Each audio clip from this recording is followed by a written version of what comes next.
folks, I'm a front-end developer at Coco and one of the MCs for Cityjs India. I'm so excited to be MCing for Cityjs India. So we are going to have a formal inaugural event at 10 a.m. But before that, we have some amazing sponsored talks. The first talk is by Steve. Steve is a customer solution engineer with 10 plus years of experience working in Asia Pacific. He has worked at VMware, TopTal, and he's currently working at New Relic. And Steve will be talking about Battle of Platforms, where he will be discussing about popular hosting platform for web apps in 2022. It's my privilege to hand over the stage to Steve. Over to you, Steve. Thank you so much. Thank you. Yes. Hello, everyone. Thank you so much for coming to this session. My name is Steve. I'm actually based in Singapore. I'm the developer relations lead here in New Relic. So what do I do fundamentally? I actually manage the relationship between developers, engineers that uses our platform here in New Relic. So we are a full stack observability platform. We give engineers and also our customers visibility into the stack. But also I manage feedback, but also our engagement here with product engineering. Our goal is just to make sure that you guys make sure that you like our platform and really hope that we can actually make your app a bit better today. Again, thank you so much for joining the session. Today, I have a very good topic, which I think is going to be very interesting for all JavaScript developers that's attending this session today. So before we continue, let me just share my screen very quickly so that I can actually show you what we're going to cover here today. So first and foremost, today, the main topic of that we're going to cover today is called the Battle of the Platforms. I used to do a lot of performance engineering a long time ago, where back then we always have to do things on-prem, or the selections of technology that's available today, it's relatively limited. Especially what's going on with technology like cloud vendors such as AWS, GCP, and Azure, and many, many more, and also niche players that we mentioned today. Our choice is available. It's a lot. It's a great time for us to be an engineer. It's a great time for us to develop software. And today I'm going to talk about platforms that actually host your application, specifically more for web application today. So today, what I'm going to do is I'm going to cover some of the most common and widely debated vendors that's available to you on Heroku, Netlify, and Vercel for web apps. So let's move forward right here. So first and foremost, Heroku has been around for a really long time. You probably come across them either through tutorials, you come across them either through some form of guide, or probably the most notable one is Salesforce, because Heroku got acquired by Salesforce. Before really some of the proliferation of services that you see in different clouds, such as AWS, GCP, or Azure, or many, many cloud vendors, Heroku is probably the de facto, probably the most preferred platform that a lot of developers use to actually deploy their application on the platform they see right there. So Heroku, it's a platform as a service. What it really means is you don't really control the infrastructure, but you control accessibly from the platform about that right there. So that's actually what you do in Heroku. Within Heroku itself, probably the one that really made their name, especially for Heroku, is this concept called dynos. So dynos, what it really is the heart or the essence of the platform that what you see in Heroku. What it is actually a much more simplified version of isolated Linux containers environment where you actually need to run your code. In fact, this is something that a lot of developers do back then.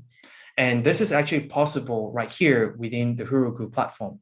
So dynos will require some knowledge where you need to be mindful and actually configuring when you configure your Heroku. But especially for developers that's been deploying web apps in production for large scale environment, this is actually not hard for you. It's actually relatively easy for you to do that right there. So within dynos itself, one thing you need to be mindful, especially if you're coming more of a front-end web developer, you will need some Linux and back-end administrative skill. Again, they're not that hard. Heroku actually made it very easy for you. So what you need to be mindful when you actually deploy Heroku is you need to specify packages as needed. Let's say I need this specific package, I need this specific version, I need this specific library.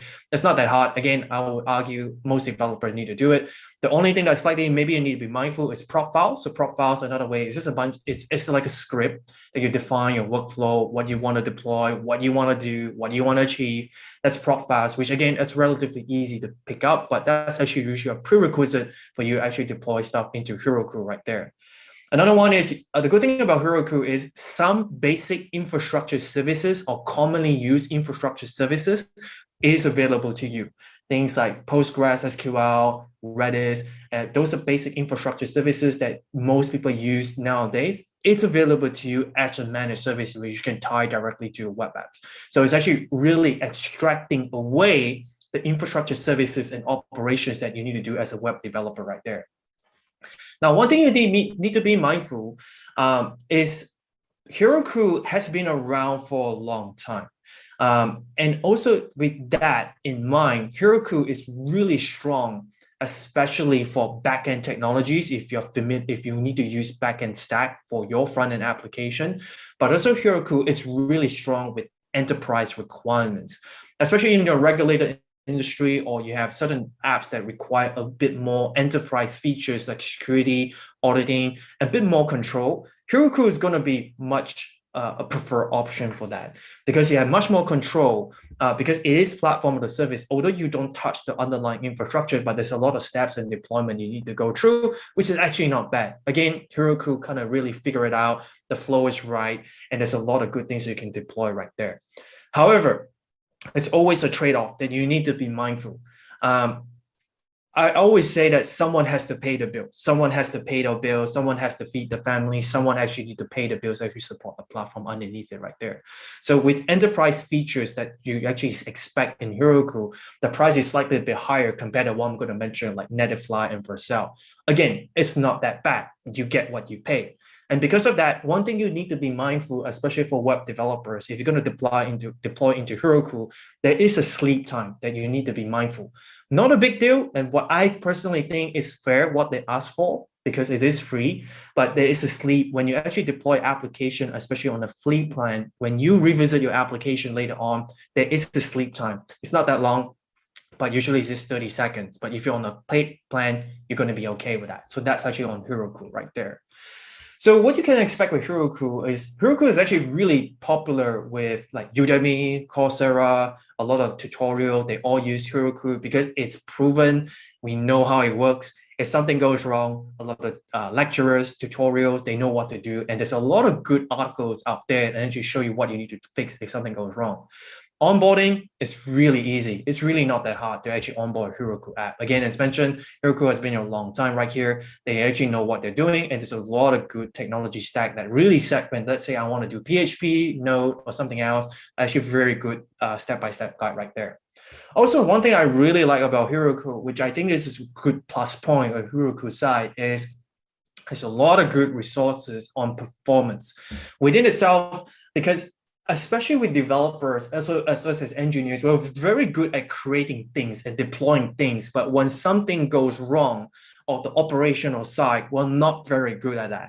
And Heroku does a really good job in actually sharing resources. Like, for example, HTTP caching. What do you need to be mindful of? This is what we recommend, what you need to configure the platform. But also operational excellence, actually have a dedicated UI, especially for Heroku. That's actually all good on the other side. Now, let's just move on to talk about Netlify. Netlify is really huge. It's very popular right now. So I remember in Cityjs, there's a special talk on Jamstack. There's actually quite a lot of good amount of knowledge that's being discussed right there. If you're in Jamstack, there's a high possibility you're gonna come across with Netlify. So what is Netlify? Netlify is actually a serverless platform. It doesn't really operate like Heroku, because Heroku is a platform as a service. You have much more control, while serverless platform where you have to be mindful with the concept of serverless function, where you deploy based on invocation, where the application will only fire when you actually run your application right there. There is some limitation of the control, but at the same time, there's a level of abstraction and operational simplicity where you as an engineer, you don't really need to touch about infrastructure. So you just need to be mindful of that trade-off right there. So as mentioned, if you come across Jamstack, you're gonna come across Netlify. And one thing that I would say, even based on my personal experience, is really quick when you deploy stuff into Netlify. It's blazing quick. This is really good, especially if you want to do MVP, if you want to do personal project or side hustle, whatever. You just want to quickly put out a landing page, maybe just simple interaction of that page that you want to do, Netlify is a really good option on that. But one thing you have to be mindful, there's a reason why is it really quick and it's really good, because of the underlying architecture. Netlify is really good for static apps. And if you're coming to Netlify as a front-end engineer, Netlify is going to be very attractive to you because there's a lot of front-end features that you will like. For example, again, one of the features that really made Netlify really famous is Netlify Edge. Netlify Edge is actually the CDN that Netlify offer where you can deploy into various CDN locations around the world. So actually cache the content and actually deliver content relatively quick. So that's what actually you do in Netlify right there. So as mentioned, if you want to learn a lot of resources about Jamstack, that's actually a really good spot. This is where Netlify has found really awesome resources for you. Again, especially for us engineers, we mental fatigue. There's so many things we have to go through. We have technical debt we need to fix. We have features one you want to go. But one thing that I will give credit to Netlify is at least their logo, their resources, it actually looks very, very easy to read, and you can actually learn that quite there. Now, one thing you want to know about Netlify is Netlify has their specific target audience. They target specifically for front-end developers. Therefore, what they're doing right now with Netlify is they're busy expanding their back-end features, especially for people that's coming from a back-end. Again, there's no right or wrong. It's just depending on your knowledge, your experience, where you come from in different industry. Different vendors will appeal to different target audience right there. So one thing that people always compare is Netlify and Vercel. There's really no right or wrong, and it's really not like a massive difference because they made it deployment so easy for web developers to do it. But the one that usually I find it's a bit more contentious and there's a huge topic of debate is commercial apps. Netlify don't actually say, hey, if you actually have commercial apps or production apps, you can deploy in their free plan. However, for me, as an engineer, you always need to be mindful of the trade-off because it's free, but you just have to have the right expectation, especially with support and some of the things that you want to expect on the free plan right there. So let's go through and look at some of the things that you can expect in Netlify. Netlify make an onboarding ridiculously easy. If you have code, checking in the GitHub, you're ready to go in Netlify. They pick up changes that's actually coming in GitHub or GitLab. After that, you can deploy relatively quick and you can see results really quick right there. So as mentioned, the one that really made them popular is the concept called Netlify Edge, which is the CDN part. And one thing you need to be mindful of with Netlify Edge, there is the basic tier and the high performance tier. The high performance tier is the one you need to pay, which makes sense. I think it's fair because it has a lot of performance enhancement and much more features that's available to you. But if you're starting off just to want to try out project or just like basic project, I just want to do quick MVP, basic is usually good enough right there, which you can actually try it out. Now, let's talk about Vercel. Vercel is a very common popular platform, and most likely you will hear Vercel because you came across with Next.js that's used in the world of React. So Next.js is very common, especially if you're doing React in production. Therefore, you will read about Vercel. So Vercel actually has a lot of similarities, again, to Netlify, but they do something a bit different. Again, it's based on the concept of serverless platform right there. You have to be mindful and you have to be comfortable with some of the controls that's involved because they made it very easy. And you kind of have to be comfortable with the concept of serverless function. Now, one thing that what Vercel kind of do well and differentiate themselves with Netlify is Vercel is really good for dynamic apps. Dynamic apps is a bit more complex. There's a bit more personalization that's involved. It can be good for certain use case. If you are building a web application on dynamic apps, therefore Vercel is probably a better choice for you because you have much more control. But the one that I find that what I really like about Vercel is the concept of edge functions. What they're doing is that they actually decouple and actually make distributed functions directly at the edge. Or one other way they're saying is it's like they're very close to edge computing right there, but it has a trade-off. If you're coming from a front-end developer that just don't want to touch back-end infrastructure, this is overwhelming. However, if you're coming from a back-end developer or full-stack developer where you have some experience configuring middleware, you're going to find edge functions quite interesting right there because you actually need to do some configuration and you have much more control and you need to configure middleware right there. So as mentioned, If you have backend experience or you are a DevOps engineer, then you also do a bit of front-end development, you'll find Vercel is much at home with you because you have much more backend control and you can use some of the tools like CDCI and some of the things that actually deploy app right there. Now, one thing I also will comment, give credit to Vercel is they have this thing called the production checklist. Production checklist is really handy, especially for developers before you do a major deployment. Now, every engineer, when we do a major deployment, we always pray and hope everything is going to be okay. But Vercel does that. They actually did it right. They actually have a production checklist. Say, hey, did you do this? Did you do this? Did you do this? If you haven't, this is what we suggest within the platform itself. It's really handy. Again, if you don't like backend administrative, they actually made it really easy with this production checklist right there. Now, one thing you want to also be mindful of, like the opposite of Netlify, Vercel tend to target with developers with backend experience. So therefore, they're expanding their front end, like what you actually can see in Netlify. Again, my personal opinion, I actually like both of them. It's just that depending on the use case, what you want to go right there. So one thing you have to be mindful, again, just a big topic that usually you see between Netlify and Vercel is you cannot do commercial apps on Vercel.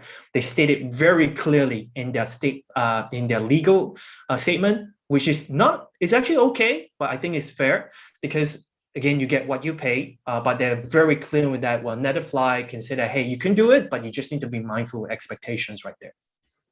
All right, now let's just go through and look at some of the things of what you see in Vercel. So Vercel, because they cater more towards the backend engineers, how you monitor it, how you deploy it. So when you monitor through logs, so you actually get the data through logs. After that, you would deploy your H function. And the good thing is there's a lot of regions that you can deploy, which is very, very handy.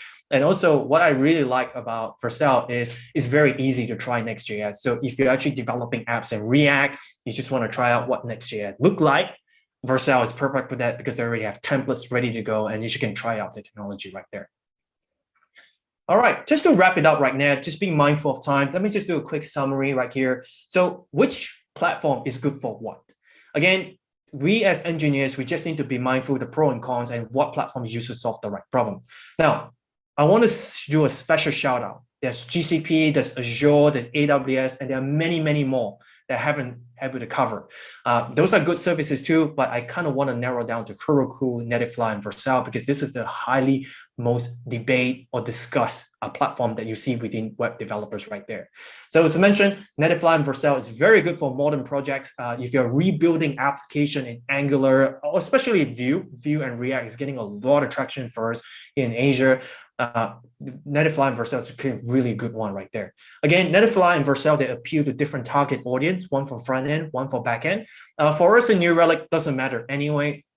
We actually have guides and integration that are going to support one of them. One thing I also kind of say from personal experience, if you're a big believer of no ops or no operations, where you don't really want to touch backend stuff, Vercel and Netlify could be good. So for us, we just released our integration with Netlify on like getting logs out, like how do you instrument application through Netlify. Again, for timing purpose, I won't be able to cover that, but I will include all the good links for you. Vercel is coming next quarter. So we're doing a lot of work with Next.js and Vercel. If you have any specific questions, just feel free to reach out to us privately. We're more than happy to help you there. With Heroku, as mentioned, Heroku being an enterprise platform has been around a long time. We already have a lot of good articles and tools. You can even deploy New Relic directly in Heroku right there. So there's a lot of good resources available to you as a developer if you want to deploy stuff and you want to make sure that your application is running. If you use New Relic to actually instrument those services right there.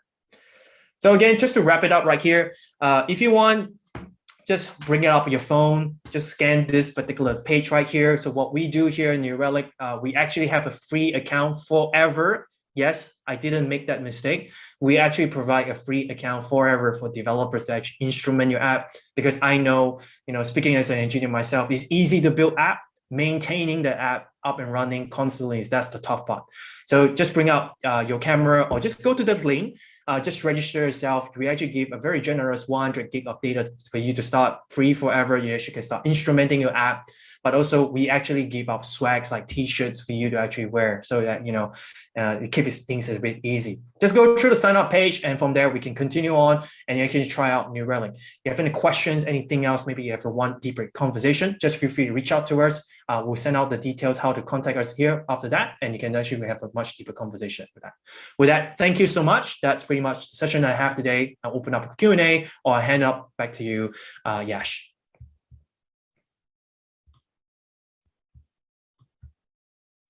Hey, that was an amazing talk, Steve. And so next up, we have the Vonage workshop in the after 15 minutes or something. So yeah, I'm going to turn off my camera and hand it over to the production team, I guess.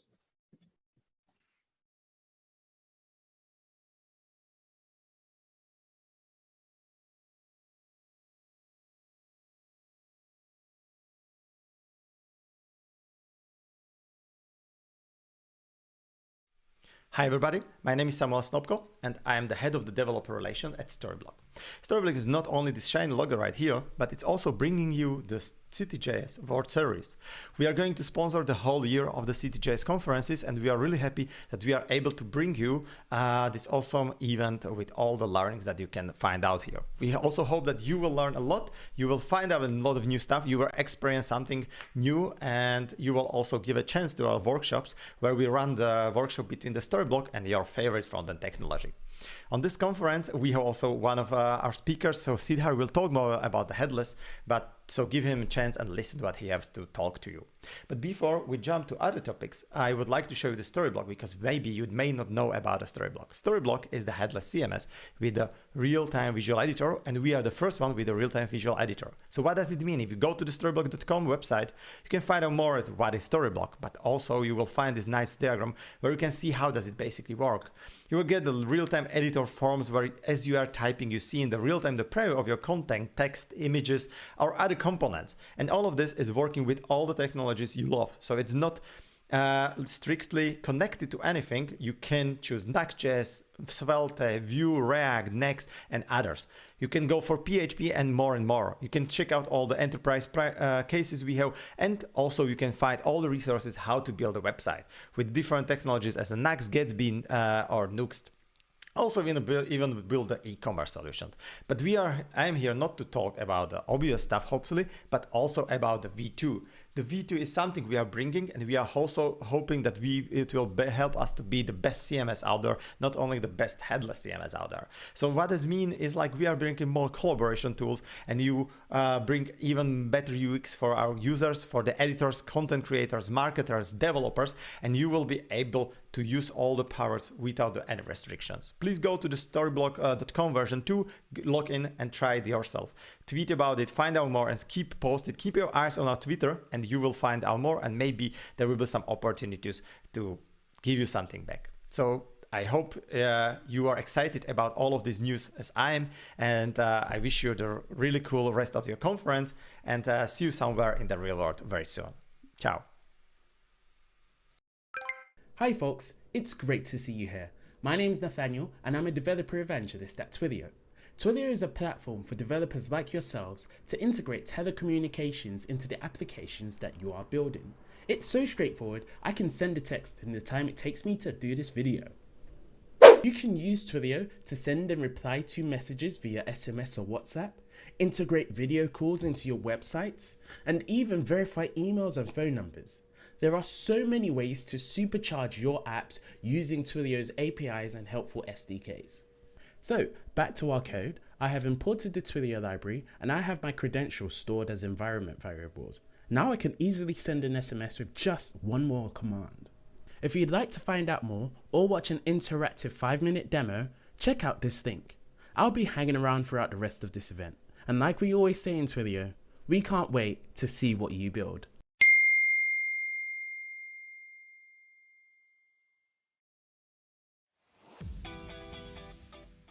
Hi, this is Amanda Cavallaro, a developer advocate at Vonage, and today I'll talk about generating and assigning token roles.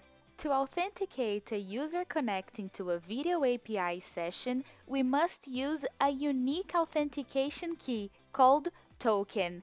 There are 3 possible token roles: subscriber, publisher, and moderator. Let's generate a token using the video API Node.js server-side library.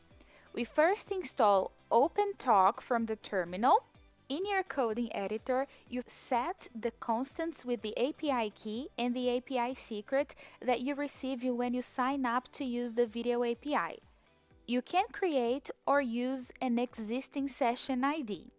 Next, we call the generate token method that will return a token in the string format. You can generate tokens for clients to use when connecting to the session. In this example, we are creating an username Amanda of role publisher.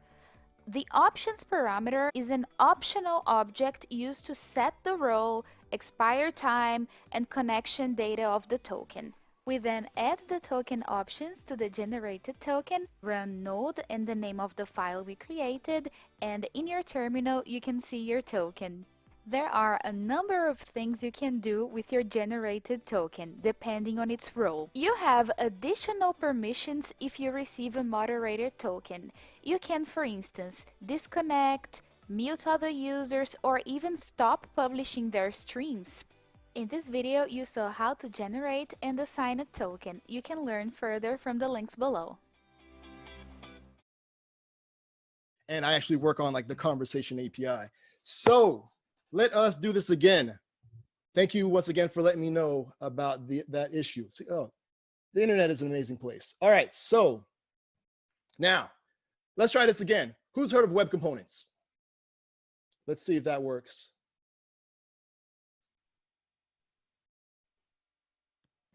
You should be able to click stuff. Yes. Oh, whew, okay, awesome. All right, cool. So we got that going. And then also, if you can hear me, oh, let me enable the audio. Now you should be able to hear me. If you click enable audio, you should be able to hear me speak, just in case if the video is a little too much for you. All right, cool. Very nice. All right, cool. So let's keep going where we left off. Again, with the goals, hopefully you have like a general, pretty good understanding of what web components are. I want to hopefully show you the value of web components. I'm going to also show you how to, oh, don't tell me what's happening here. Whoops, accidentally. Oh, not again. What is happening?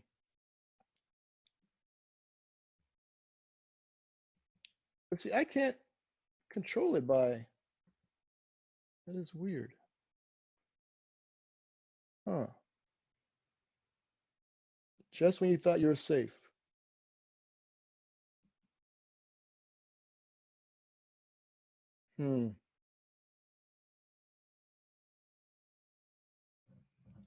Huh, let's see. I may have to, see, I really wanted to be interactive with folks.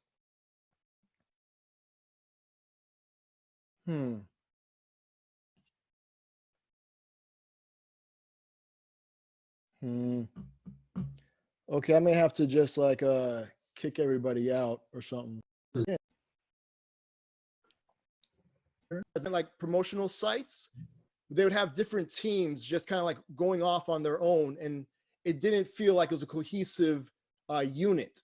So like one would have like a huge banner, one would have a smaller banner. So as a user, it was kind of difficult to be able to navigate throughout the sites because things were just kind of moving all over the place. Just kind of like how the slides were just now. So they created a design system to kind of build a cohesive feel. Now you're able to customize them and give it your own like style, but things were kind of like a little bit more uniform. So it's a lot better for the user who's browsing this pages. Because imagine you go to like a website and then every page you go to, it's something random, like the buy button or what have you kept moving or what have you, or like the back to go back to the home, like that just kept moving, kind of, it'd be frustrating. So they created a design system to kind of keep everything in line and focused.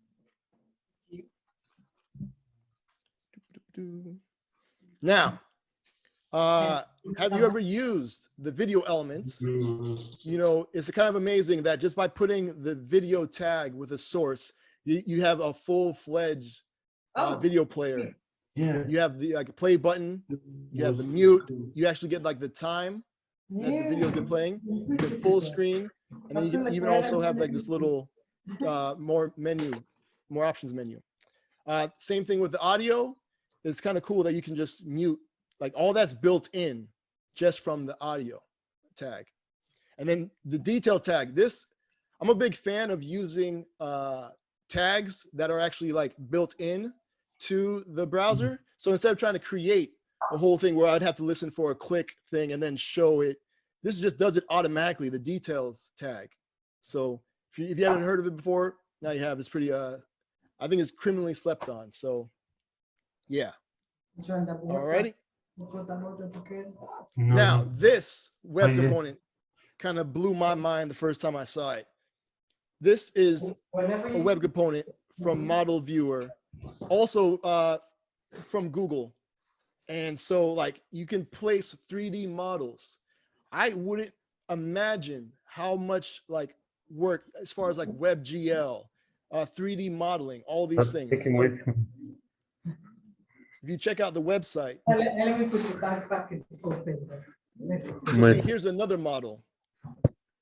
And so this is actually Neil Armstrong's suit when he went to the moon. And so they did a 3D model of it. You can even see like space, like in the reflection. It's very, very detailed and super cool. Give me a new one. So now, as you can see, it says that you can easily display interactive 3D models on the web and in AR. You could have told me one this stuff. I didn't realize the time was gone. Oh, hey, Eris, I don't think you're muted. Eris, be careful what you say. You're not muted. Okay. Look at the detail. And all it is just this tag, Model Viewer. That's pretty amazing. And so you can see it's just the tag and then the little bit of JavaScript to let the browser know what to do with that tag. All right, so we're gonna get into more of that later. But yeah, just like first time I saw that, I thought it was amazing. And so it led me to actually, it gave me inspiration to create something in AR. I'm a big fan of like WebXR, which is mixed reality. So it's both VR and augmented reality. And so I created a WebXR tic-tac-toe game to where you can see the board in the real world. And then you can see I have my like tablet here. So I'm going to play a video of it playing back and forth.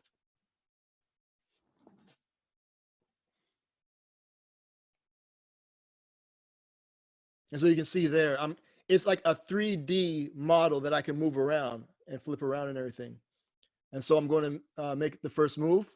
You see how it showed up in both areas. One in like the real world AR, and then the other one is virtual. So you can see I just tap there. And what's cool is I could just tap the little dots and those will place my moves there. As you kind of see, you can go back and forth. And I was able to do that.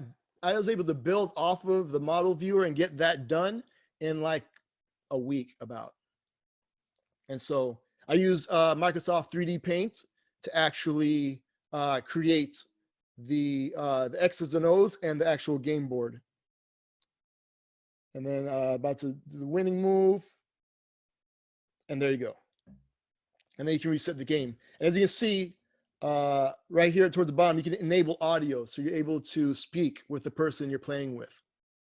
All right, and I also have, I made this website. So if you wanted to play that, you can go to xoxr.games. All right. Now, as you can probably tell, I like to make websites. A lot of websites. And kind of like with EA, but not to their scale. Sometimes I want to have a certain like element for each site.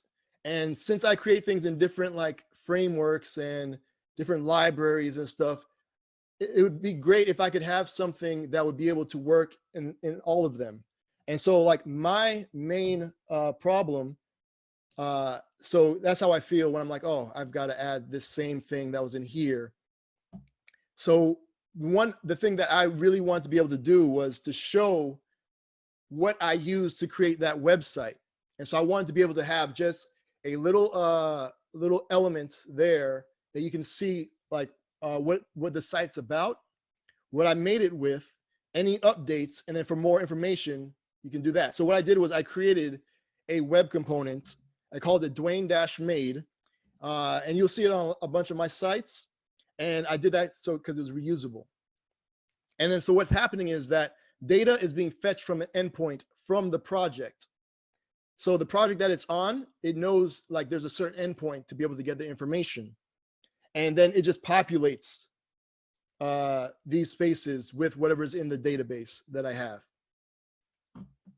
Cool. Now, what I also like about is not just reusable, but can also, you can have the same component to do multiple things, multiple different types of things. So it's almost like a Swiss Army knife. Now, have you ever wondered how the input tag, just by changing the type attribute, it can do so many different things? Like you can enter in text. You can have a range of things. We have the radio. You can pick a date and time. We also have the button, of course, a checkbox. Now, this one has always been cool to me, like the color picker. Like, imagine what you'd have to do to be able to create this on your own. But all you have to do is just input, type color, and then you have it. Imagine having to be able to select all this and then getting all that. So yeah, the web is an amazing place and super powerful. All right, and then you can also choose a file as well. So yeah, all that is coming from one element. So that got me thinking. I was like, oh, what's a thing that I'm always like having difficulties with, but I want to kind of use it in different scenarios, have it, multiple uses. So time, if you've ever tried to do time on the internet, it can be a thing. So I decided, I'm just going to sit down and I'm just going to create a component that I can always reuse. And so you can see here that this, the Sunday, February 20th, 2022, the clock here, the countdown timer, this one here, even on this site, there was the, when the actual event was going to happen. And I have another website I created that helps you find Twitter Spaces. And so each one of them has like the time that the Twitter Spaces are scheduled to start. And what's cool is that it not only shows the time, but I can also, by passing in an attribute, make it count down. So it can turn into a countdown timer. So I can set, like normally I set for like an hour. So once it reaches the hour countdown, it will go from being like a text to being an actual countdown timer without me having to do anything. And then when it reaches 0, I can also listen for an event and change things. So that's why it says like live now, because that timer reached 0, it sent the event, and then I listened for the event in my application and I switched it out with live now. And so it's kind of amazing what you can do with just one element once you put some time and planning into it. Now, if you want to check out some more examples and some other collections, you can, MDN, Mozilla Developer Network, has like a GitHub repo full of things, all sorts of web components, and some that aren't even like custom elements. We'll talk about that as well. Some of them are just extending regular elements. Like there's an, here it is, the expanding list web. So you see, it's not even like a new element, kind of like how there's editable list, and edit word. They're just extending the UL and it's saying it is expanding list. So you don't even have to go as far as having to think of a name. You can just expand what's already there. So they have a whole lot of cool examples you can check out. Also, another good website is webcomponents.org. And this is kind of like one of the places where you can get all sorts of information on web components.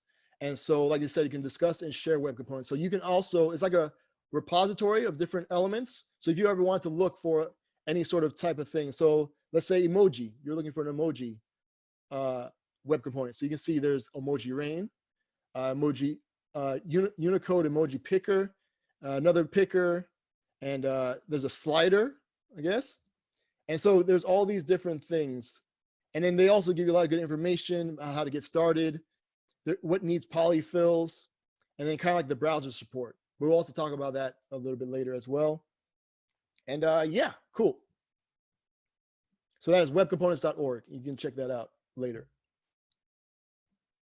All right, and I was going to say, you know, are web components getting cooler, but I can't hear you, or so. I don't know if there's a, yeah, I don't know if there's like a chat or something.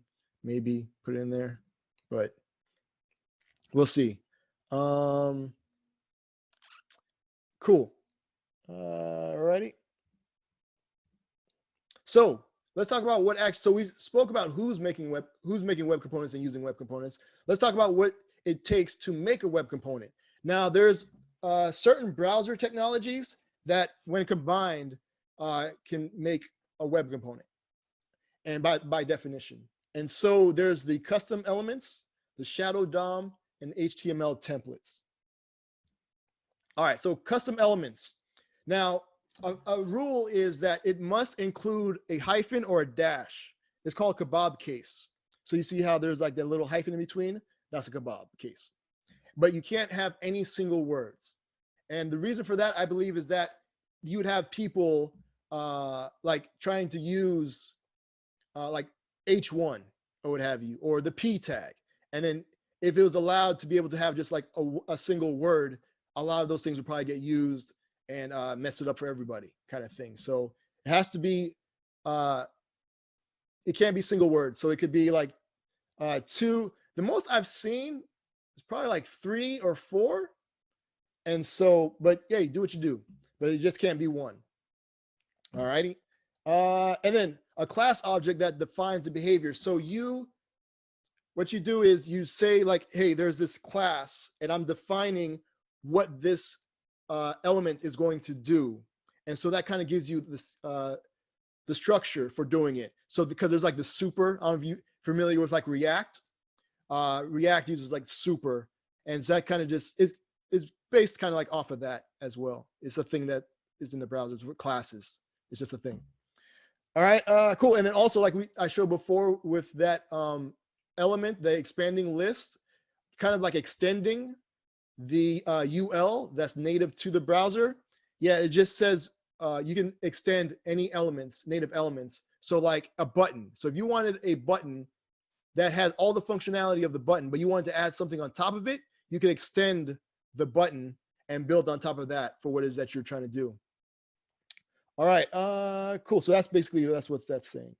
And then again, I have links to everything, so you can check it out on MDM for more information. All right, so now we got the shadow DOM. Now the shadow DOM, you can think of it almost like the nether realm. It's almost kind of like a whole like pocket in space. It's kind of like an alternate universe sort of. And so what that does, it provides encapsulation for your elements. And like Paul Lewis said, it helps contain the gross. So instead of having all your code out there, you can take the most important parts that the code needs and put it together in an element and then ship that. And whereas the end user doesn't need to see all the different things that went into making the element, they just need the tag now. And I'll show an example that I got to work on also a little bit later. Now, what's also cool is that a click event, I mean, that doesn't really tell you much, like, oh, something got clicked, but what was it? Like, what did it do? Now, by using the shadow DOM, so anything that's clicked within your component, you can use the shadow DOM to remap it or rename it to something a little bit more meaningful. So we'll see a little bit later. So like if you're making a guess on something and somebody clicked a button, well, I mean, listening for a click is fine, I guess, but then listening for a guess would be much more meaningful, and I think it'll give it a little bit more like structure to kind of be like, all right, I need to listen for guesses, not just clicks kind of thing. So, all right. Now for the third one, HTML templates. Now this is cool. Like I didn't know about this before started diving into web components. And so I'm not sure how many people are familiar with like the template tag. Now the template tag, the content within it is not rendered by the browser until you want it to be rendered. So the browser will see the template tag and just skip over it. It's like, oh, I don't need to know about this. It's a template tag. Why do I care? Like I will be told when to care about this template tag and when to render it. And so in it, you can define the HTML structure like up front and then clone it when you need it. So that's how you let the browser know like, oh, hey, I want you to pay attention to this now. Because with JavaScript, you can clone it and then place it in the DOM. And so that way the browser knows like, oh, okay, now I can pay attention to this. And it's used to efficiently render HTML and update it when the user interacts with our web component. And so by using the template, it makes it, since it's not like I guess super heavy, because again, the browser kind of doesn't pay attention to it, you can do things to it and then use JavaScript to put it into the DOM. So I think that's kind of similar to how like React works with like the virtual DOM. So from what I understand, like React will take like a copy of the DOM tree of your application and then put that in a virtual DOM, do all the calculations in it, and then remap it on top of your application, like just changing the things that changed from when it made the copy kind of thing, right? So I think it could be similar to how the templates work. So you could go make changes to the template. The browser doesn't care because it's like, it's a template. I don't have to worry about it. But once you add it to the DOM, that's when it starts to actually like to pay attention to it. All right, then for complex templates, we'll see it may be easier because there's a lot of boilerplate. And so it may be easier just to use a framework or a tool, but that's really up to you. And so I'll show you a site where you can see all the different ways to create a web component. And there's probably a good chance you'll find one that kind of like speaks to you. All right, now, next. Now here's an example. It's just a vanilla JavaScript example. I think I probably should make that bigger. All right, so let's take a look at the HTML. Now, so I realize people may not know what GOAT is, but greatest of all time is not like the animal or anything. So greatest of all time group is what I'm looking for here. And so you can see there's the title. Let's see, of the page. Here we go. So then who's the greatest group of all time? You can see that there. And then I have this input, which is group sub input, which is this here, right? Along with the submit button. Now the actual web component that we created is this goat-group. Now I don't know about you, but I've never come across a goat-group before. And so that is the web component that I created. Let's see. Oh, and then you can also see I have in here, there's things called slots. They're kind of like you have the template on the outside, and then you're able to slot in things by using the slot tag. And so you can name the slot. So if you want, it doesn't matter where it is in the template, as long as you name the slot that you want to go into, it'll go there, regardless of wherever it is. So it's kind of a cool way to be able to just pass in data, but just know that it's going to be where it is. So so you see the GOAT group. So the little thinking face, so that's being passed into a slot. And then you will see in the JavaScript where that goes. But you can tell here it's at the top. All right, so now, I'm basically just getting a bunch of references. So you can see I'm querying the actual input, the button, and then I'm listening for an event. I added an event listener for a click on the button. And so what that's going to do is going to, console log button clicked, but it'll also set the attribute guess to the value that's in the inputs. Because again, if you look at the GOAT group component, we have an attribute called guess. And again, I've never seen guess as an attribute, so that's something custom to our elements. All right, cool. All right, and so so then you see I set the value. So I'm saying the attribute guess to the value that was put into here. And then I'm clearing the value once you do that. Now, I'm listening for an event on the window that says guest, because remember, I'm basically taking that click and then turning it into guest that I can listen for. And right there, so I'm listening for the click, which sets the attribute to guest. And so I'm listening for the guest, we will see later, but I'm doing an alert. So a little dialogue will pop up with the detail. All right, well, I'll show you where we do that. All right, so then, yeah, so here again is that template that we were talking about for. So I'm creating a template tag, and I'm setting the inner HTML of that. So the slot, again, is whatever is placed in between the tags, the start tag and the end tag. And so in my case, it's a little thinking face. So that's why that will go there. Let's see. Then there's also going to be an H1 tag, and there's an ID called verdict on a div.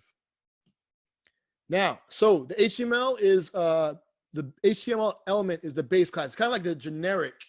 It's just like an HTML tag. It's not specific at all. And so it powers other native elements because like it's the baseline. Everything is kind of built up from there. So for things like inputs, buttons, videos, etc., they're all based on that HTML element because that is like the base class, right? So that's what we're doing here. We're extending it. Now, if it's just like one element, it was like the button or what have you, we could have extended an HTML button element, I think is what it's called.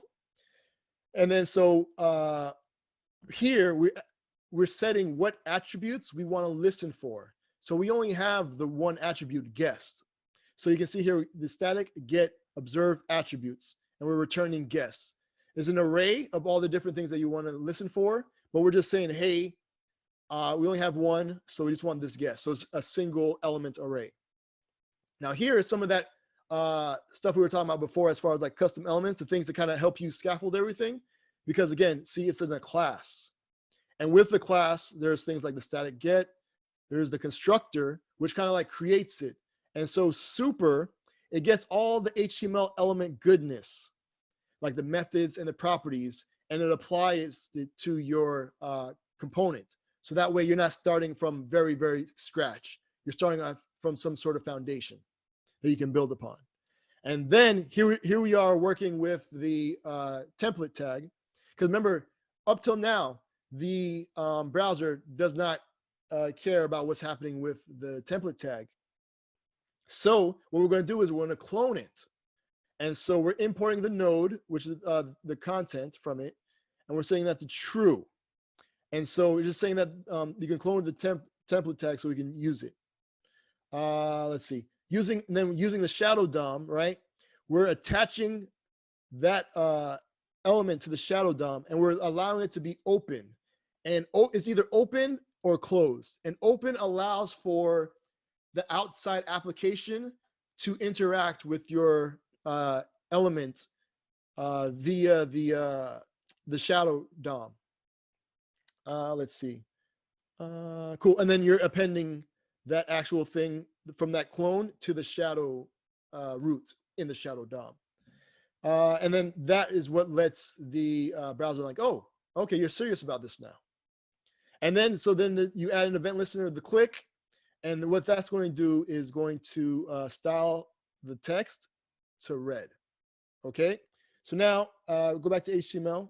I want to show you something really quick because unless you really wanted to, your styles are encapsulated within the web component, right? So you see here, this H1 tag, H1, who's the greatest group of all time? It's green, right? From the CSS here, H1 green. Okay, so anything in the outside application is going to be green. But what happens is if we, I was going to say like if somebody could give me a name of like a band or what have you, if you wanted to guess. But I'm going to say Run DMC. Was Run DMC the greatest group of all time? DMC. I actually tried to spell out M. So let's find out. Nope. So again, that is coming. Remember, we're listening for the event listener guest. And guest is coming from, I didn't show the actual, but also, by the way, this is the callback, connected callback. And so this is a lifestyle hook that gets called every time your element is added to the DOM or to the page. And it can be called multiple times. So be kind of careful with what you have in there. So you can see I console log that, hey, the group got connected to on the site, like everything is flowing well. And I have the color to blue, which is this here, right? Now, it was called when the attribute was changed. Because remember, when I put in run DMC here and hit submit, that then turned the input into guess, which we spoke about up. Where to go? Oh,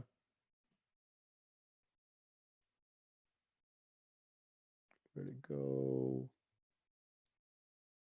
Where it turns the, oh, it was up here because it was done in the light DOM. That's right. Oh, that's another thing. The outer application is in the light DOM. Everything inside of your component is the shadow DOM. Let's see here. So yeah, so you can see right here, listening for the click, button click. I'm taking the value that's in here and I'm setting the attribute to guest. Now, when I set the attribute to guest, then that fires off this, the observed, where to go? The attribute change callback. And so we have the name, which is, I believe, guess. Then we have the old value and the new value. Before it was nothing, but now it changed to run DMC. So that fires this off. And then it tries to kind of make sure to make it's not just an empty space that you're submitting. So that won't work, right? All right. Let's see here.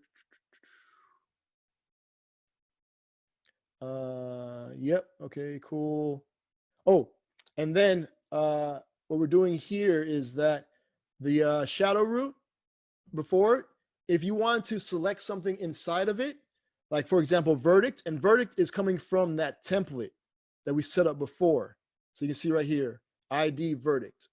So what we did is we cloned it, and then we're going to use it. And so, yeah, so I'm saying the inner text, and now if the new value to lowercase is equal to outcast, because outcast is the greatest group of all time, it will then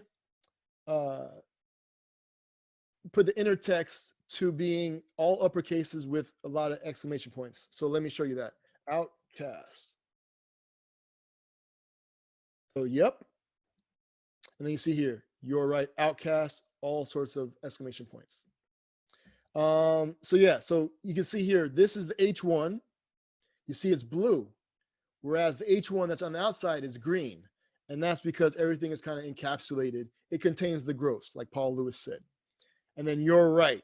So that comes from, so after I set everything to uppercase and add the exclamation points, so you see here, we also have, we're changing the inner text of the verdict, which is this element here again.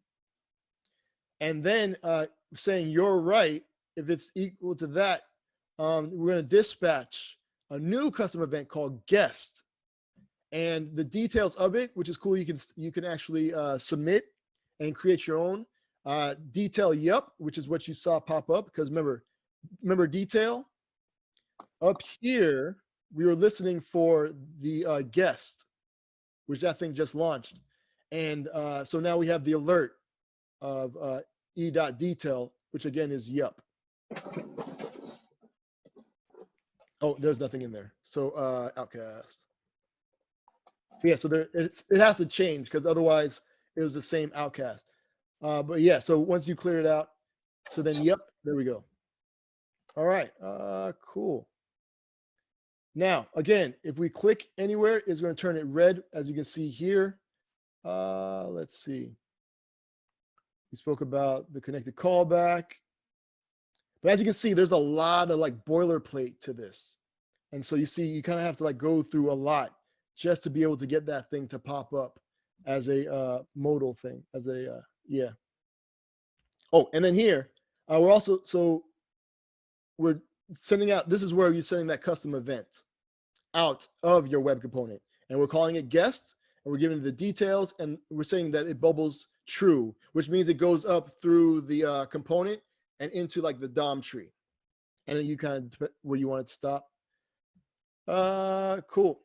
Oh, and then if you're ever like disconnected from the page, or you leave the page or what have you, the disconnected callback will fire, and it was, you know, you can do whatever you want. You can console log or send an email or what have you. And then it all gets tied together with custom elements .define. And we're taking goat-group and calling it the class name, which is goat group. Where's the template? Yeah, goat group. So yeah, so you can see it here. The query selector for it. Listen for the click. All right, I think that's it. So you can again see how the color changed because we clicked on it, but it still stayed within the web component. It didn't go outside and affect the green text that's on the outside. All right, cool. So now, kind of like a general overview of everything. You have the user's application on the outside here, everything that's like in the white. Then you place in your custom elements. And then from there, you're able to pass in different properties and attributes. And even the outside can call methods that you make are public from outside onto your component. And so all that's being put into it, and what's coming out are custom events. Because again, you can change, you can remap like the meaning of the original by kind of changing the actual event. So it's not just a click event or a press or whatever. It's something that's meaningful to the application. All right. So again, properties, attributes in, along with methods that can be called on the outside, and then out that the user application, the outer application can listen for are custom events. So it's a nice like little loop there. You can check that out. All right. Cool. Now, I had another thing here, and I wanted to know if y'all thought web components were still cool, but yeah, I'll have to figure that out for the next one. All right, now let's talk about tools. Now, really quickly, since you can't check it out anyway, maybe if you could let me know in the chat room, how many ways, different ways are there to create a web component? You let me know in the chat here, I guess, in the video.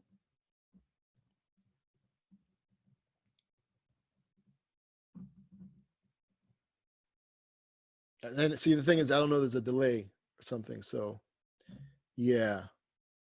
Okay, well, I'm just gonna keep going. So the answer, according to webcomponents.dev, a great site, is that you actually have 58 ways right now to be able to create templates.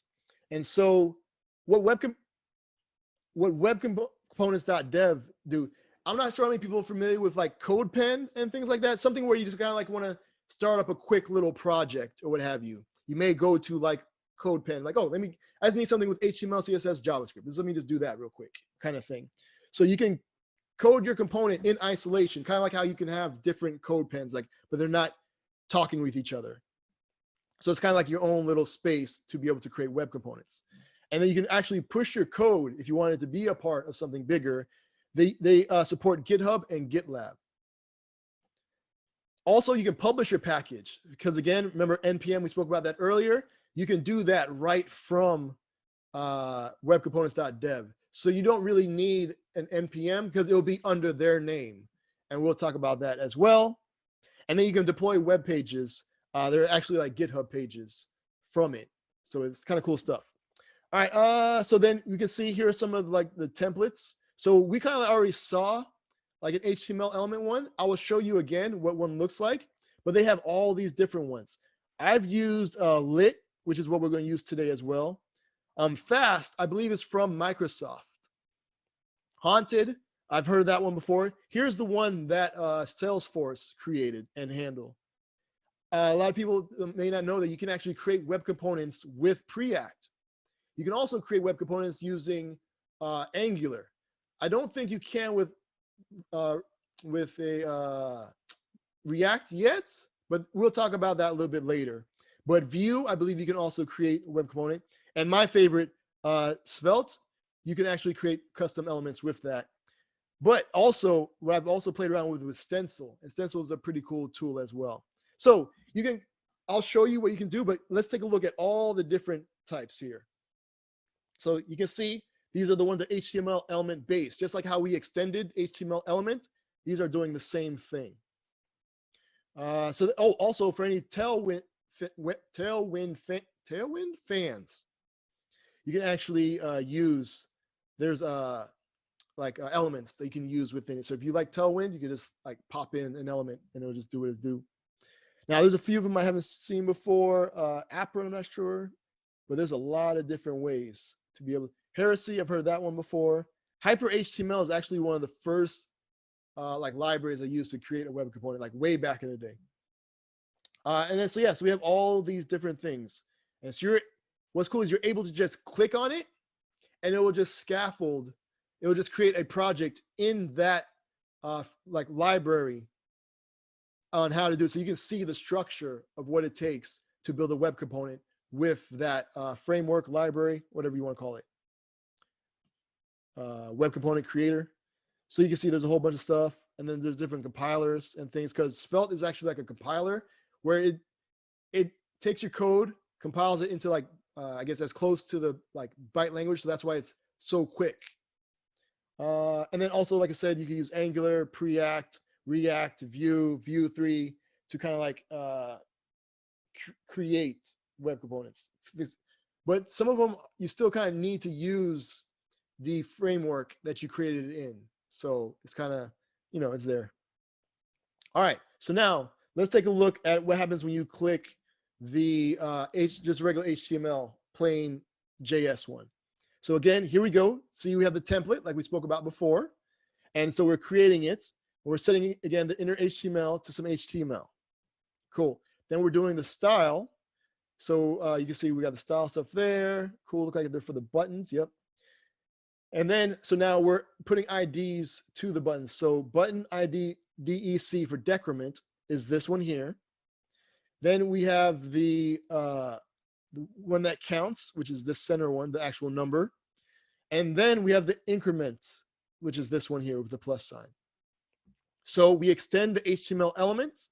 We're calling it my counter. So that's the web component. That's the name you will place.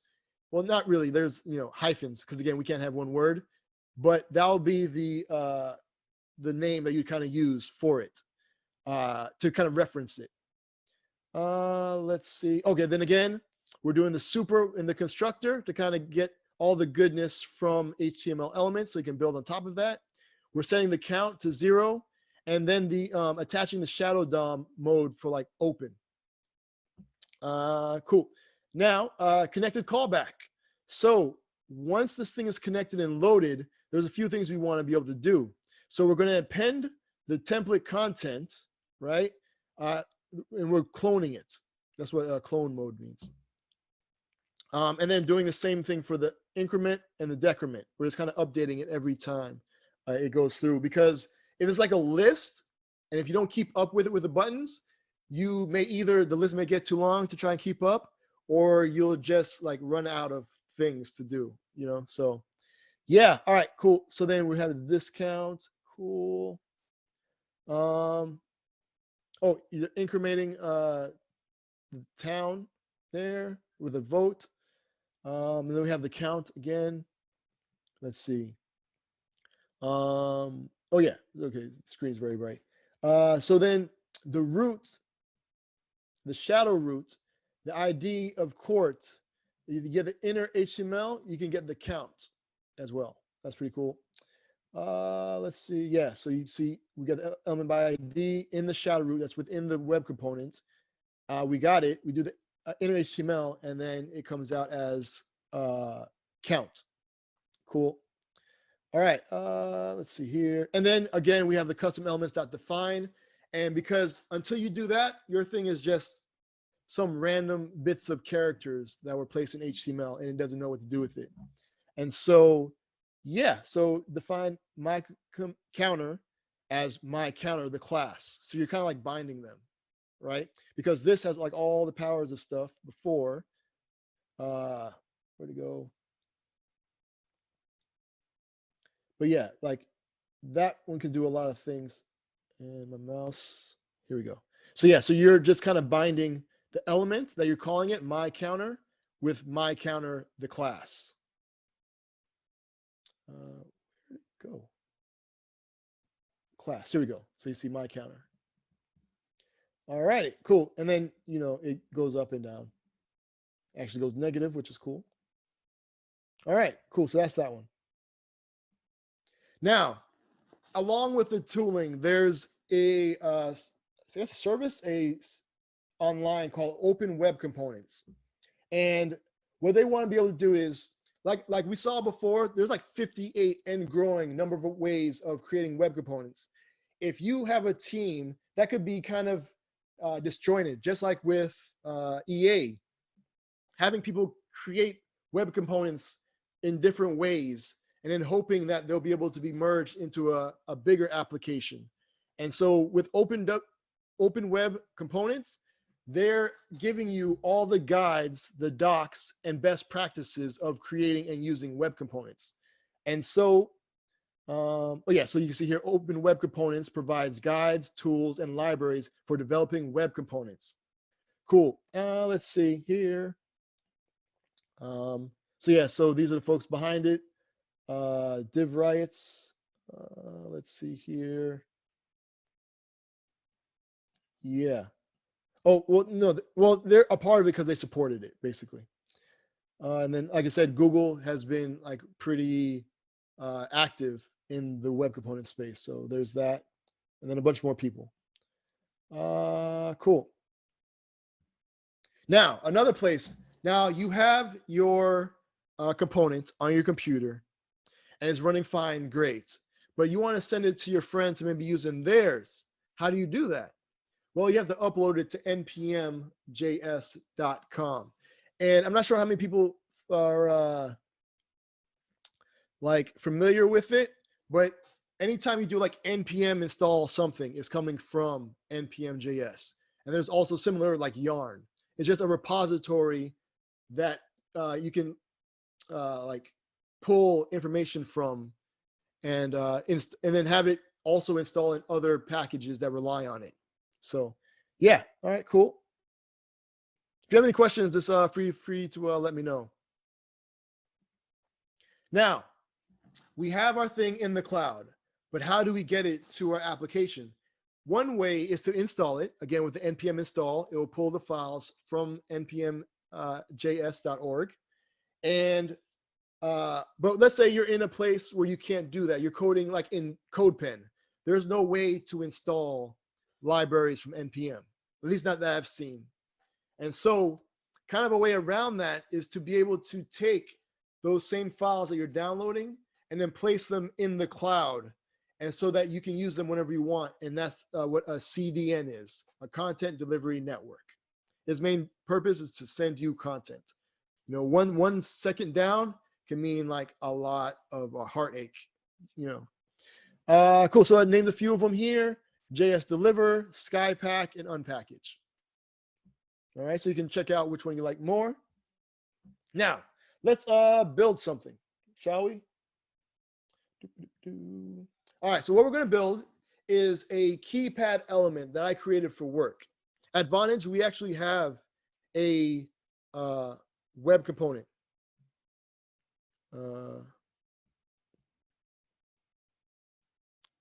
Nice. All right. Thank you all for thank you for letting me know you're there. All right. So the keypad, let's take a look at it. So it's just like a regular keypad. You can type in stuff here. You can hit enter, and then when that hit enters, that sends a custom event that the outer application can listen for. I'm not listening for anything. I just placed it here, but out of the box, this is what you get. And so I use OpenWC, and we're going to look at how OpenWC is. It just steps you through scaffolding your web component. So great. Like, so you can say, hey, everybody on the team, so that we're all on even playing field, let's agree to use this tool so that we know where all the files are going to be. We know where to look for them, right? and naming conventions, because you can do linting and there's testing and a whole lot of cool stuff. And again, they give you like best practices that you can follow and the whole team can follow. All right. Cool. All right. So then, yeah. So I use OpenWC and Material Web Components to kind of put it all together. We have the properties and attributes, right? So those are the things that go into the web component. So we have placeholder. If I ever wanted to change the text that shows up here when it's not in focus, that's the placeholder. I can set that from the outer application. Keys. Keys are the actual buttons here. Now there's the action text, which is this, enter. Now, when that thing is happening, we can have a cancel text. So if it's the type of thing where it is not instant and you need to hear back from somewhere, for like a call or whatever, then you can just set the cancel text to be like loading or whatever, or cancel if you want to end it. Then no asterisk will get rid of this key here. And then no hash will get rid of this one.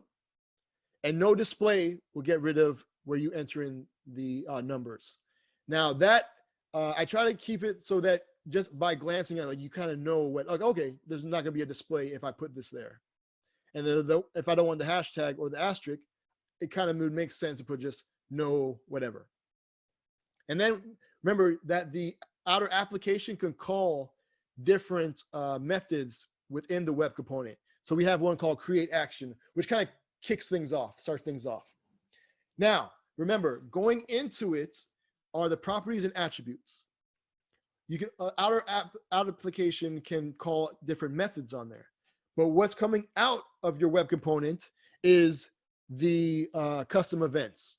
And so we have 3 different kinds. We have a digit added. So when I click this and that gets added, and then digit sent, like if I enter, and then when the action ended. All right, so that's kind of like the layout and what's happening with the web component. All right, so again, just as a recap, properties and attributes go into your web component. The outer user application can call methods on it, and then it can also listen for custom events that are coming out of your web components. Alrighty, cool. So now, what will we be using to create our web components? We're going to use Open Web Components, like I said before. It provides guides, tools, and libraries for developing web components. I'm going to say web components like a million times. Google's Material Design Web Components. I'm not sure how many people are familiar with like Android and like a lot of things like that in the Google ecosystem, but let's take a look at that. So these are all the different components. So similar to like what EA had, they're making like their own design system. Google has their own. So they took their material design system and are converting them into web components. So you can kind of check out what they have so far. It's like an ongoing project. So you can see they have the button, checkbox, circular progress, dialogue. So let's take a look at the circular progress. So you can see here, just by putting in circular dash progress and then determine it, like it just works. And you can toggle it on and off. Cool stuff. You can view the source as well. So if you want to check that out. So yeah, you can see here, they're just using MWC circular progress. And they have the progress as 0.04. That's why it looks like it's a little bit more than a third. Where'd it go? Oh, did it open up in the same browser? Okay, never mind. But yeah, you can see why it looked like a little bit more. All right, cool. Let's see. So those are the material web components. That's what we're going to use. Back here. All right, so let's get started. So to get started with OpenWC, Open Web Components, there's a CLI. So all you have to do is just npm init at OpenWC. And it'd be cool if, again, if we could have people, because all you'd have to do is just kind of copy that. But let's go ahead and do that. So let me go into projects. All right, I'm in my projects folder. So I'm just going to paste that command right there. And let me make it this bigger so you can check it out. All right, so now that's the command. I'm going to run it right now. So what that's going to do is going to set up to help me scaffold what I'm looking for. So yeah, you can start or upgrade your web component project with ease. All our recommendations at your fingertips, because again, they're giving you like the best practice as they deemed that.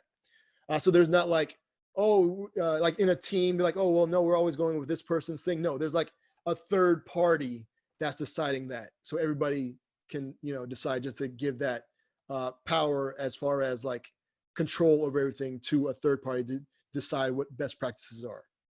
All right, so what we're going to do is we're going to scaffold a new project. But like you said before, you can upgrade an existing project. So let's do that. Now, you can actually create a full application with OpenWC. And I believe it takes a bunch of different like web components. I've never done it because I've always just created a web component. And cool, as you can see here, you can add linting. So ESLint and Prettier. There's also testing using Web Test Runner, which is pretty cool. I haven't played around with that too much, but it's really cool. And then you can demo it using Storyblok. So you're able to run this application to scaffold it. And if you want to, you can have Storyblok to show off your web component. And for people that may not be familiar with Storyblok, Storyblok is like an application where you can set dials. So you can have your web component and all the different iterations that it can do. You can have it where you can preview it in there. Pretty cool stuff. But for brevity's sake, we're not going to do any of that. So enter. Now, for all the people who like TypeScript, you can use TypeScript if you want. No, we're not going to do that for this one. Name the tag. So let's call it Cityjs. Remember, it has to be can't be one word. India. Let's go with that. All right, Cityjs India. So now it's going to show you the structure of it, because again, it's giving you the best practice. Like, hey, this is what we think will work, and so here it is. And do you like how it looks? And so you see, it's going to create a folder, and we're going to have some extension stuff for VS Code, the demo, the index.html for it, and we're going to have the source. This is where you're going to do most of your coding, right in that one, and some other config files and things. And this Cityjs India, that ties the element name that you created, like the Cityjs-India, to the class, which is the Cityjs India, but camel case. So it hooks up the kebab case with the camel case. All right, cool. And then we have the license, index.js, the package JSON, and then the web dev server, which is kind of pretty neat. So now, do we want to write this to the fast track to the disk? Sure, why not? Now, we can also install with yarn or npm. And since we've been talking about npm, let's do that. And so we're just going to install that. Now, I would ask, how's everyone doing? How are you finding it so far? I see some super cools. Thank you. Wow. Thank you very much. How's it going so far? Like for people that weren't familiar with web components before, how are you liking it right now? Bam. See, it's done. And so again, it did the npm install. And so it's able to do that because people publish their packages to npm. And we're going to do that as well. So here we go. It did everything it needed to. So now all you need to do is run, just go into the actual folder that it just created for you, and you can do npm run start. Now let's take a look at what that looks like. So Cityjs India npm, I'm thinking about food, run start. So what that's going to do is going to start up that web server, and it totally opened up in a different thing here. All right, so this is the sample application. Let me, I guess, zoom in a little bit. And it's just like a counter. It almost seems like counters are like the hello world of web components. Like anytime I see anybody do like a base thing to kind of show off stuff, it's a counter. I guess because there's like functions that you can do. And then you can also set up to, if you reach a certain number, then it can send out a custom event. So there's all sorts of things. So it's kind of like a little hello world of it. And so you can see you can increment and the number goes up. So that is the base one. Cool. Let's see here. So let me stop that. All right, so now back to the slides. So now we also need to install the material design web components. So we can look at that. So is cool because you can then use other people's like design tools to help make your thing look a little bit better. So they put in all the work into it. Another good one is the Adobe Spectrum web components. So Adobe, you know, like Photoshop, Illustrator, they actually use like web components when they ported over Photoshop to the cloud, like on the internet. Like you can use Photoshop on the internet officially now. And so we're going to install some web components from Google's material design system. So I'm going to copy this code, go back into here so I can install that.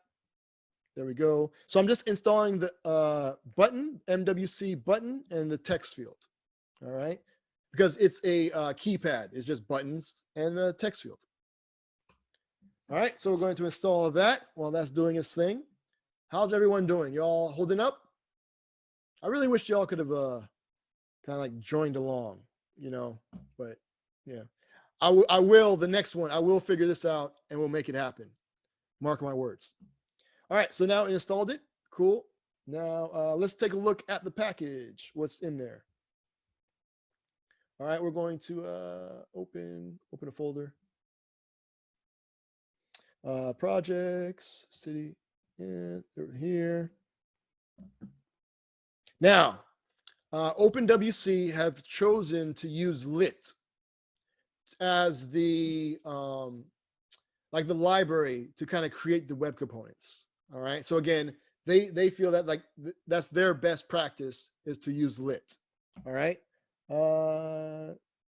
Okay, sure. Now let's take a look at some files. Again, that's cityjs-india.js. You can see again, we have the custom elements.define that we've seen so many times before, because again, custom elements are one of the three that are needed to be able to be called a web component. So again, there's the shadow DOM as well, and the HTML templates / slots. I kind of count slots within templates because they're actually literally inside of a template. Like you can't just have a slot outside. Like you need it to encapsulate within a template tag. So I just say template. But if you see slot somewhere else, you'll know what that means. And so we're importing that class. You can see right there, it says class Cityjs India from the site, from this file, which is in the source folder, this one right here. And that there you can see that it's using lit. So it's using HTML, which renders like the HTML, the CSS, and lit element is going to be the base class. Because remember before it was HTML element, but now lit has taken the HTML element and added some more stuff to kind of abstract out all that boilerplate that we saw previously. Remember all those listening for different things and all that stuff, and setting up the templates and all that, and cloning and then attaching the shadow DOM. You don't have to do any of that. Lit does that for you. So as you see here again, we're exporting the class and then extending, instead of HTML element, we're extending lit element. So it gives us like a head start. So now we're getting the different styles like CSS. Then we're getting the properties on which we need to listen for. Remember in the other one, it was like observed properties or something like that. Attributes, I think it was observed attributes. So this is pretty much kind of like doing that. These are the things you're going to be listening for. So we're going to listen for the title and the counter, right? Because remember, the title was that NR5 thing, and then the number is the 5. So yeah. Cool. Again, we have the constructor. So in the constructor, you're pretty much always going to call super. So what that's going to do, like it says, is the base element class. It's going to take all the goodness from lit element and make it available in your application so you can use it. Cool. Then we're setting some initial values for title and counter. And then they have it just so we can increment it. And so they're just taking this dot counter and increasing it by 1 that we saw there. Which in title changes. So you see, here's the title. I think they passed in Mr. If we go to demo and the index.html, you can see here. So since we named it Cityjs India, they called it that there. The title there. So you see hello OWC world. So that's being passed in. And since that's being passed in, that's overriding just the regular hello world. And then some light DOM here, and then Cityjs India closing tag. All right. Cool. Back to here. And so, yeah, that's basically what it's doing there. Because before it would be hey there, but it wasn't hey there. It was hey OWC world. And that's because we set the attribute to be that outside in the outside application. And yeah, all right, cool. So that's what they give you. Now let's talk about the code for the actual web component. So now basically the same thing. So we have we're importing those same things from before from lit element, but I think now it's actually lit. So there's been a newer version since then. So instead of doing from lit element, you do it from lit, because they're kind of like they combined it in 2.0. But I haven't updated my code. It's just been it still works. You get like a warning. So I'm going to have to eventually update it. And then we import the button and text field from material web components, material design web components. And then again, I just called it whatever you like or what have you. It extends lit element. So we're going to switch this whatever you like keypad out with the Cityjs India. All right. And then we're getting the styles again, as you can see here. We're using a CSS custom variable to set from the outside. You can set that property, CSS custom property. You can set that. Otherwise, it's going to default to black. So yeah, so that's one way of kind of like styling. We'll talk about styling a little bit later. And then we have the container, which is like the overall thing. We have the button rows, so a whole bunch of stuff. So again, you can see we're using some CSS properties to set these things, custom CSS variables, basically. Who's heard of CSS variables? Let me know in the chat. We'll talk about that soon. Cool, and then we're just getting the properties that we want to kind of keep an eye on. So remember the no asterisk. See how it's like camel case here? But through lit, I'm actually just saying, hey, the attribute that you need to listen for is actually this with the hyphen, the kebab case. That's maybe a little bit easier to read. And it's of type Boolean. It's either there or not, right? So then we have no hash again, similar situation. Same thing with the display. Now the action text is going to be of type string as well as the cancel text. Action started is either true or false. And then the digits, which is the type string, the actual things that get added. All right, so then I'm just setting the, again, calling super to get all the lit goodness. And then we're setting the initial values for everything here. All right, now we have some methods that we can call from the outer, well, these aren't from the outer one because see, they have the underscores, so they're private. In TypeScript, I believe you can just write private and it'll just make it private for you. But this is kind of private, but it's just kind of known not to call that from the outside application because they want it to stay inside. And so you can see here, you're passing when you add a digit, you actually have a digit because that was what was pressed. And then you're adding to the other list of digits that digit. And then I'm sending a custom event of digit added. And then again, so you're sending the digit just in case if the outer application wants to know about it, because that's important for when you don't want that same display that comes with it. Let's say you have like a huge display or something and you have like a little controller that you can pull up sites on and be able to enter in things. Like, I don't know, like those signs that have like the gas prices that are digital maybe. So you'd be able to just kind of type it in. You don't need to see it there because you'll see it on the actual screen. So that's kind of like the idea behind not having the thing, the display. Then something similar for digit send. So once you actually click the action thing, it will send a custom event saying digit sent. And that's all the digits instead of just the one. And then again, it bubbles and it's composed. Then you dispatch the event. And then the create action, which you can see there's no underscores before. So that means that the outer application can call it. And so let's say you want to if you had like a timer and you weren't able to like press a button and it count down, you could launch the create action to get the action started. And then end action is pretty much the same thing, but opposite. So we have, it sends out a custom event, action ended. And then it just sets the inner action started to false so that locally it knows within the web component, like, oh, this thing has changed, it's false now. Cool, because again, custom events are to let the outer application know what's kind of happening with the web component. And then we have some, so we're returning, like the render function returns HTML.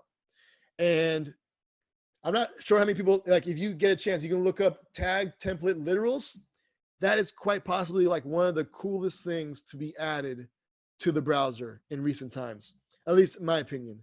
And so what's happening is you're returning some HTML, and this just works with anything. Like I'm sure you maybe have seen the backticks, and if you do like a $, it'll actually like calculate what's in that the $ brackets, and then return to you like some HTML or what have you. But when you put some text in front of it, that goes from being just a regular template literal to a tagged template literal. And tag meaning that that HTML is a function. And so what's happening is it's taking all the stuff that's within the backticks and it's doing some calculations or what have you on the back end. And as far as lit, what it's doing is it's like checking to see what changed, what hasn't changed, and trying to efficiently as possible re-render it and to be as quick as possible. So that being said, so we got that there. Again, if you look up tag template literal, pretty cool. And so yeah, so we're just doing that here. Again, so it must return, it calculates whatever's in there. So we're checking, hey, is this the no display? Is that true? Is that in the attribute? Like, is that in the component? If it is, then we don't return the display. So that's why it's a blank. But if it does, you see we're returning some more HTML, and that's going to be the text field that we installed from material web design web components. And then the value, if the value changes, then you put like a dot there so you can kind of keep track of it. Because again, these are things that the HTML tag will look for so that it can make its best judgment on how to re-render stuff. So the more information you can give it, the better it'll be. All right. And then we just have like the rows of buttons so you can see 1, 2, 3. When you click them, it goes to the add digit and it sends the digit along with it. Cool. I just have them split out in rows. And then here, remember, there's that no asterisk attribute. And so if that shows up there, we return nothing if it's true. Otherwise, we're going to return a button and it's going to have the asterisk in it. Cool. Same thing. We have the 0 and then the hash, all the same stuff. It's like a pattern to it that you can hopefully see, and you'll get faster with it the more you work with it. Let's see. Then we have the last button row. And so this is if the action is started. Remember, the outer application can create the action, like it can get it started with that create action method. And so if it's true, it's going to return a button. But when you click that button, it's going to end an action, but it's going to show your cancel text. So if something is going on, it's going to show you the cancel text so you can stop it. Then, if it's false, that means no action has started. Then it's going to show you the action text, and it's going to send digits. Now, send digits, I don't remember if we looked at that. So send digits is just going to create a custom, what do you call it? Event. And it's going to have your digits in there. Like once you finish typing and you press like send, it's going to do all that for you. So that's what that is. Cool. And that's pretty much that. That's the code. So we're going to copy that like good programmers do. And let me, well, I just have to remember Cityjs India, because I'm going to paste over everything.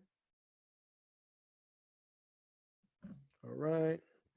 So there's the code there. The spacing is kind of weird because see how everything's like all shifted over?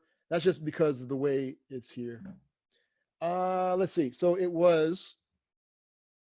that's very important to make sure you change that, because so many times before I have forgotten to do that and it causes issues. Like it won't, because it's looking for a different name.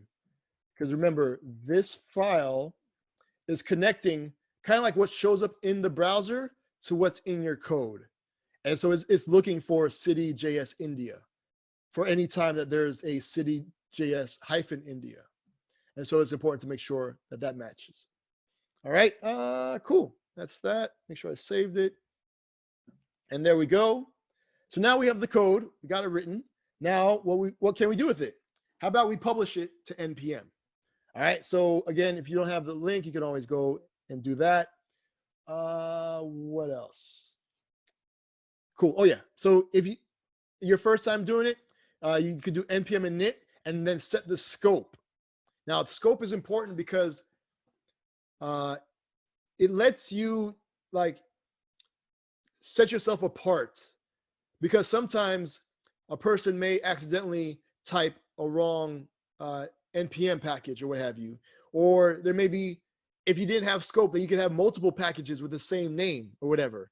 And so to kind of keep it a little more like I guess secure by the way that it's kind of like separating and putting everybody in kind of like separate spots through the scope, so you can initialize that scope with your username that you sign up for.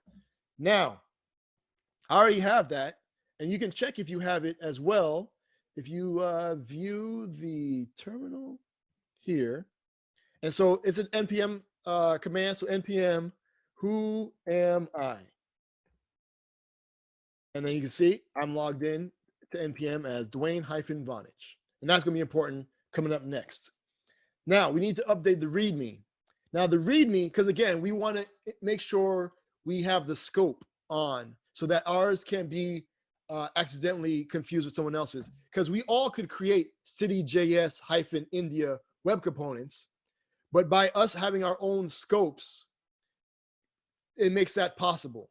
But in order to show that it's coming from somewhere else, you need the scope. And so for your people who are using your web component, they use the README to kind of show everything that's applicable to the web component, right? So now see, you're not going to npm install Cityjs-India. Remember, we have the scope, so it's going to be Dwayne-Vonage, if I could spell, slash, so at Dwayne-Vonage slash Cityjs-India. And then also when you're going to use it within your application, here we go. See, add that as well here. Oh, here.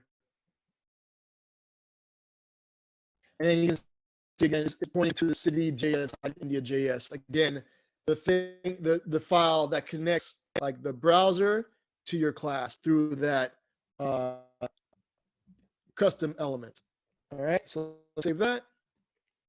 Cool. And if you have any questions, please let me know. I'm just going to keep on moving ahead. All right. Cool. I think that's it for that. Now, what's next? Oh, we need to, I believe that package JSON. That's kind of the instructions for your package JSON. Here we go. All right. Now, the name, need to change that because it's not just Cityjs-India. It's at Dwayne-Vonage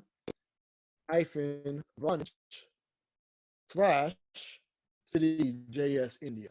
Okay, so save that, and then your version is everything that changed. You have to change the version. It won't allow you to create. It won't allow you to publish this multiple instances of the same version. It's the difference. Cool. Yeah. So you see, we have material, design, the lit, and some stuff from pretty see. Yeah, we have some JSON that cool. And, yeah, I think it's good. We'll publish it. Publish is being published, and by default, if you have access, I believe it's the private, and so that way you always change it if you want that make it public. Yeah, cool. So let's go ahead and push it. Oh, yeah, my computer's slowing down. Huh. Not sure what that's about. Come on, let's go. Let's go.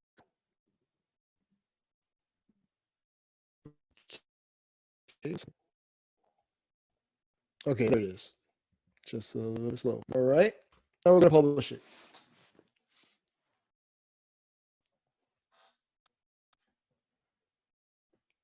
Maybe my internet is again. I feel the struggle of folks who have issues with video, because out of nowhere, like my video just kind of like yesterday, my whole internet dropped.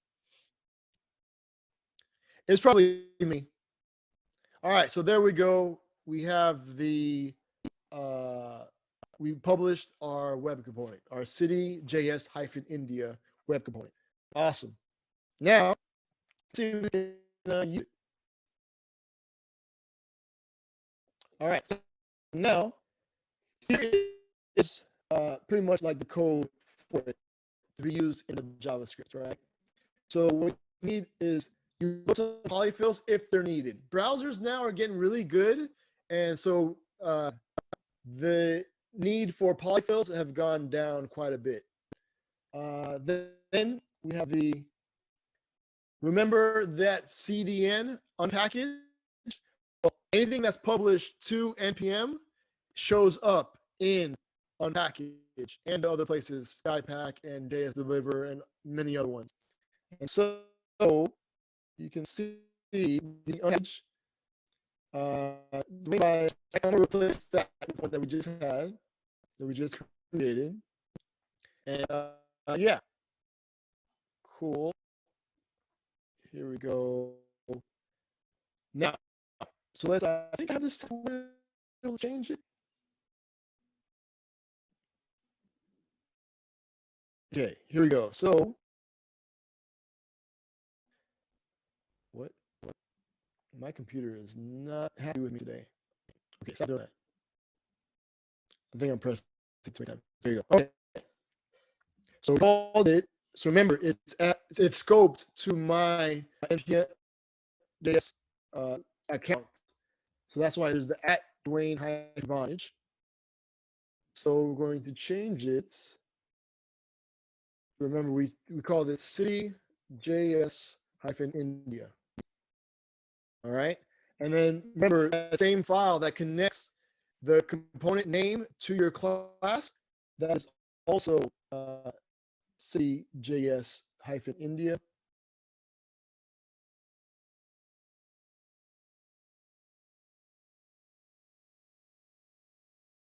Like that. Cool. Now we'll call this one, because before it was called Dwayne's Keypad, but now we're going to call it Cityjs. Oh, come on. India. I'm just going to copy and paste it. My computer is acting up. Of course, I copied too much.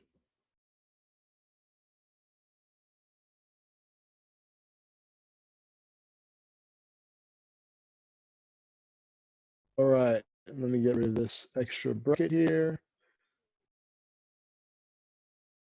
Okay, there we go. All right, so that should be everything there. Let's see. I'm going to show some other things that you can change it up. So I'm going to do that now so they can show that it's actually a new component.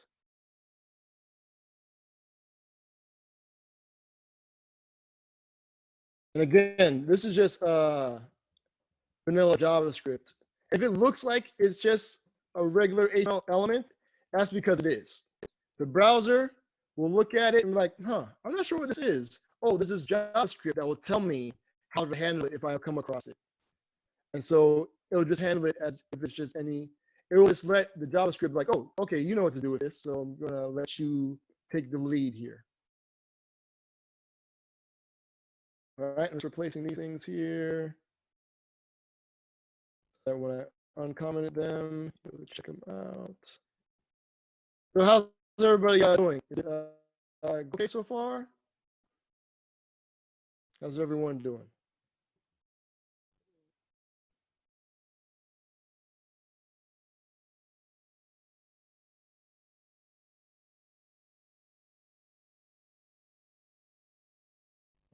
Alrighty.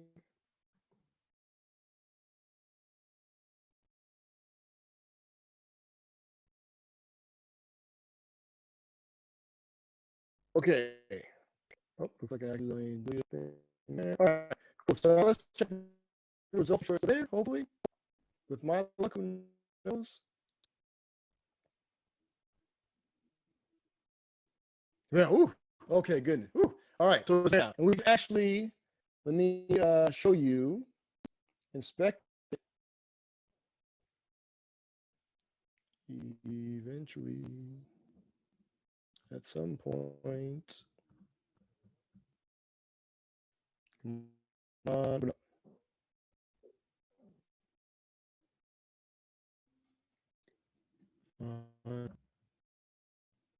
There you go. Okay, that computer was not ready for a workshop today, apparently. Okay, hopefully this will load what I need.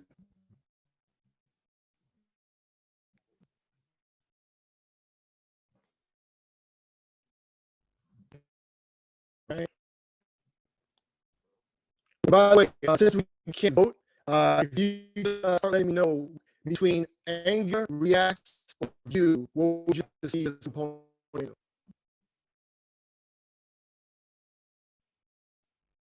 Okay, so loading.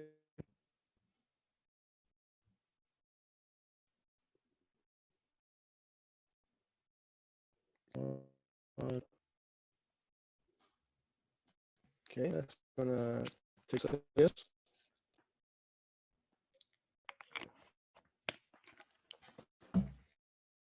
I don't understand. It's,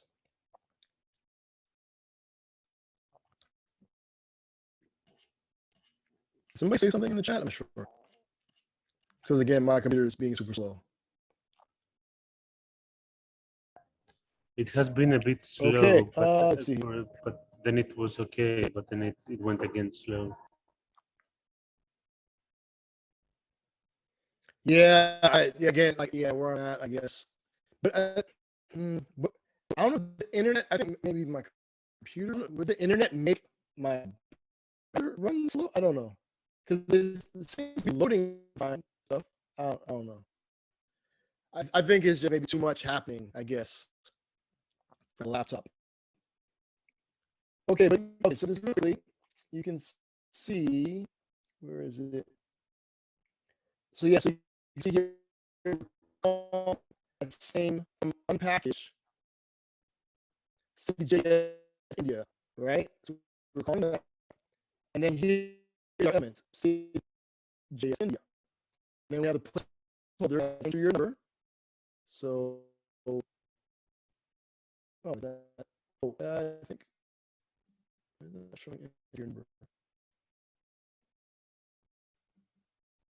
But you can see if it opens up eventually at some point.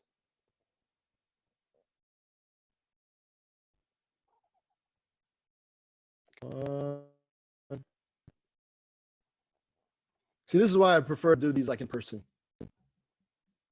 And hopefully soon we'll be able to. It's here that shadow root that we're talking about, like that pocket dimension where everything happens. If you can look, see it open, you can look inside, and we have kind of like access to it through JavaScript to be able to do stuff with it. All right, so we have our container on the inside. And then you see here, this little free tag here, lit put that in there as kind of like a marker to like target it when things need to be updated. So you'll see that throughout it sometimes. Some people will actually add like classes and stuff to kind of keep track of things. They also do that. And then you can see we have a button here. And then the MWC, the material design web components, are also web components. They have their own shared root as well. Wayne, Dwayne, can I ask you, is it possible to put down your camera? Maybe that increases the speed. So turn your camera off. True.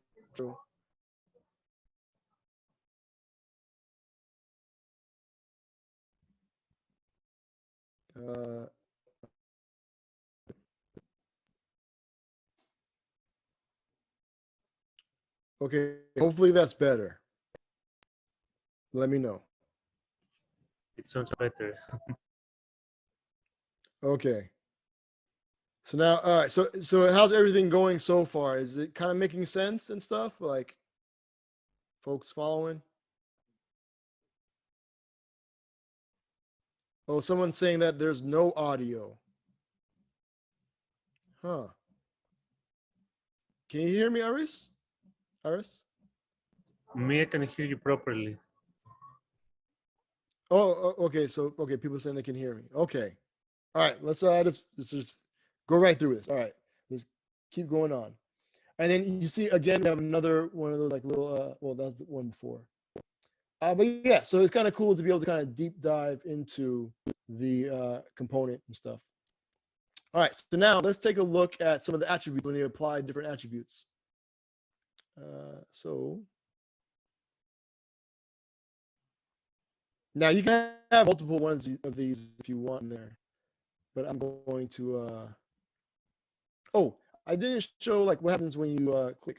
I think I do something. 2, 3, enter. Does it do anything? I don't remember if I set it. I probably didn't set anything to be done. Let me check out the JavaScript. And it look like it's just console log some stuff. I don't think it's. Oh, a window thing should be popping up. I think my computer is just not sure what's happening. Yeah, like something's supposed to. Oh, you know why? Because again, remember the name is different. We don't have a reference to it yet. So you can see here, we have keypad reference, but it's set for the old one, the Dwayne's keypad. It is now the Cityjs India. And it's just a regular tag. So you can use query selectors just like with any regular HTML tag. So we can save that.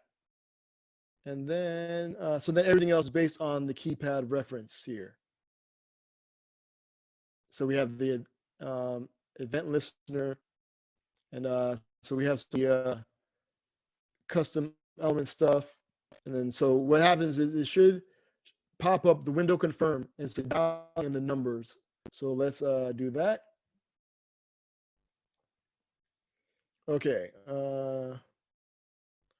1, 2, 3. You can also press these two. I have it to where you can like dial the numbers as well, so it does whatever. Enter. So now you see, now that we actually have a reference, we can actually listen for events and respond to it in the outer application. And you can see dialing, connect call, okay for yes, cancel for no. So if I say okay, see how that enter turned into cancel. So then when we're done, it goes back to enter. And if we were to just enter, it pops up again. We'll say cancel, and it stays enter. Because it didn't create the action when we hit OK. Because remember, there's that create action method. Yeah. Cool stuff.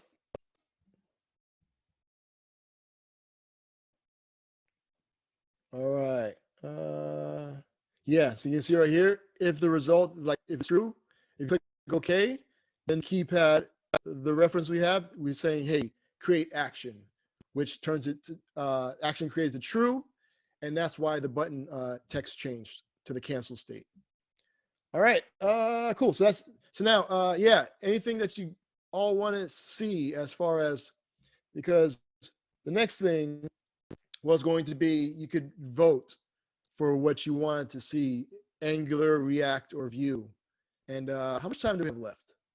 Hey, Aris, how much time do we have left about? My computer's not, there you go. It's been long, but Yeah. I don't know. But it's really been good, and a lot of people have been watching from Twitter and here as well. I'd Cool. say like if we do another 15-20 minutes, okay? Sounds good. Yeah, because we started like 8:30, and so it's like 10:45. So yeah, so we're on like 2 hours. So yeah, so we're almost done. And so yeah, so what I'm just gonna do, I'm just gonna go with Vue. So yeah, I really wish people could have voted, because it would have been cool. Like you've been able to vote, and it would change, and you couldn't vote again. So we're just gonna go with Vue. But again, if I give this workshop again, I will get this working. All right. So if you go to custom elements everywhere, you can get a feel for how different like frameworks and libraries in JavaScript handle web components. So this is a really cool website, and they give things like, they test them and they give them like scores. So let's take a look at some of the here. I just kind of want to show you how to include the component that we just created into a Vue application. And I have a whole blog post on all of this, so you can check that out as well. All right, cool. All right, so this is the website, and I'm getting the beach ball. Here we go. All right, there you go. Now, custom elements everywhere, making sure frameworks and custom elements can be BFFs, best friends forever. And so you can see here, so for example, Vue actually looked like it dropped a little bit. Vue 3, because the one I had, when was that from? Because Vue 3, when I did it, it was like brand new. So it was like 3.00. So yeah, so see, this is Vue 2.6.12. So since then, it's gone from 100%.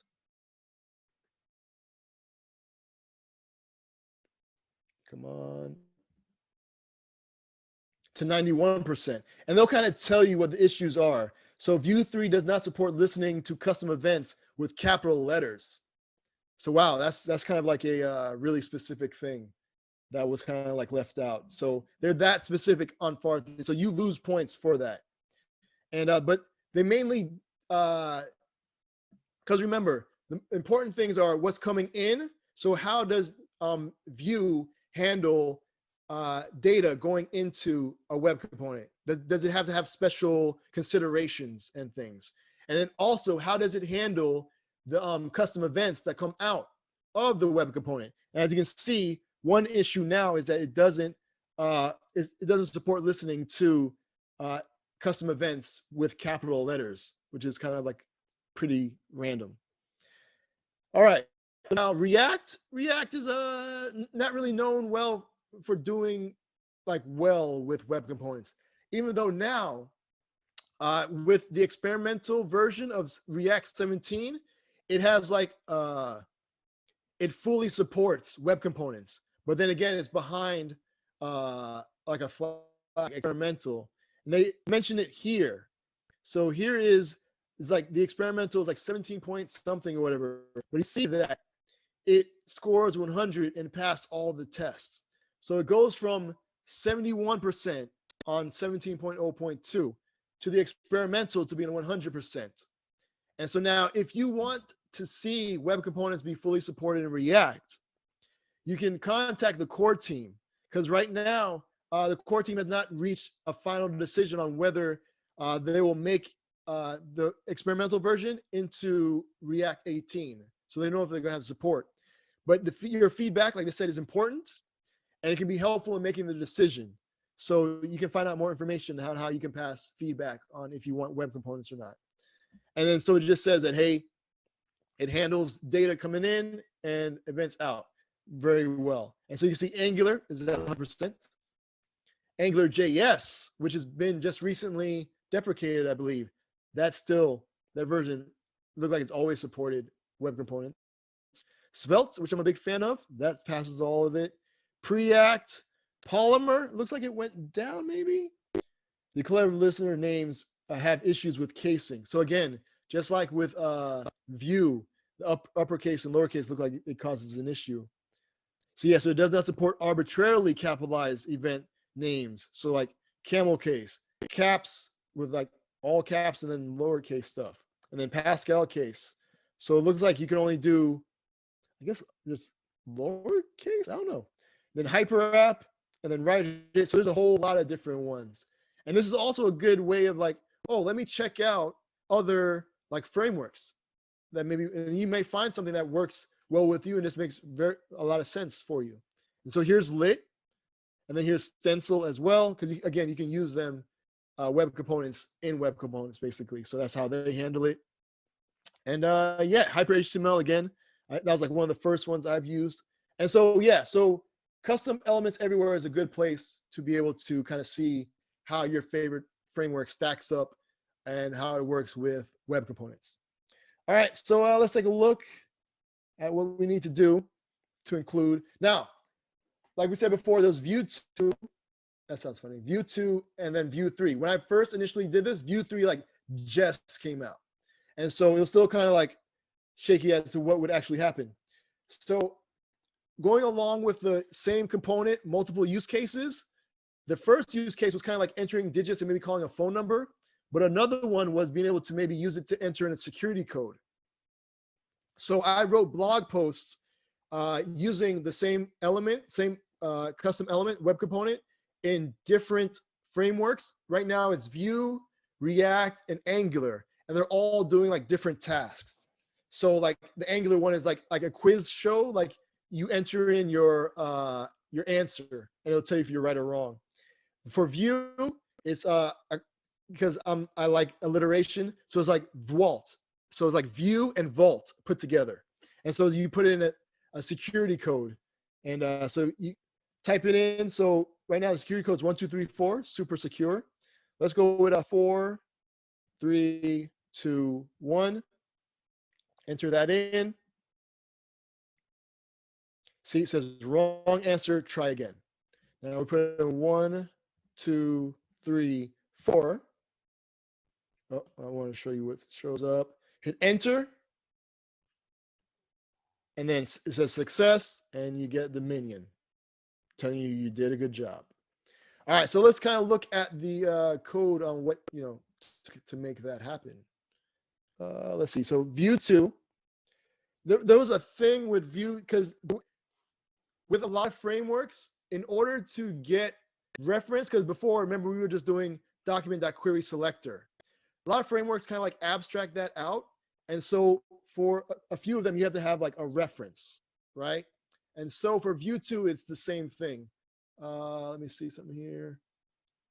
This is pulling up some notes on my very slow computer. Come on. But as you can see here, we have the keypad name. We're passing in the reference of keypad. Remember before, it was keypad was from the document.query selector of the name of the component, but here you don't have to worry about that. So that's reference, and then we're passing in our other attributes just as if they're just regular. Now the thing, and then also like placeholder, like since it can like change, there's like a variable that I put in as, because you see here there's no colon in front, because that's just text. Whereas if you put a colon in front, that means that quit is a string, but placeholder is a variable. And then at stands for like the events that it's listening for. So instead of add event listener, you put an at and the event that you're listening for. All right, cool. And then you're just listening for digit sent.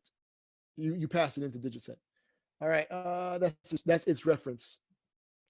Cool. Now, important to note is that Vue has a way to be like, the same way that the browser just kind of like ignores templates, Vue has the same thing where you just tell it like, hey, you're going to come across this custom element. Don't worry about it. I got it. I got this JavaScript with me. It will know what to do. You just need to listen for these things that are in the attributes, right? We're going to play by your rules on how you want to listen for attributes and listen for events and set attributes. But we'll don't worry about, we'll get that to you our way, kind of thing. And then so you can see, so it's actually called view config ignored elements. So they kind of thought about it. And so I'm ignoring anything that has Dwayne's hyphen whatever. So in our case, it'd be like Cityjs hyphen whatever. And so that is, then you create a new instance of view, an app from that, what the element that it needs to attach to. And then I'm passing in the data. So like the code 1, 2, 3, 4, that is what shows up here and what it knows to be true. The image, and so the vault, image of the vault that shows up first. And the placeholder, again, it's a variable. So it's not going to say placeholder. It said enter security code. I could make that a string and pass it there, but I wanted to kind of show the difference, right? All right, cool. Then we have the methods. Again, the digits sent. That's what you can call on there. Let's see. So yeah, so enter the code, and that's pretty much it. And that's how it works. All right. You just have to set the reference and tell Vue, don't worry about it. Now, in Vue 3, they changed the way that you can ignore elements. Pretty sure I clicked that. Maybe I didn't.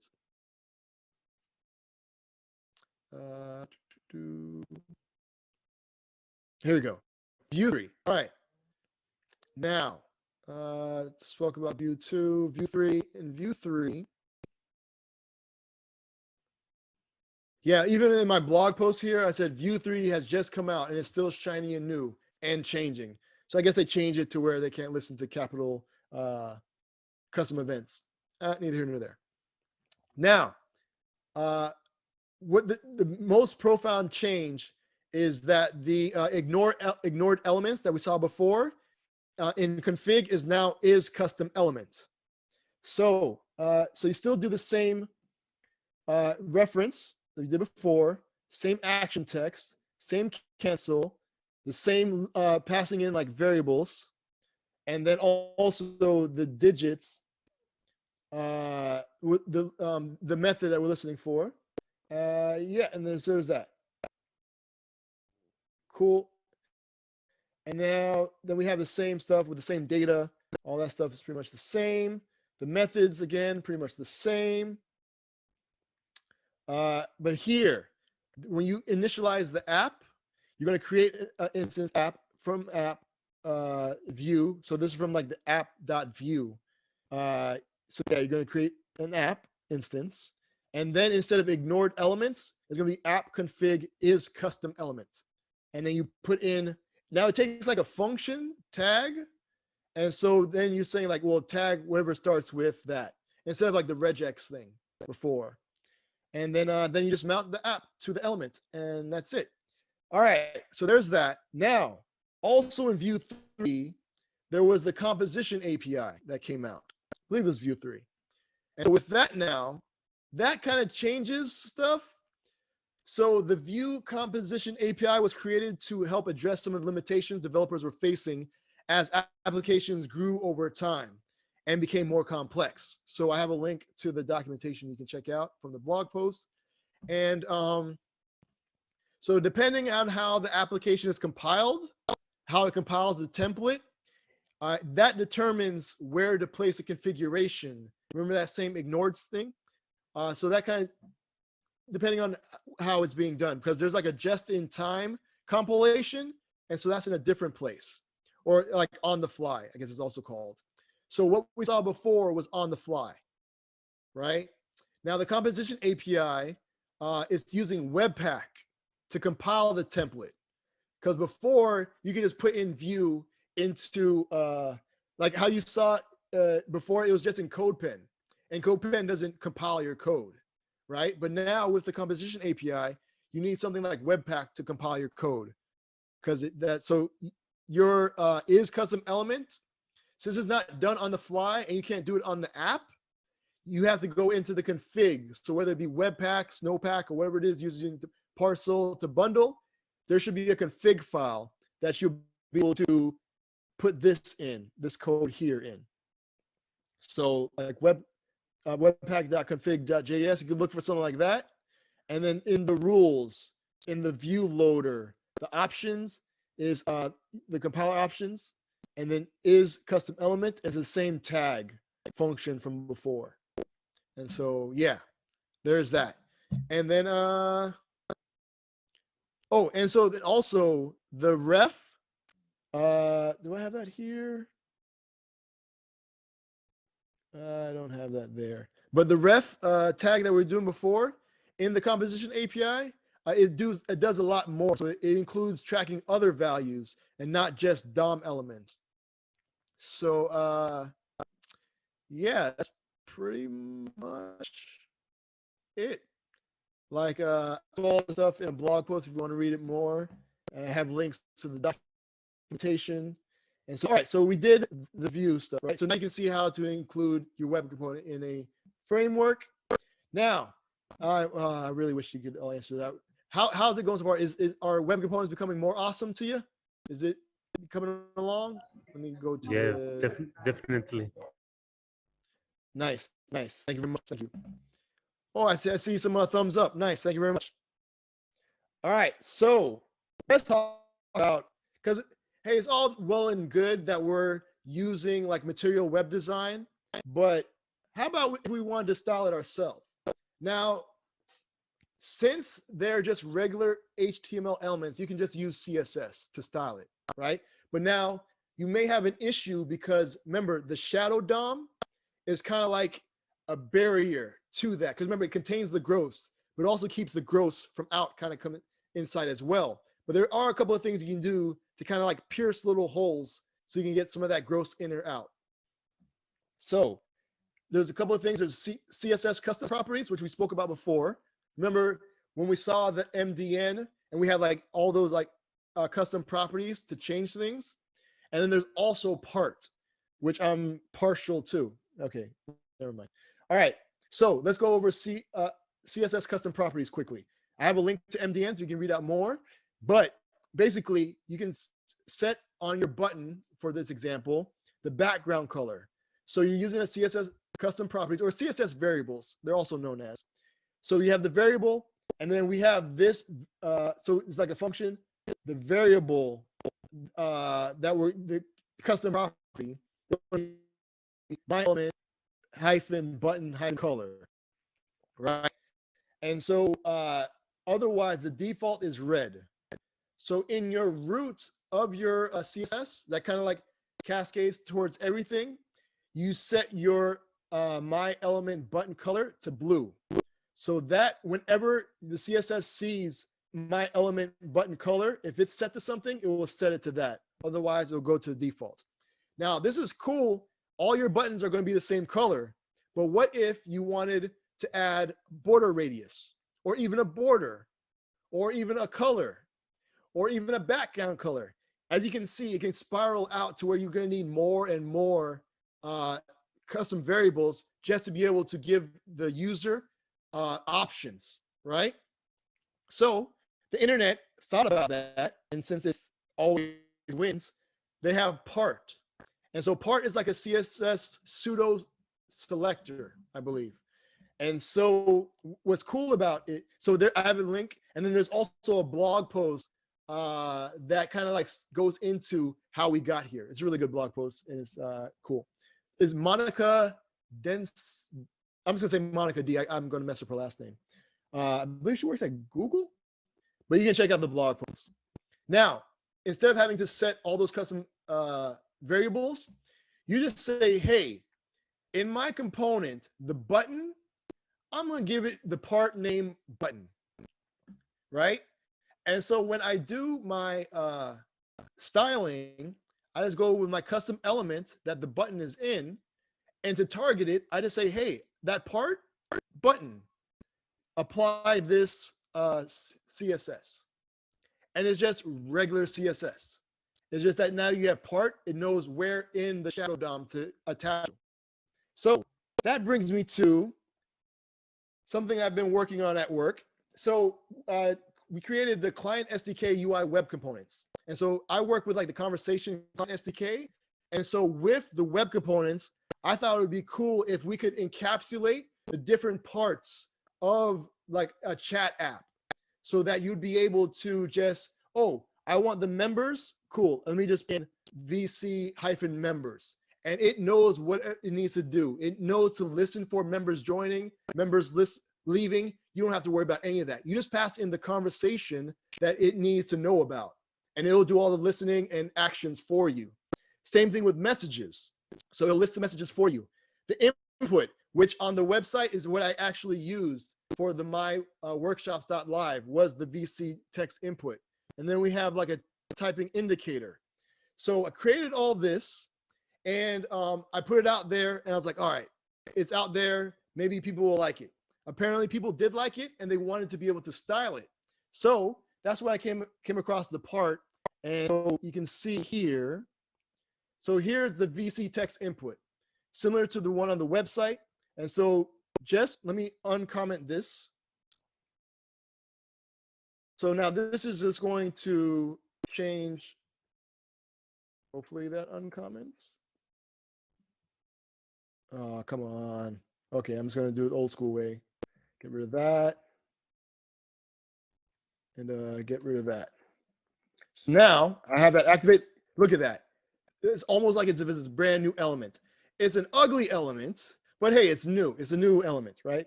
Just styled differently. Same web component is styled differently. And so you see here, I have the part button, which is what I named this button. It has the color red, a 2-pixel green solid outline. The font size is 30, you see it's bigger, and the background color is transparent. You can't see it because it's white either way, but the color is transparent. And then here, I named the placeholder part, the input, I call it, guess what? Input. So if I want to target it, I just say part input and just use regular CSS to my heart's content, whatever I want to do. All right, cool. Now, let's take a look at the VC members. Now, this is interesting because while I was doing my research, I found out that apparently you cannot do like, normally when you want to style like UL unordered lists, you can, come here. You can normally do like odd and evens, right? But with that, you can't do like part and then odd even. So in that case, I had to use the CSS variables for that. So just kind of beware that you may need to use it, but just kind of for your use case. And yeah, so the LIs are all, what you call them LI. The actual UL, the overall unordered list is UL. And so you can see I changed the list style, the border, and yeah, it's just CSS. It's kind of amazing. Now let's take a look at the thing we've been working with, which is the keypad. Now this is cool because I can, oh, come here, oh, come on. Let me get rid of this.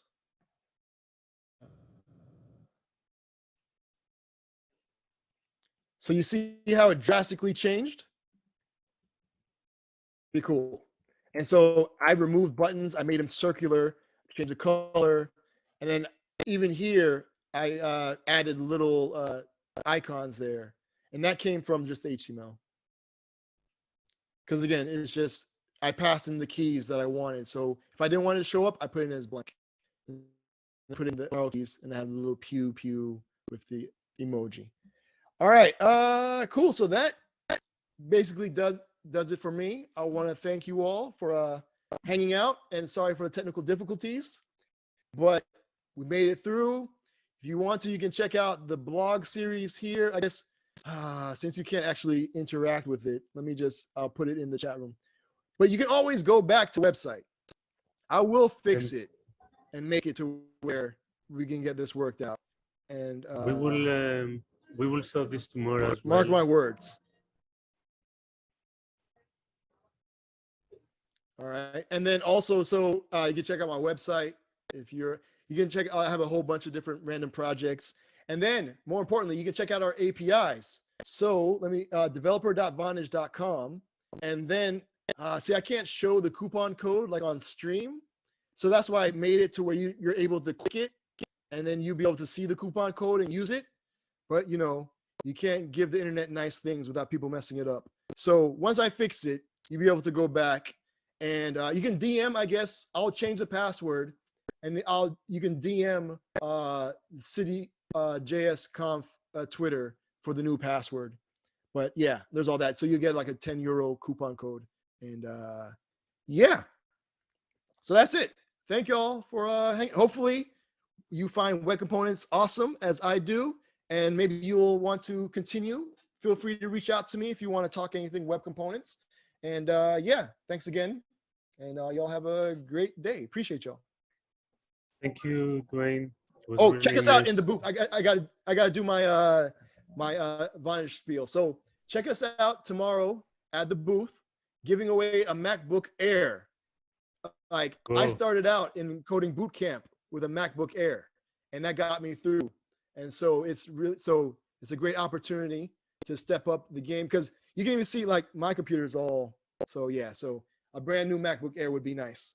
And yeah, so see you all tomorrow at the thing. Have a great time at the conference. And yeah, hit me up if you need anything. I'm really looking forward to being able to do this in person, so it wouldn't be as bad. The internet is cool and all, but you know, being able to kind of communicate with people in the same place will be great. So at some point, hopefully. So if I'm in your area, say hi. Oh, and you can check out, I have another website where it's like a traveling log. And so it kind of maps out, you know what, I'll show it. Like I'm whatever. I got a couple of minutes. Anything else did you want to say? So Clarice, did I miss anything or are we good? I think we're good. I'm bad at like I can sense. Amplify Studio is a new visual development environment in AWS Amplify that makes creating a full-stack web or mobile app, both a front-end UI and back-end, fast and easy. Instead of writing front-end component code from scratch, you can quickly choose from dozens of UI components for popular features. These UI components are also available within Figma, so your designer can create and customize them, and they can be imported into Studio as code. Use the Studio console to set up an app backend and connect your UI components to backend data in clicks. Studio offers a developer-friendly approach to low-code. It automatically translates visual changes into clean React code, letting you focus on the business logic and building a great app experience. Amplify Studio makes it easy to get started without cloud expertise and build full-stack apps that are built to scale following AWS best practices. Get to market faster and easier with Amplify Studio. We did it! We made the app. That's only half the story. Soon, with a little luck, we'll have a ton of people using and loving our product. That means user accounts, authentication, security. You know the drill. But this part right here can be just as important as the app itself, because behind this login box is a lot of your users' information. And they're trusting you to keep it safe. It's important, but it doesn't have to be hard. That's why we use Auth0. It's an identity platform for developers that makes it easy to connect any app, like ours, to the authenticators and integrations we need. But wait, I bet you're like, we could do that ourselves. It's not that hard. We know what we're doing. First, I hear you. Second, are you sure? Users want security and flexibility. You want to give them all the newest sign-in options as soon as they're available, because they want to use your app on their terms, not yours.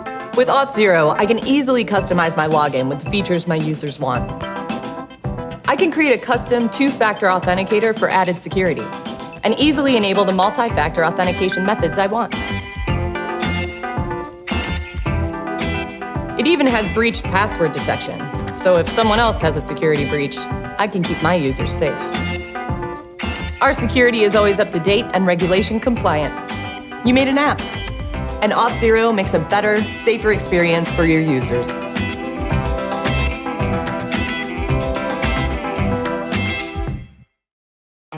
Developers, we know you're responsible for more of what you ship. and your observability tools aren't exactly optimized for your dev workflow? Until now. New Relic CodeStream lets you break down the silos between dev and ops, ditch the screen hopping and wasted time, and jump from New Relic 1 to your development environment in a single click. Step through the stack trace to isolate the exact lines of code causing production errors, and supercharge your workflow by connecting your IDE to all your essential dev tools like GitHub, Jira, Slack, and more. Now you can debug and collaborate as a team by discussing code where you code. Then resolve and manage errors directly from your environment. New Relic CodeStream, where you get the power to plan, instrument, review, and debug code all from your IDE.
Codebar, a charity that facilitates the growth of a diverse tech community by running free programming workshops for minority group members.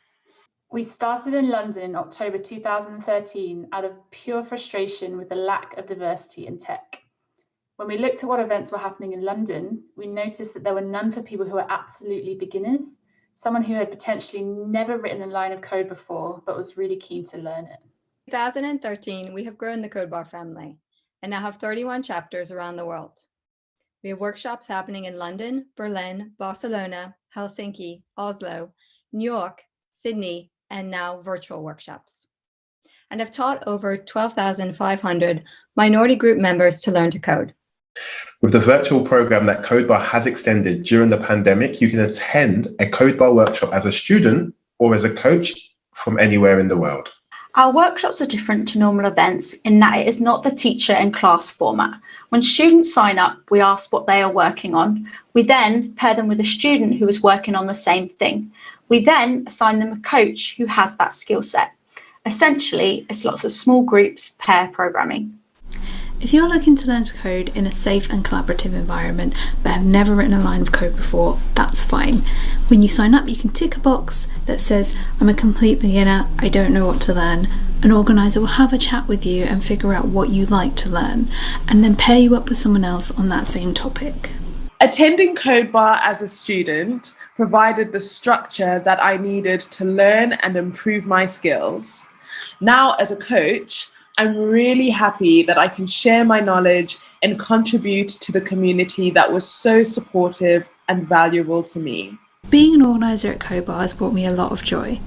Watching students grow and seeing them come to the realization that their goal of becoming a developer is achievable is a wonderful thing to see. If you're interested in signing up, please go to codebar.io and sign up for one of our many workshops.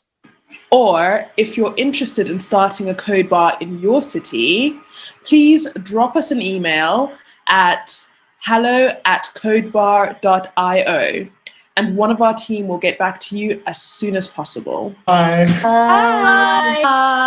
Where would you be in your engineering career if you could get actionable career advice at every stage of your career, 10x your network of peers and mentors, and have a supportive community that had your back? At Turing, we believe developers are the foundation of technology. That's why we're building the Turing community, to bring developers like you together and eliminate barriers to growth. The Turing community offers a host of experiences, all organized for developers by developers. So in this remote-first world, you can improve your technical skills, English language, soft skills, leadership skills, and more. I joined a soft skill workshop at Turing community, which has helped me communicate with my peers more effectively, and this will help me grow more quicker at my job.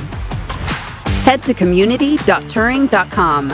Sign up and join our developer community to connect with others, grow your network, expand your skill set, and help each other build your dream careers.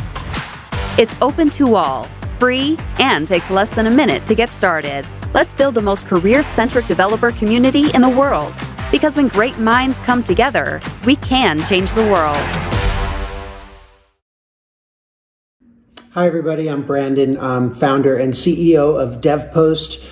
We're fortunate to power the vast majority of software competitions, hackathons, that happen around the globe. There are two kinds: in-person software competitions when we're not in a pandemic, and virtual software competitions that usually last 6 to 8 weeks. And the value behind them, it's all about learning and improving your craft. Anything that you build, the intellectual property stays with you. It is not transferred to the sponsor of the competition. And you can earn really big prizes, many hundreds of thousands of dollars often. And in addition to that, exposure, meeting people, and again, having a time-boxed period where you can learn, improve your craft, and build something that you've been wanting to build. So when you get a chance, hope you go to devpost.com, check around, see what you can find. I would say the vast majority of competitions encourage and allow JavaScript, so it's a great opportunity to mess around with that. Thanks a lot. Have a great conference.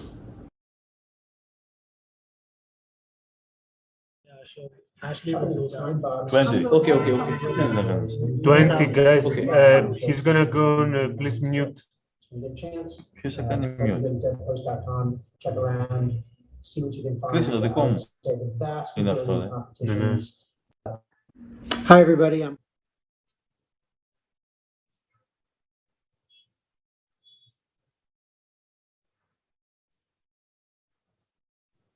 You're ready to go. Okay. It's now time for the first talk of Cityjs India by Arvind Putrevu. Arvind is a backend developer at Elastic and has 10 years of experience in development. He is passionate about evangelizing technology, meeting developers, and helping them solve their problems. He will be creating a search engine app with Next.js and Tailwind CSS, all live from the stage. So folks, we will be having a Q&A session after this talk. If you have any question for Arvind, then make sure to put them in YouTube, live chat, or in Veto. So please welcome Arvind. Hi, hello, and welcome to the Cityjs conference. I really thank the organizers and everyone for giving me an opportunity to speak at the conference. I believe this is the first instance of Cityjs conference happening in India, and I hope to see more events happening in India in different parts and for the JavaScript community. Now, that being said, let us quickly get into the session today. So today we'll be talking about how to build a search app using Tailwind CSS, Next.js, and then Elasticsearch. So the entire presentation would be only demo, and there wouldn't be anything specifically like a slideshow or something. You could get everything from this GitHub repo that I'll share you as a link, and then also the blog post where we talk about I wrote everything about the specific talk in the text format so that you could go and take a look at it. So before getting started, let us quickly create a Elasticsearch deployment on the Elastic Cloud so that, like, you could help create this search app using Next.js and Tailwind CSS. So basically, you should have an account to create Elastic Cloud Elasticsearch deployment on Elastic Cloud. So what you could do is, like, just go to cloud.elastic.co and create an account. You could alternatively, if you don't want to get it on cloud, you could go to elastic.co/downloads and download Elasticsearch directly, and then start running the Elasticsearch on your machine as such. But nevertheless, I would always recommend you to start with cloud, because most of the technologies are cloud native now. Even the app that we develop can be deployed on the Vercel, the Next.js platform. So here, let me create a deployment instance, and then let us choose something that is nearer to our place, and the latest is 8.0 Elasticsearch, and then you could create a deployment. I just want to give a heads up that, if you are doing a trial here, you don't need to worry about the costing, because it will come with 30 days of free trial. So you don't need to worry about putting a credit card or something. So just copy this username and password, or else we would create another one. Don't worry about it. So it will take some 3 to 5 minutes to see this deployment come live. Meanwhile, we'll go ahead and git clone the app and prepare our platform, so that by the time we come back, and we'll give you more details about how do you get started with this UI, etc. Now, this is the backend of your app. So Elasticsearch is a data store through which is a search engine, essentially, NoSQL data store, which works like a search engine. And it is a host for a lot of different sort of use cases, namely observability, monitoring, application traces. That's an entire DevOps related area. And then you also have security, which is upcoming, and a lot of use cases are there. And then obviously today we are talking about search. So let us quickly clone this specific Git repo. So I have the command console here, and then we'll simply git clone. Okay, it's already there, and then I'll just git clone into this particular place, cd Next.js Tailwind search, and then it automatically gets started with one initial. So, but let us not use everything here, because I use VS Code for most of the things. And let us quickly go to the VS Code and open the VS Code, and then do everything from there, so that I could walk you through the code, as well as I could simply show you what's in there. So let us simply go to the code, and it'll open us the entire thing here. Great. So basically here I have cloned the same GitHub repo, and it initiated with one initial branch, which is the default branch for that specific repo. Then I have index.js, app.js, and some SVGs which are important for our index.js page. And then I have a package.json where I'm mentioning what are the scripts to be triggered when I say npm run dev, etc. And then the the dependencies that are there, and then I have some Tailwind related information. So I am just using JIT method of Tailwind, wherein I just compile and then the results are shown automatically. If you are confused or if you are seeing that this is a bit fast paced, you could always go to this step-by-step procedure of this blog and then go look at what I'm really talking about. So I'm just building a web application with these three different components and using this Elastic Cloud, etc. So I also have given detailed information about what is Tailwind, what I'm trying to do here, etc. Because it would be difficult for us to walk through each one of these framework specificalities, like say SWR of Next.js, or utility classes concepts of Tailwind CSS, or JIT compilation mode of the Tailwind CSS. All of them are very interesting to know, and you could go deep and learn more about it, but I'm not really discussing more deeply into that, but I'll explain you a bit so that you could get started without really worrying about all of these really. So the entire code is already in GitHub. It's in working progress. It's completely working code, so you could simply clone it and you could go to the last step also and build that. So now that we have all of this present, let me also show you Post.js. It's empty right now, and also Tailwind config, and there's nothing much that we are doing here. So let us quickly open a terminal console, and we will simply get started with npm install, so that it installs all the necessary packages and stuff, modules that is needed for the app to get started. So npm run dev will start the app on 3000 port. So let us quickly open localhost 3000. So you should see a simple Next.js app saying welcome to Next.js with Elasticsearch. So this I have made it with a hover on Tailwind. It's very simple CSS trick that you could do. There is a utility class for that in Tailwind CSS that you could do, and says for search. Multiple links. If I click on this link, there is an error that pops up because we don't have that right away coded in our app. It's a page, and we are gonna do it in the upcoming branches in the upcoming sessions. So and there are multiple links, and also as I showed you, two SVGs, Elastic and Vercel are two SVGs that are there. Now let us also quickly go through the index.js. So app.js is an backbone or the encompassing layout, but then index.js is the place where you write all this JavaScript code. I have a function which is home, and which has basically all these things coded into. I don't have anything extra specifically. It's simple, plain, and it has few links, like say if I click on learn more, it will go to there. If I click on this, it goes to elastic.co. If I want to click on learn, it goes to the JavaScript API of Node.js client of Elasticsearch, etc. So that's it, nothing crazy here. So now that we have basic setup, let us quickly go to the next branch and see what that has to offer for us. So I have the initial branch checked out by default, but I'll now go to the to connect ES, which is we are connecting the Elasticsearch area. So let me quickly show you what's there, what's specially added here. So we have the env.local.example file where we need to give the ESS cloud ID, username, and password. Now what are these? These are the things that we have created in the first place.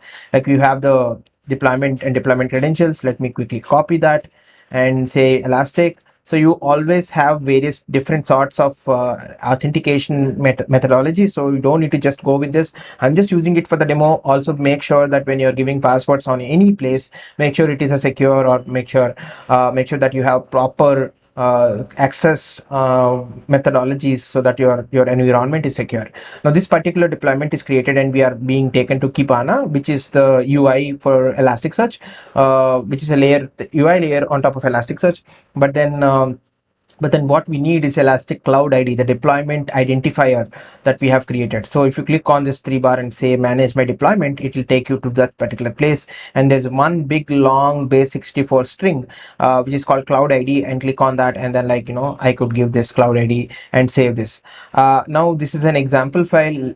We need to have it as a local file so that when I restart the process, or when I say npm run dev, the credentials will be picked up, and the the library will be booted up. So now let me show you what I'm exactly talking about here. Say, as I showed you previously, there is there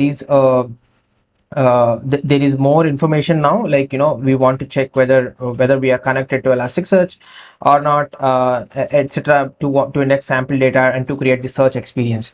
So I have created a API class, simple API class, where it will use the Elasticsearch library that we are importing right now. Say connect to Elasticsearch. If you see that I'm importing Elasticsearch library, and then I'm just pulling up those environment from variables, and then I'm just trying to kind of invoke a simple function which says, like, what is the server info from that particular Elasticsearch instance that we are connecting. So let me quickly do an npm install. Remember, we are importing Elasticsearch library from this particular JS place, and then I think we need to definitely kind of like do an npm install so that the library module and everything is pulled up. So let me simply do npm run dev, and then you will see the environment. And now let us refresh this page. You see, everything is as simple as it is. Now let us say API hello, and it should return us the instance details, cluster name, everything that we have created. As you see that we are saying all of this information clearly. So if you're not able to see this, this is how you could take a look at that. Great. So let me quickly go back to, now that we have connected to the Elasticsearch instance and everything, the next step is to obviously create a UI around it, ingest some sample data, and create a search UI. So there are, again, what we are exactly using is simply nothing but the JavaScript API that is provided from the Node.js, the JavaScript client that we have. So you could have all of these API reference, configuration, how to connect to this particular, the library as well, and in different authentication options. I'm using the username and password. You could use a private key or a different other or a token kind of a system. You could also go and take a look at, say there is an 8.0. So always remember that you choose the right, the version. And then you also have an API reference through which you will be able to find out different APIs, like how to delete, how to, say, for example, if I want to do cat aliases or cat indices, so find out what are the various indexes available in Elasticsearch. You could call this API, and then there are different documentation options that are already available. Now, while this is there, let us quickly move to the next branch and see how do we create different page, like in the ingest to ingest the data, and then also search page. So again, coming back to connect CS. Let us stop this process. I hope you are able to see this. If not, I'm just increasing the font size. So let me process. So I have some new additions to the files. I have removed some things so that you are able to take a look at that. So now you have 3 pages, and then again run an npm install so that we install all the necessary information again, modules, etc. So here there is one specific difference. I have added an ingest data API using the same library that we have in the lib, the same connection function. And then here also we are trying to read from a specific file called movies.json, which is our data set.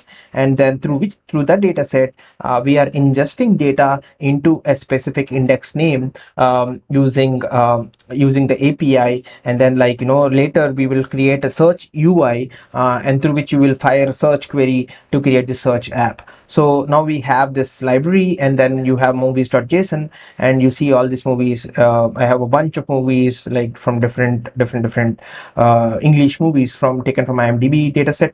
And then I have similar sort of a package JSON which has the specific functions that are needed, dependencies that are needed. I've just done npm install to catch all of that.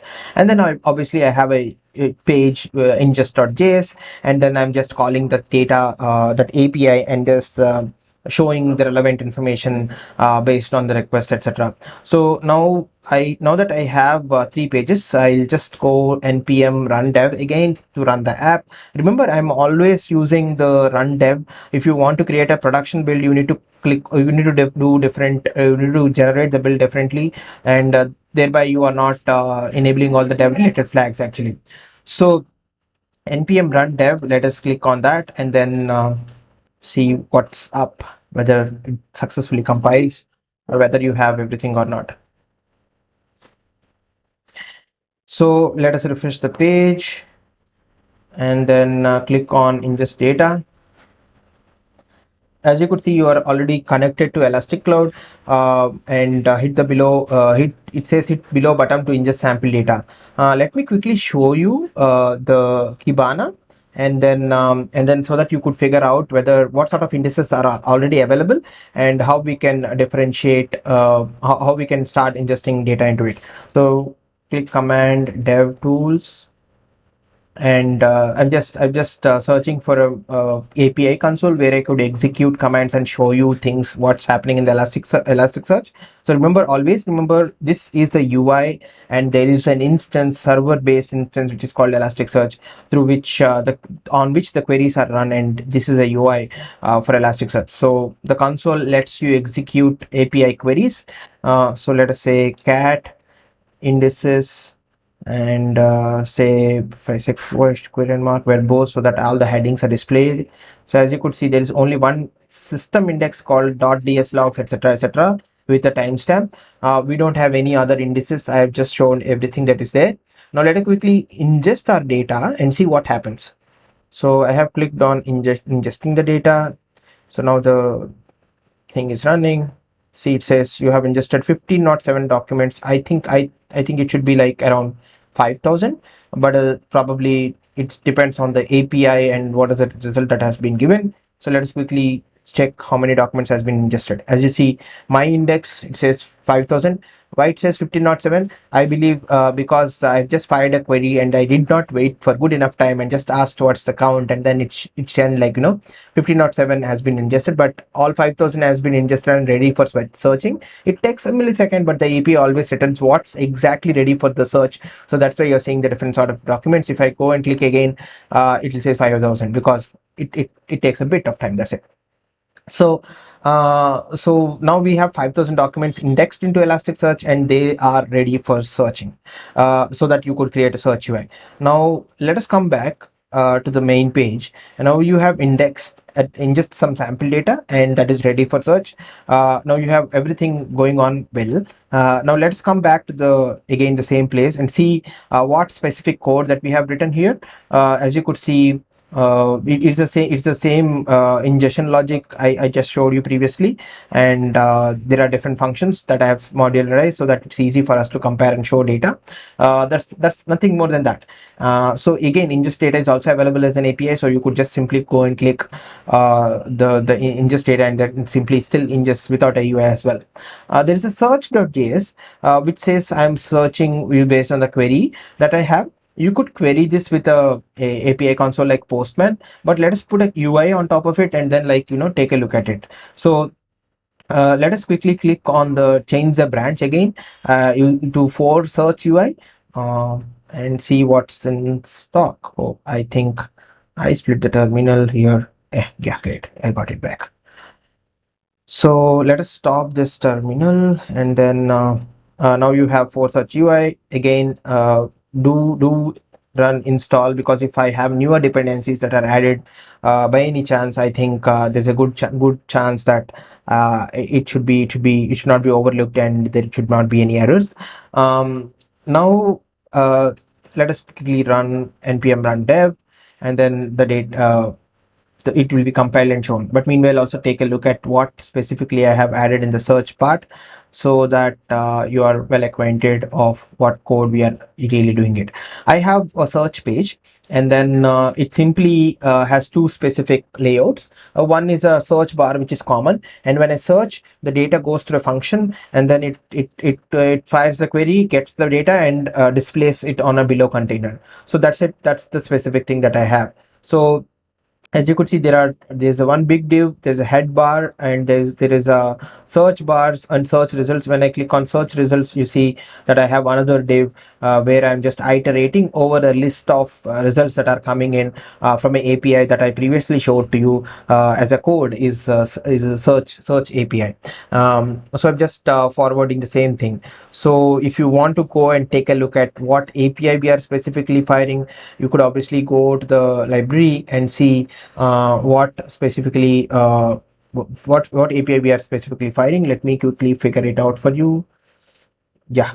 So you could see that I'm trying to connect to Elasticsearch as usually, and I'm trying to search. I try to give a request body, and then set the search results to search results, and then when I simply call this one, I'll be able to see that. So that is the data that we have here, nothing fancy or nothing crazy.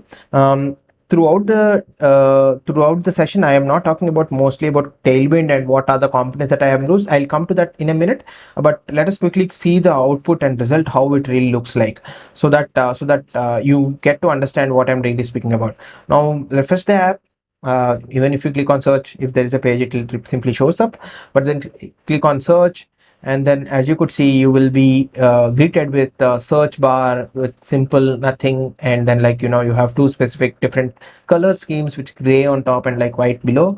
Let us quickly click on my favorite keyword, iron, and see what comes up for that in the data set that we have ingested. Remember, we have ingested 5,000 documents, again using the API. As you could see, you have different types of data. Then I say any name like John, maybe, or if I say because the conference is happening in India, so let us say India. No, the data set doesn't have anything specific like Java. It's not a technical data set, but then I just tried it out. Or we could say Tom Cruise. I'm not sure if there is any data related to that. Oh yeah, there is some information regarding to it. So you could search all sorts of information and see what's available, and by simple easy app, and we did it in last 30 minutes or so, and I believe that you'll be able to create such experiences so easily. Now, coming back to the code, I haven't talked much about Tailwind config and post CSS config, because it's mostly same throughout the different branches. After after the third branch, there is nothing really specific. Let me quickly explain what is there in the Tailwind and how I'm trying to do things here. So Tailwind is a utility CSS based framework wherein you don't need to write CSS at all, or you can just give the class names based on a specific semantics and structure, and then it simply follows that color scheme and simply allows you to generate that massive CSS file.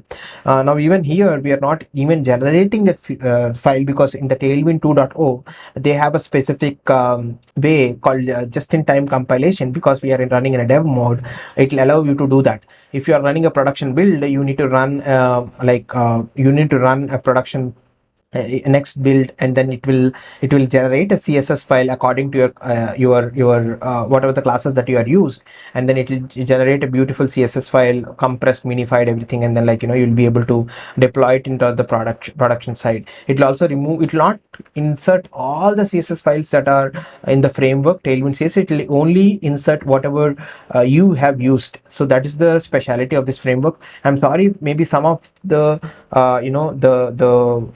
versions are old here, a few months back, and probably you could upgrade it whenever you're trying to build this app, or even contribute to my repository. All sorts of contributions or new features are welcome. There is still a bit of things that you could do with all of this. Now, coming back to the Tailwind config CSS, if you go to the index.js, and I have columns like flex, call, item center, etc. So you might see many utility Tailwind CSS frameworks which does this more or less.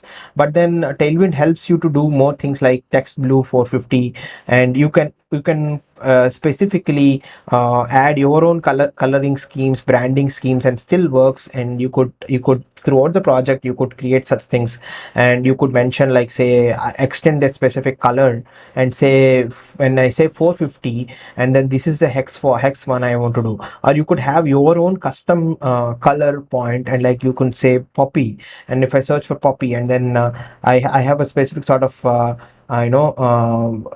color that I have used for the button that you see whenever I clicked on ingest. So that is BG Poppy, and then like you will see that. So all of these are interesting things to me, and it makes it easy for non-UI devs, but someone who has a bit of JavaScript experience but couldn't create a lot of wonderful UI experiences easy. So the developers I believe will enjoy doing that.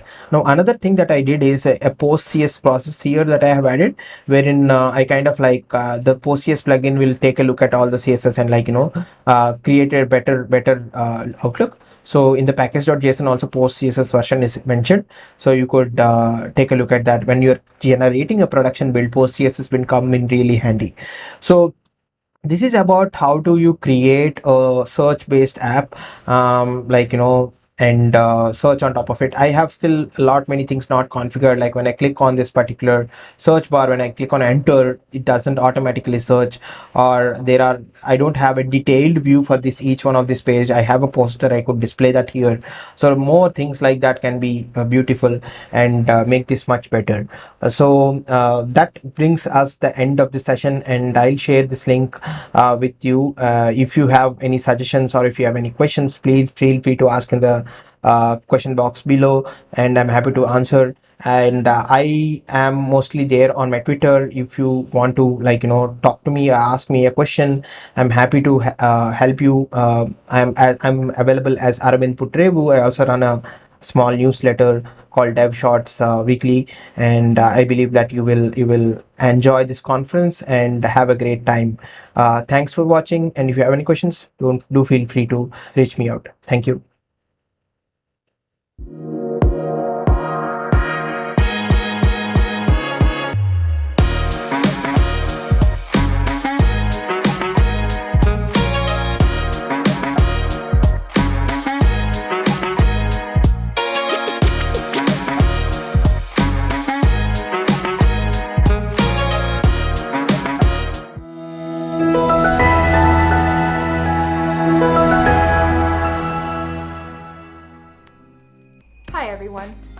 Are you a developer that works with images or videos in your web app? Did you know there's a global community on Discord to network with other developers that shares knowledge and best practices when it comes to working with media? Come join us and chat.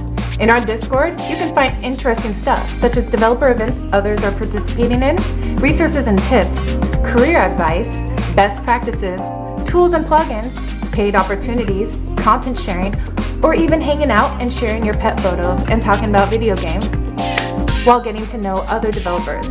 We will be raffling out weekly prizes for being an active community member. Join the server by going to this URL. See you there!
I love sports. One of the reasons I joined DAZN is because I'm a huge football fan. I'm someone that loves to problem solve and like to provide, I guess, end users or customers the best experience. We're really invested in microservices and micro front ends. I'd seen the pain points of monolithic projects at other companies, and I was really drawn to come and try this. I think the culture is pretty much about relationship and trust, and that's how we thrive.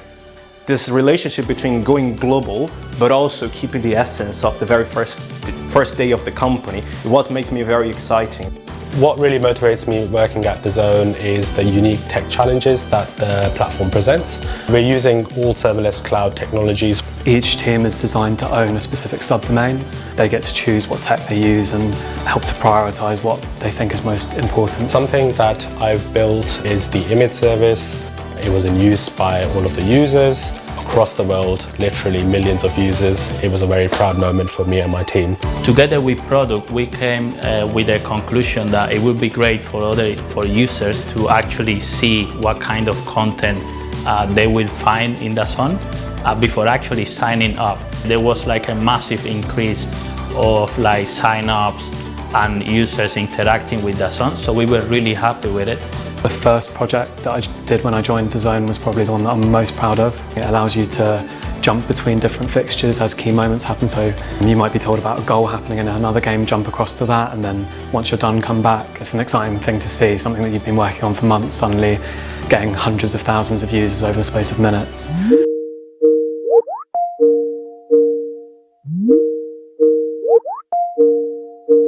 DAZN is a tech-focused company, so even before COVID, we were kind of actively on Teams. We were using software like Jira and Miro, so that we could kind of collaborate in a very, very distributed way. In a sense, it's kind of made like the whole team a lot more like cohesive. Working from home really works for me. There is no fixed time schedule. It's all about flexibility and a good work-life balance. It's important to know you can take care of your life and you can take care of your job. We do a lot of activities as a team. We have a budget for like meetups and online courses. We've agreed that every sprint, every 2 weeks, we've got a learning day within our team. So we can use that for pretty much whatever we're interested in. We've got loads of tech guilds like front end, back end. We have monthly town halls where people share things that they're building. What's really great is we normally have a no meeting day once a month. We can work at home with no meetings whatsoever, really get our heads down. We're working with millions of users. We are building to scale.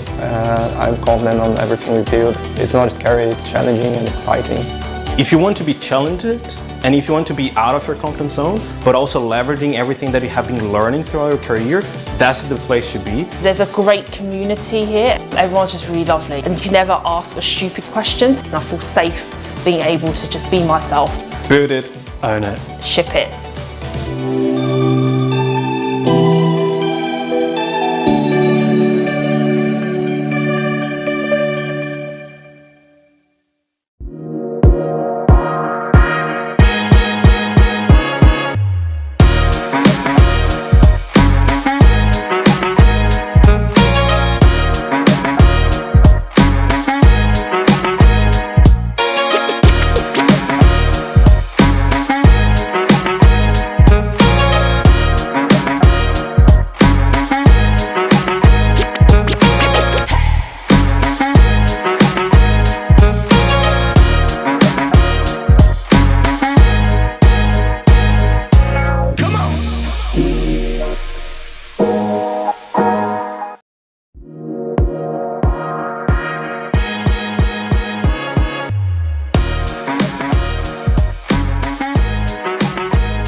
Talk by Arvind. I learned a lot about Elasticsearch, Next.js, and Tailwind CSS. So next up, if you have any questions from Arvind, then make sure to drop them on Vito. And after this talk, we are going to have our inaugural ceremony. So I'm going to now stop and hand it over to the physical space where the inaugural ceremony is happening.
Hi everybody, my name is Samuel Snopko and I am the head of the developer relation at Storyblok.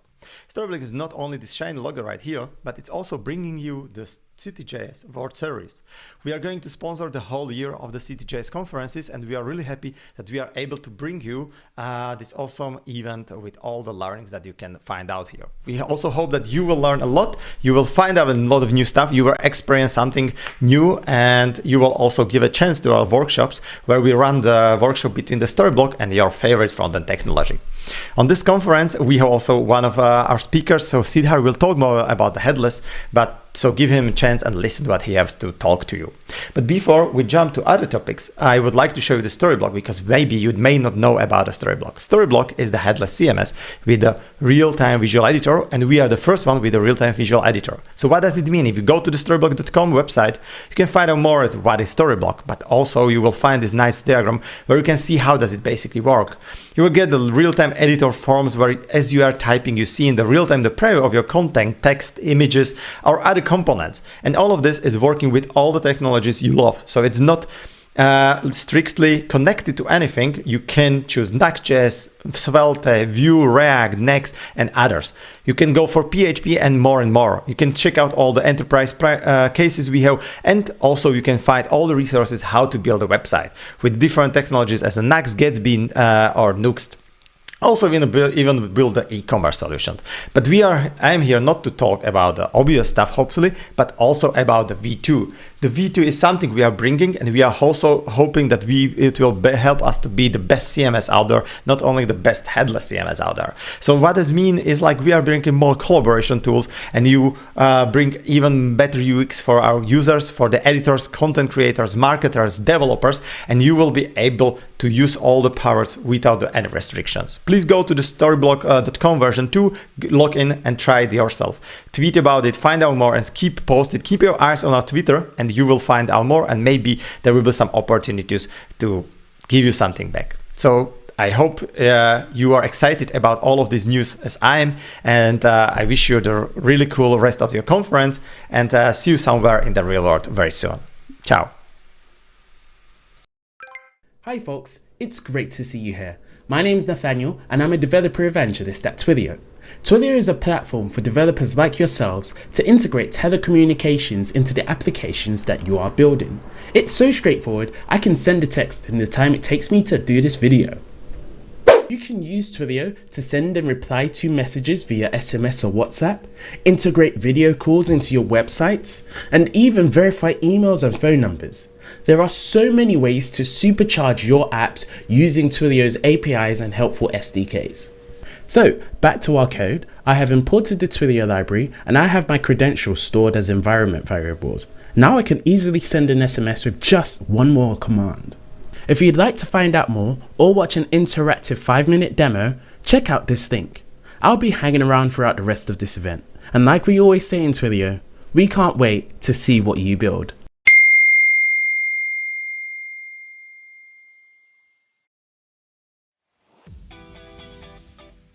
Hi, this is Amanda Cavallaro, a developer advocate at Vonage, and today I'll talk about generating and assigning token roles. To authenticate a user connecting to a video API session, we must use a unique authentication key called token. There are 3 possible token roles: subscriber, publisher, and moderator. Let's generate a token using the video API Node.js server-side library. We first install OpenTalk from the terminal. In your coding editor, you set the constants with the API key and the API secret that you receive when you sign up to use the video API. You can create or use an existing session ID. Next, we call the generate token method that will return a token in the string format. You can generate tokens for clients to use when connecting to the session. In this example, we are creating an username Amanda of role publisher. The options parameter is an optional object used to set the role, expire time, and connection data of the token. We then add the token options to the generated token, run node and the name of the file we created, and in your terminal you can see your token. There are a number of things you can do with your generated token, depending on its role. You have additional permissions if you receive a moderator token. You can, for instance, disconnect, mute other users, or even stop publishing their streams. In this video, you saw how to generate and assign a token. You can learn further from the links below.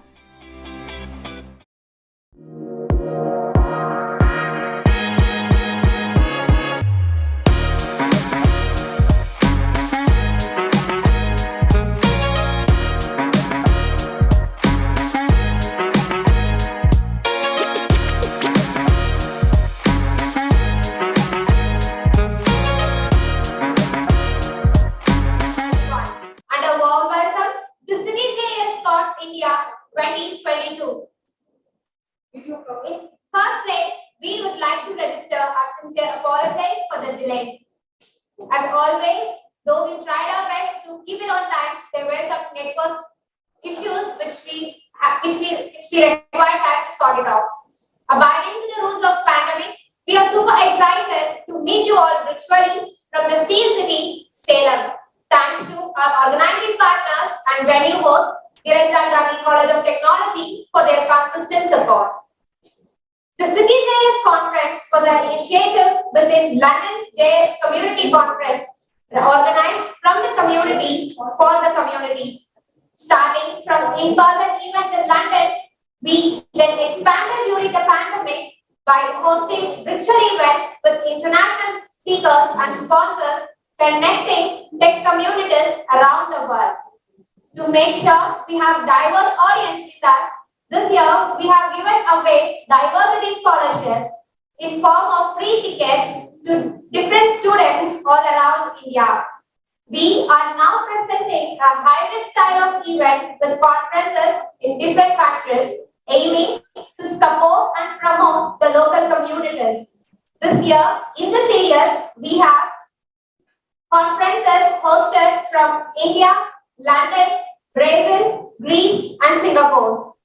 Cityjs India will be the first event in the World Online Series and is taking place online for the global community and also in person for the local community. As said, this year we have lined up interesting sessions by vibrant speakers, especially native speakers from different parts of India, to match the rhythm, understanding, and language of the younger generations. Dear students who have joined us from different locations, hope this is going to be a Kickstarter event for your further contributions to multiple global communities. To all the JS experts, tech enthusiasts and community members who have joined us. We also believe that this will be interesting to you too. I would like to introduce the MCT of the event.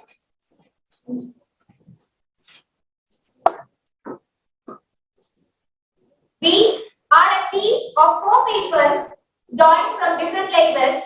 First in the list is Gayatri Devi, working as a software engineer in Geekans. She is very interested in learning new things and exploring new places. She has passionate to develop mobile applications and has participated and organized many open source events. Thanks for joining us, Gayatri. Next in the list is Santosh Kumar, who is a data engineer at Cognizant.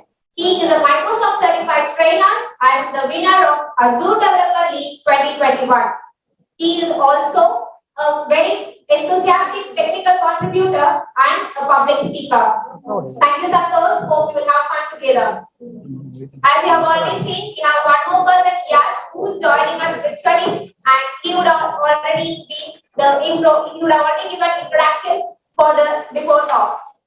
Last but not least, it's me, Ashley Rose Matthew. I'm a full stack developer in Tech Mahindra and also a tech enthusiast and an open source contributor.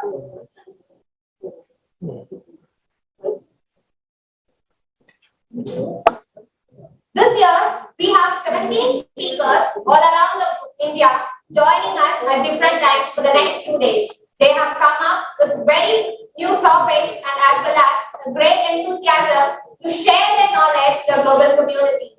We take a moment to thank all our speakers for joining us, supporting us throughout the organizing process and now during the time of hosting. Thanks to our institutional partners who were giving us a very consistent support from the beginning. A special mention to the Secretary of the College, Srimati Archana Manoj Kumar, the Principal, Dr. Raj, and the staff coordinators of the college, Ms. Kavita, Ms. Maheshwari, and Ms. Narmada. We also have a very strong audiovisual team joining us from India. We think it won't be good if we introduce them to you all. So we have our audiovisual team with us on stage now.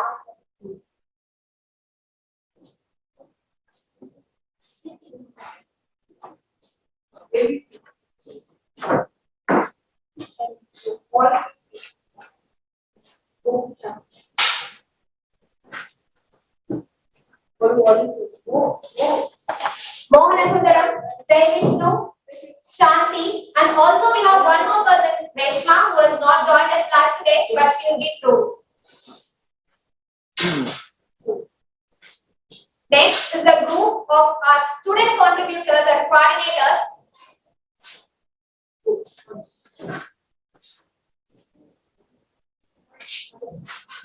Saurav, Nadraj, Roy, Harish, and Arthur, who were with us from the beginning to make this happen on this wonderful morning.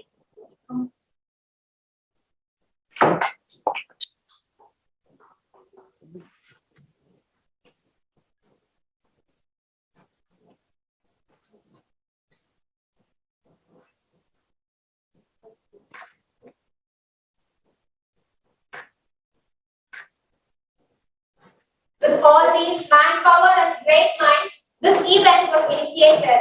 But still, we had such a good group of sponsors who made this happen. Thanks to our platinum sponsor, Storyblok, our gold sponsors, Vonage, Twilio, Auth0, AWS, Gandhi College of Technology, and New Relic for their support. Thanks to our silver sponsors, BenQ and CloudNerdy. Thanks to our bronze sponsors, Cooperpress, PAC, Manin, JavaScript Weekly, DAZN, GitHub Spark, and GitHub India. Along with these sponsors, we also had a good number of community partners who joined hands with us. A special mention and thanks to all our community partners, Women Who Code, JavaScript Monthly London, JavaScript League, GDG, Devpost, Hubstack, Madrid.js, Angular Kenya, Yen Africa Devs, Codebar, Elastic, JavaScript Bangalore, Turing Communities, Cloud Artisans, Mozilla Tamil Nadu,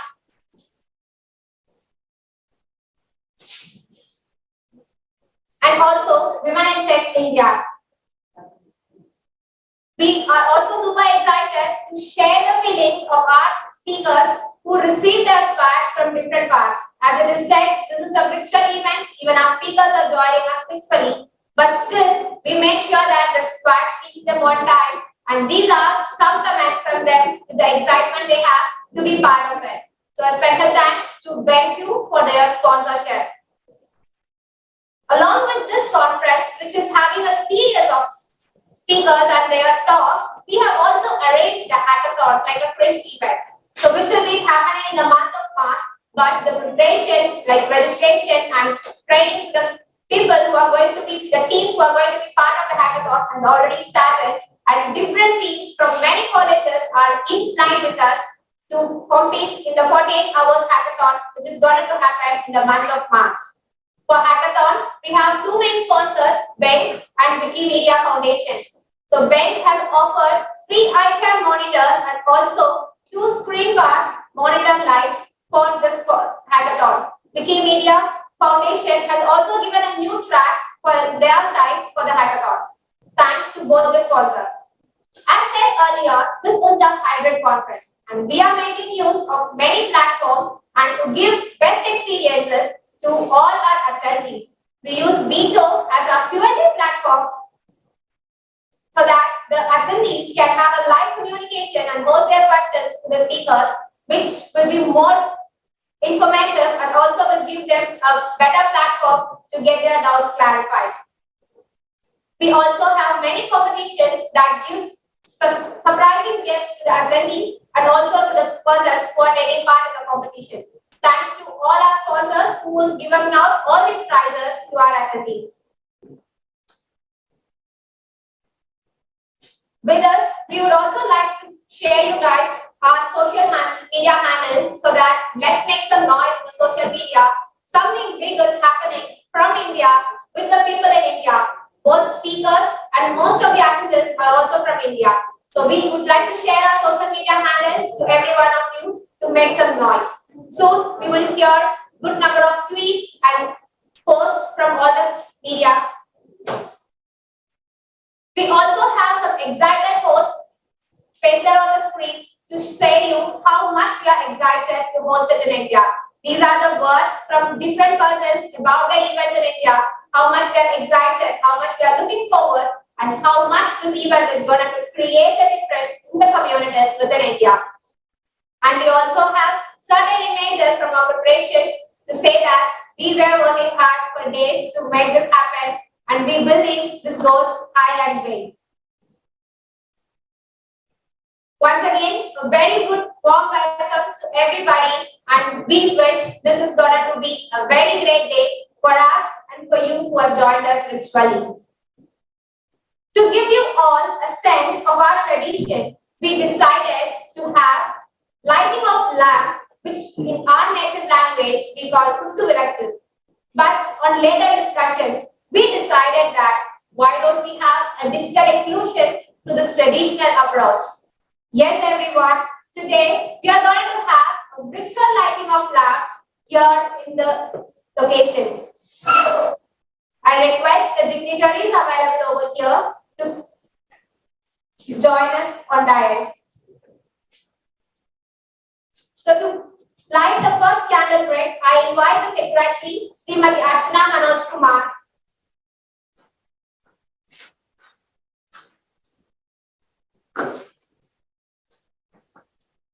Followed by her, we have the head Department of Computer Science and Engineering, Ms. Narmada.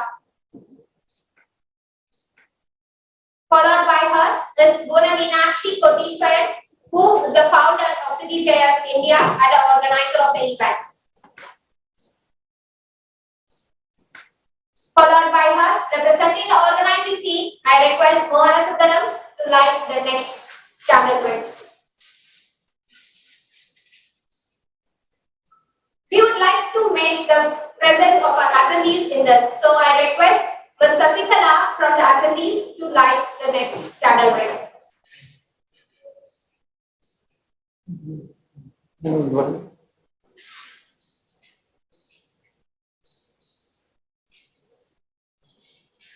Thanks a lot to all the dignitaries. It's time to honor the nation. I request everyone to stand for national anthem.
We cannot know from there whether it is started or not.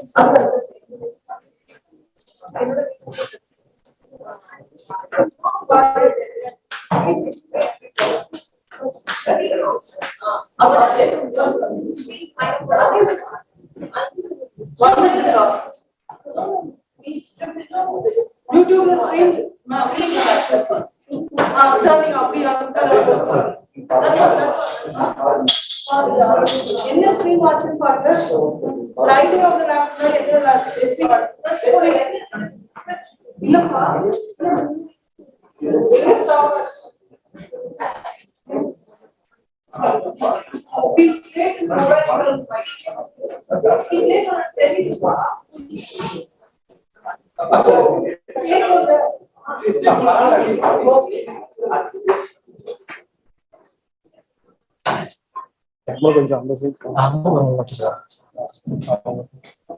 writing of the Now please be careful.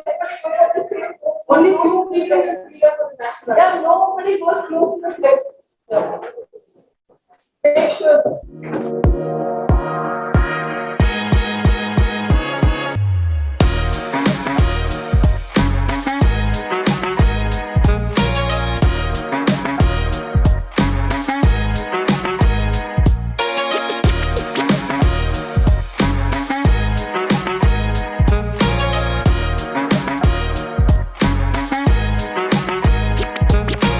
Amplify Studio is a new visual development environment in AWS Amplify that makes creating a full-stack web or mobile app, both a front-end UI and back-end, fast and easy.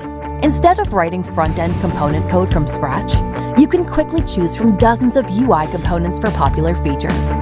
These UI components are also available within Figma, so your designer can create and customize them, and they can be imported into Studio as code. Use the Studio console to set up an app backend and connect your UI components to backend data in clicks. Studio offers a developer-friendly approach to low-code. It automatically translates visual changes into clean React code, letting you focus on the business logic and building a great app experience. Amplify Studio makes it easy to get started without cloud expertise and build full-stack apps that are built to scale following AWS best practices. Get to market faster and easier with Amplify Studio. We did it! We made the app. That's only half the story. Soon, with a little luck, we'll have a ton of people using and loving our product. That means user accounts, authentication, security. You know the drill. But this part right here can be just as important as the app itself, because behind this login box is a lot of your users' information. And they're trusting you to keep it safe. It's important, but it doesn't have to be hard. That's why we use Auth0. It's an identity platform for developers that makes it easy to connect any app, like ours, to the authenticators and integrations we need. But wait, I bet you're like, we could do that ourselves. It's not that hard. We know what we're doing. First, I hear you. Second, are you sure? Users want security and flexibility. You want to give them all the newest sign-in options as soon as they're available, because they want to use your app on their terms, not yours. With Auth0, I can easily customize my login with the features my users want. As said early, Cityjs community is based out of London and have spread its wings all around the world because of the community members. But it's always a pleasure to hear it in the words of the founder. Yes, today, joining us is the founder of Cityjs, Aris. Aris is the founder and organizer of Cityjs. He is a senior developer working currently for foolproof part of the Vercel group. He lives in London and since 2016.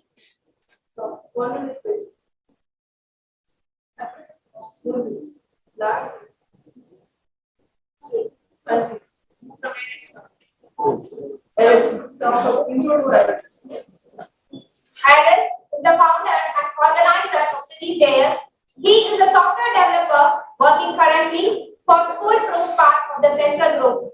He lives in London and since 2016, he has organized more than 100 meetups. He didn't even stop during the pandemic.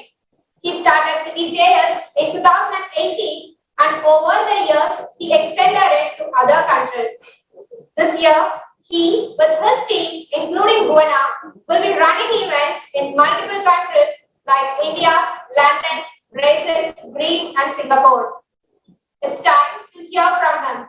Aris, we are very happy to have you with us today, and the stage is all yours. Hello, everyone, and thank you very much for having Cityjs in India. It's a great honor for me. As a founder of Cityjs, and I would like everyone, the people on the ground in Buvgana, especially. As you know, Buvgana was an ex-speaker last year. She has taken the Cityjs principles and she has transferred them to her country. It's a great honor for us to have Cityjs in India.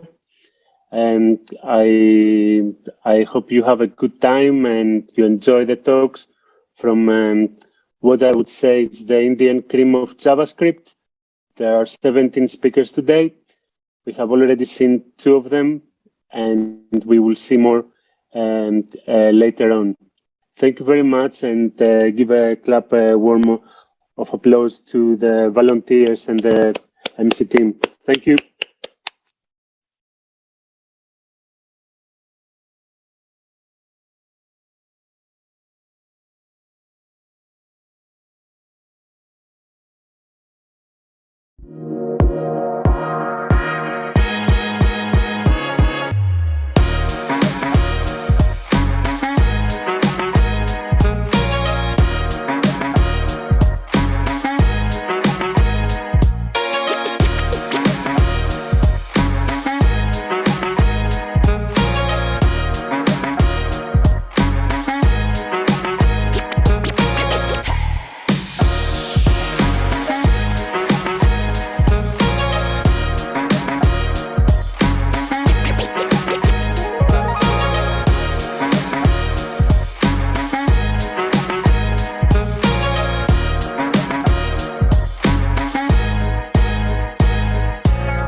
Amplify Studio is a new visual development environment in AWS Amplify that makes creating a full-stack web or mobile app, both a front-end UI and back-end, fast and easy. Instead of writing front-end component code from scratch, you can quickly choose from dozens of UI components for popular features.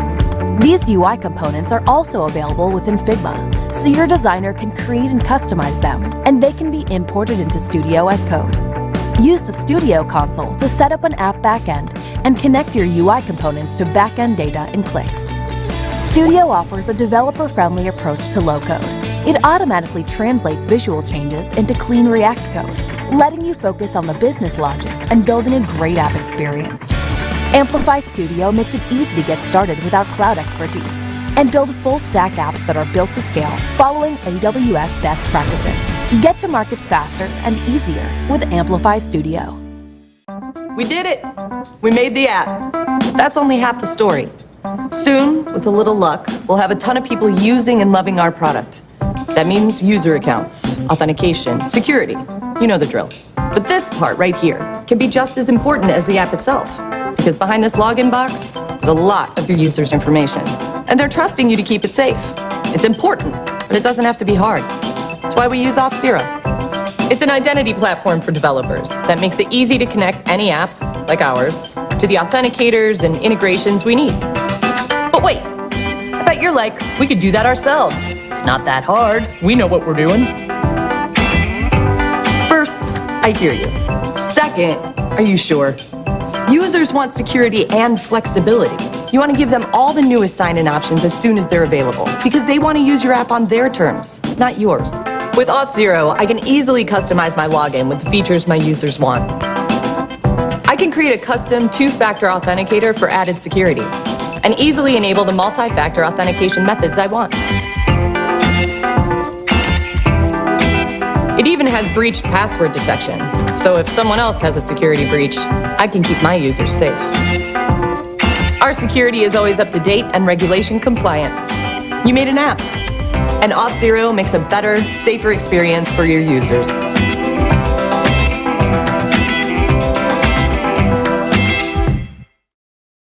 Developers, we know you're responsible for more of what you ship, and your observability tools aren't exactly optimized for your dev workflow until now.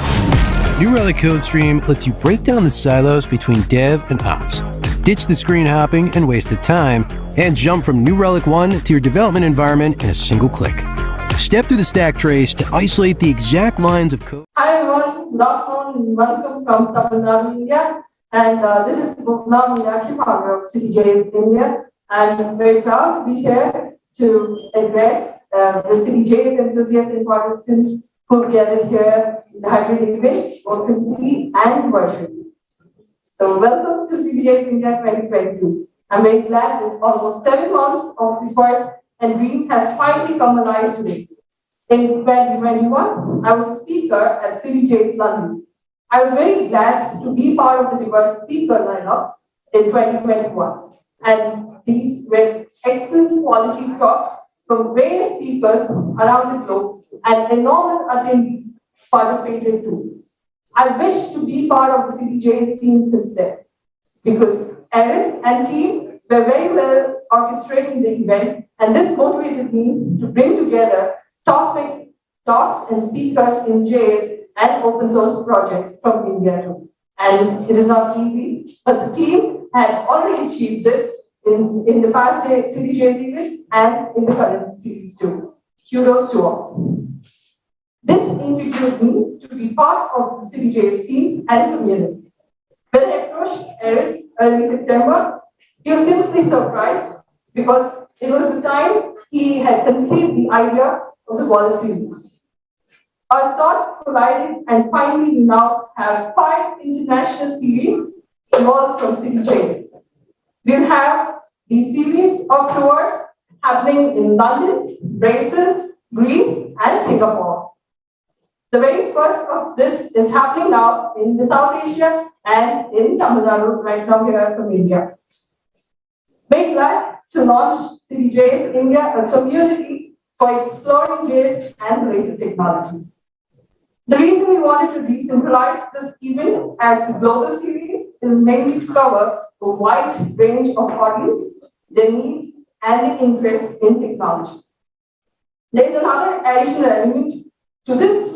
These type of conferences leads to global village concepts. The soul of India lives in its villages, declared Mahatma Gandhi nearly a century ago. I'm inspired by Mr. Sridhar Vemu, who's the founder and CEO of Zoho. His belief and unique approach to locate talents, empowering youth, and challenging them to create world-class software starts from rural development and localized programs. His book on smart villages, which is the Bridging the Global Urban-Rural Divide, is a true eye-opener. I have a personal experience of depending and traveling to metro cosmopolitan cities to attend my first conference in my life. As a woman, it's not just about attending the event, but also taking permission from home, cost, stay, and other social factors that I have to consider for attending a conference like the event, which would be just 4 to 5 hours. Today, the technology is helping us to be part of any conference from anywhere and for any number of time. And it's basically from the comfort of home. But we do still have gaps, such as low bandwidth rural regions. I wanted Cityjs India to be accessible for a wider audience and specifically give opportunity for first-time conference participants. We have nearly 500 first-time conference attendees, from which 150 of them are from low bandwidth regions, and among them, 97 have self-identified themselves as women. This indeed is a remarkable figure that we never expected, but we hope next year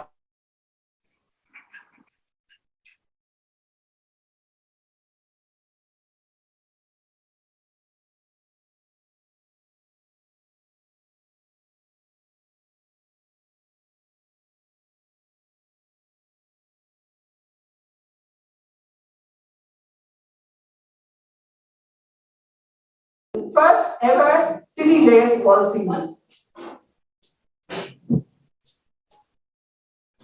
We have now justified the terms smart city and smart village. The company's Indian speaker lineup is another complement to the event, and we hope in the next coming years we would host Cityjs India in local and regional languages too. Ending my talk here by thanking all our supporters, sponsors, organizers, and volunteers. Seeking all of your support throughout the days of the conference and further out. I trust that everything will go well, and thanks again to Aris and the production team for staying up early today, and thank you all. Jai Hind, Bharat Mata Ki Jai. Thank you.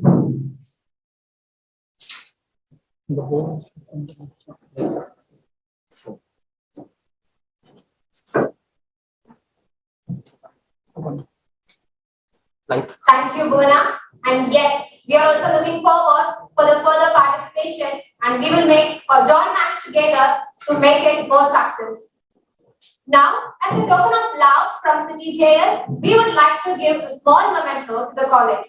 We request the Secretary of the college, Srimati Archana Manoj Kumar, to receive the memento from the founder, Bona Meenakshi.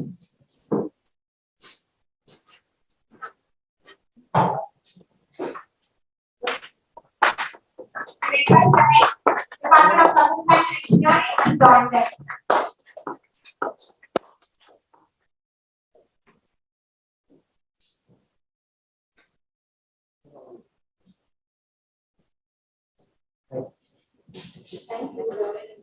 Thank you, ma'am, and we are looking forward for the further cooperation.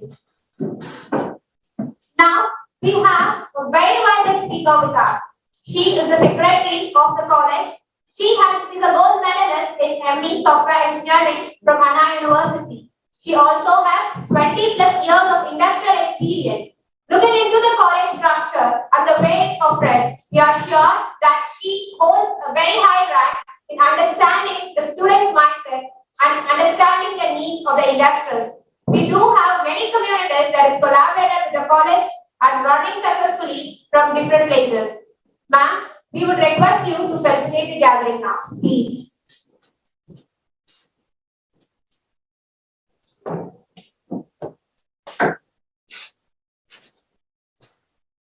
Okay. A very good morning and good afternoon to the team of Cityjs, UK, India, and to all the participants who are attending this wonderful event. It is a great pleasure and we consider it as a great honor that Cityjs consider DGCT to be their venue partner, and we are very happy to host this unique first ever Cityjs conference in India, in Tamil Nadu, and in a two-tier city, Salem. I would particularly mention a city which is two-tier to reflect on what Bhuvna said, that this program has to reach everyone. Whether you are in a city or you are in a small town, this program is going to have a wonderful audience, and thanks to the technology that we have now. And I'm sure it's getting better. And as Una said, only 97 are from the lower bandwidth. By the time Cityjs hosts another conference, I'm sure everybody will be in the larger bracket. I would really want to mention about my students. They are right now the alumni, but Una, Ashley, and there are so many who came up and who are part of Cityjs and have taken this initiative to bring Cityjs to India. Indeed, it gives me great pleasure and feel proud that my students, DGCT students, now alumni, have really made us proud by reaching beyond boundaries. Yes, they have really worked hard during the 4 years of engineering. I've seen them participate in every event and complete it successfully. And this is what has given them the confidence to do it today with equals much better way.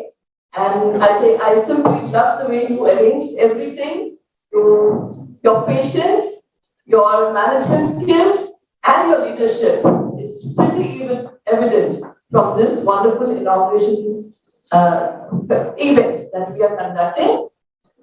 It's indeed a huge platform for the technology people. Yes, there are new jargons coming every day, every minute. You start with JS framework, Node.js, and it goes on. Every day new technology is emerging. There are people working on their different platforms, and Cityjs is really doing a wonderful job of creating these conferences so that they get a platform to present what we are. And looking at the advertisements from the sponsors, you really begin to wonder, yes, technology is changing the way we live. And thanks to COVID, otherwise we wouldn't have had this kind of a hybrid virtual event. It would be great pleasure to host a lot of people here at college for this conference. But because of COVID, they couldn't do it.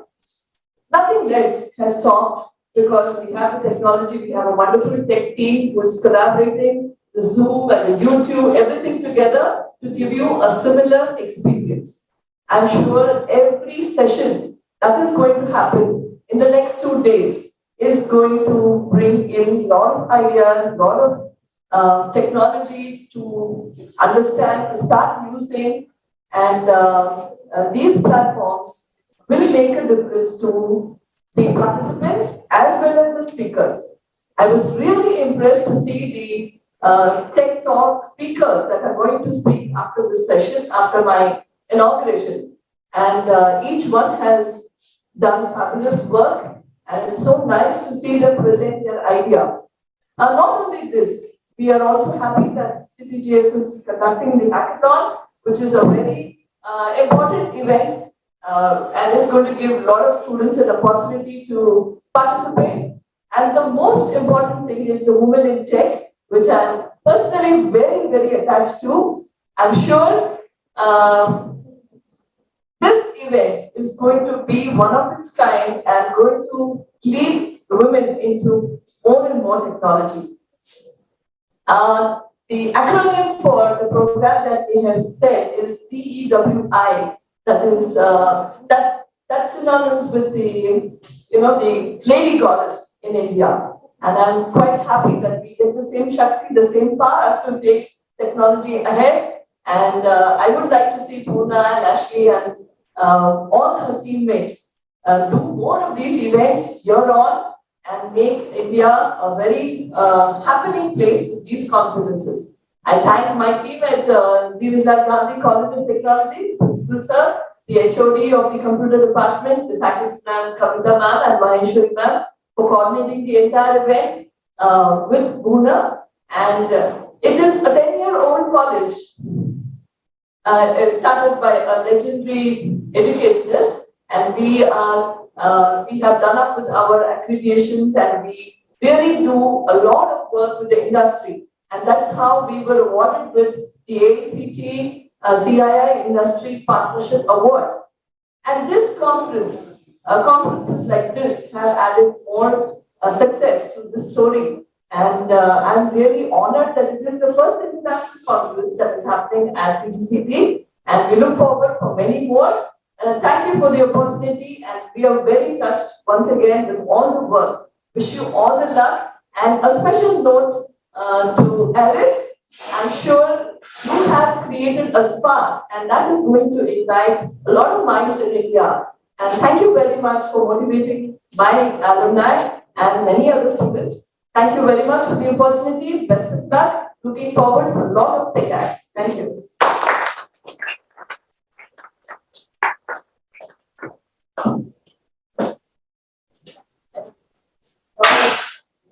Thank you, ma'am. And yes, those are really evergreen moments in our memories. And also, we do hope that this spark will ignite more minds and we'll see a better India soon in terms of technology. So, it's time to start our live sessions and talks.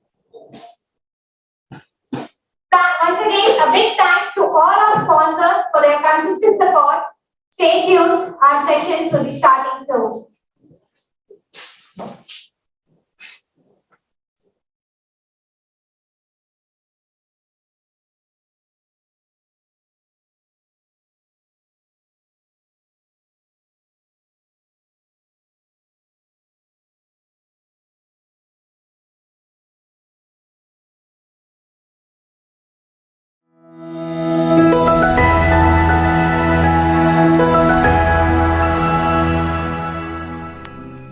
Hi everyone. Are you a developer that works with images or videos in your web app? Did you know there's a global community on Discord to network with other developers that shares knowledge and best practices when it comes to working with media? Come join us and chat. In our Discord, you can find interesting stuff such as developer events others are participating in, resources and tips, career advice, best practices, tools and plugins, paid opportunities, content sharing, or even hanging out and sharing your pet photos and talking about video games while getting to know other developers. We will be raffling out weekly prizes for being an active community member. Join the server by going to this URL. See you there!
I love sports. One of the reasons I joined DAZN is because I'm a huge football fan.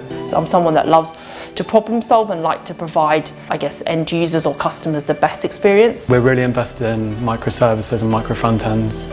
I've seen the pain points of monolithic projects at other companies. I was really drawn to come and try this. I think the culture is pretty much about relationship and trust, and that's how we thrive. This relationship between going global, but also keeping the essence of the very first day of the company is what makes me very exciting. What really motivates me working at DAZN is the unique tech challenges that the platform presents. We're using all serverless cloud technologies. Each team is designed to own a specific subdomain. They get to choose what tech they use and help to prioritize what they think is most important. Something that I've built is the image service.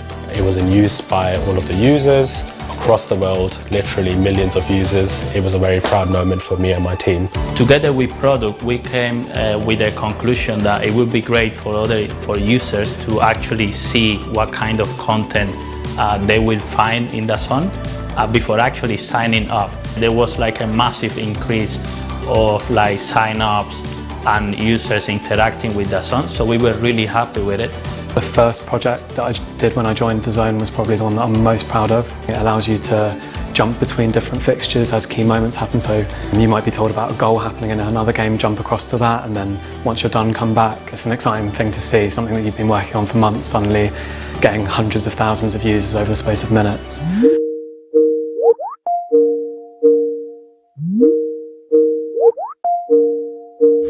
DAZN is a tech-focused company, so even before COVID, we were kind of actively on Teams.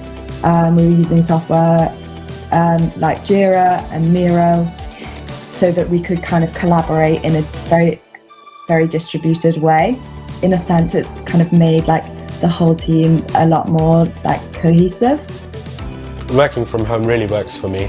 There is no fixed time schedule. It's all about flexibility and a good work-life balance. It's important to know you can take care of your life and you can take care of your job. We do a lot of activities as a team. We have a budget for like meetups and online courses. We've agreed that every sprint, every 2 weeks, we've got a learning day within our team. So we can use that for pretty much whatever we're interested in. We've got loads of tech guilds like front end, back end. We have monthly town halls where people share things that they're building. What's really great is we normally have a no meeting day once a month. We can work at home with no meetings whatsoever, really get our heads down. We're working with millions of users. We are building to scale. I'm confident on everything we build. It's not scary, it's challenging and exciting. If you want to be challenged, and if you want to be out of your comfort zone, but also leveraging everything that you have been learning throughout your career, that's the place to be. There's a great community here. Everyone's just really lovely, and you can never ask a stupid question. And I feel safe being able to just be myself. Build it, own it, ship it.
I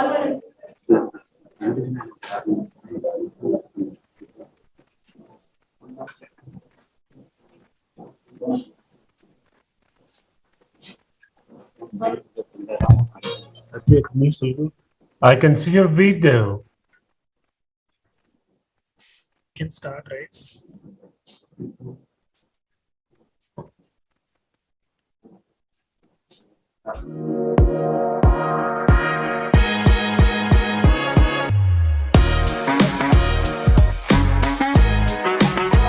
Hi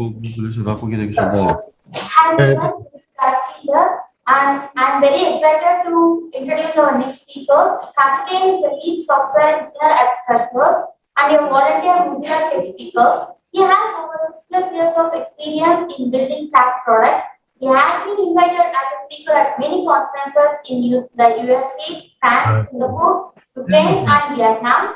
Interesting fact about to note of Karthikeyan is he has been part of both startup acquisition and as well as an IPO during his career. Today, he is here to give us some insights on building a cross-browser extension with JavaScript. Onboarding Karthikeyan to the stage. Thank you so much.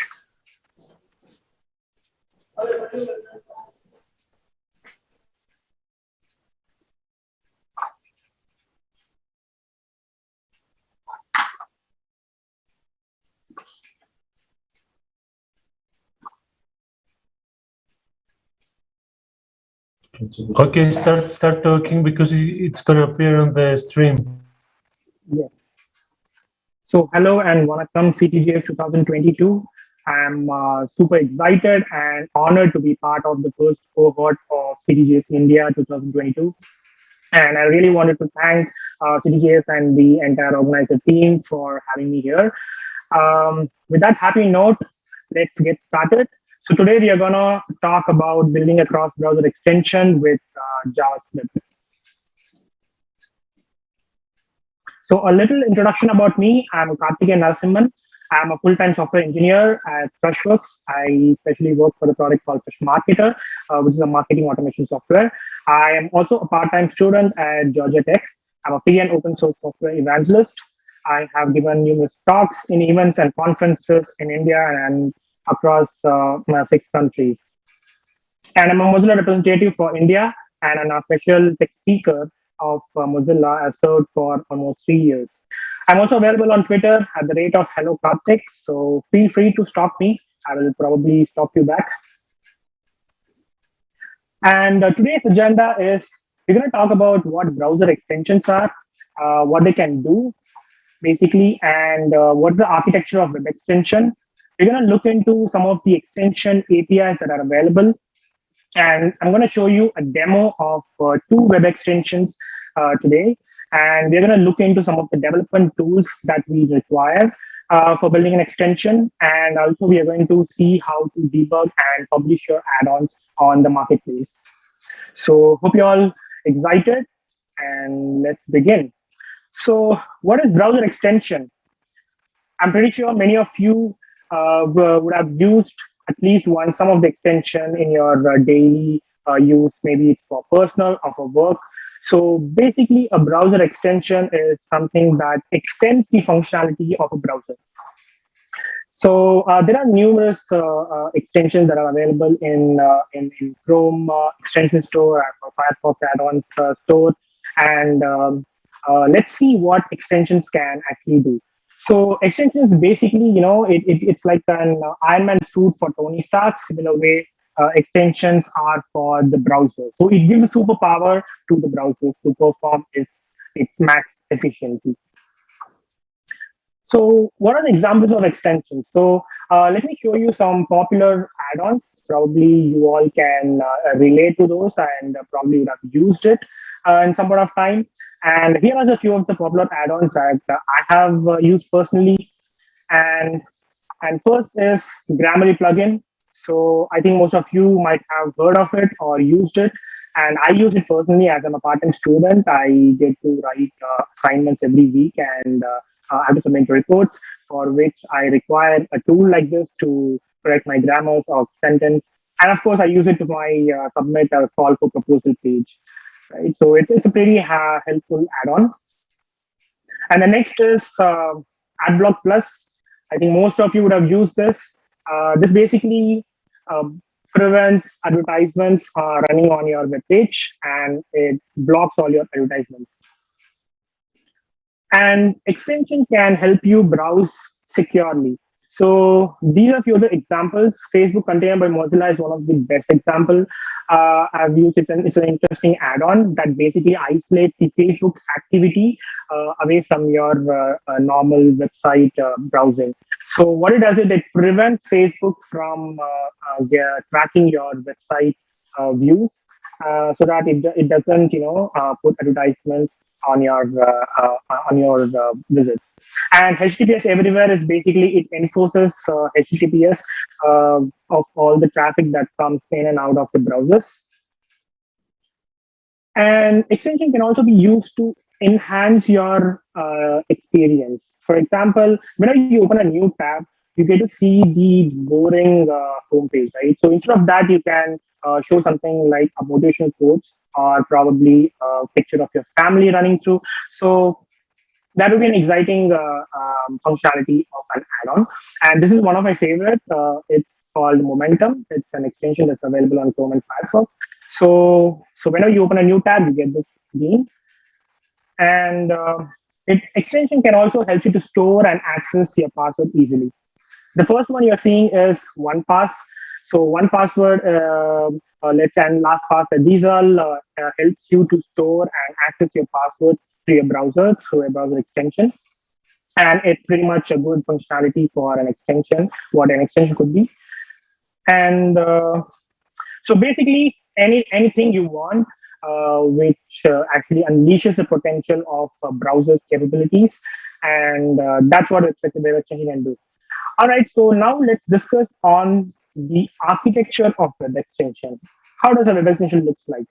So the first you see here, there's a manifest.json, and then you have several other components called background page, content scripts, browser action, page action, options page, and web accessible resources.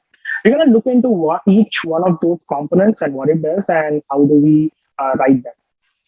So the first is the manifest.json file. So this is a mandatory file in your extension. You can have an extension without any of the other files, but manifest.json is a mandatory file, and it's basically a key value pair. So basically, manifest.json is like an index of a web page, index of your book, right? So it contains all the metadata about your extension.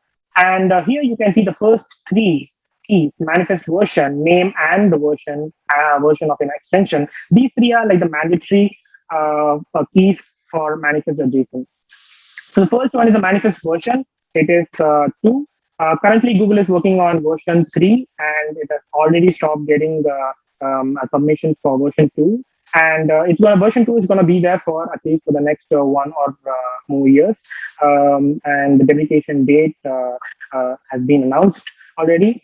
And the name of your add-on is Beastify. So basically, if you want to talk more about the manifest version, feel free to ask in Q&A session, so we can discuss more on this.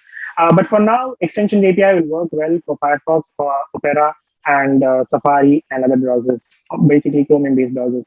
And here's the name. Name is basically your name of your add-on, and then version is basically your add-on's version.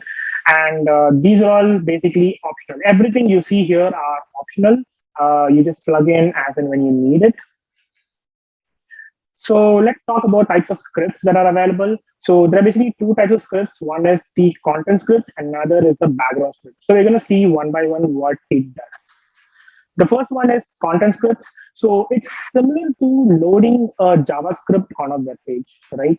So it basically injects a web page into your, inject a JavaScript into your web page.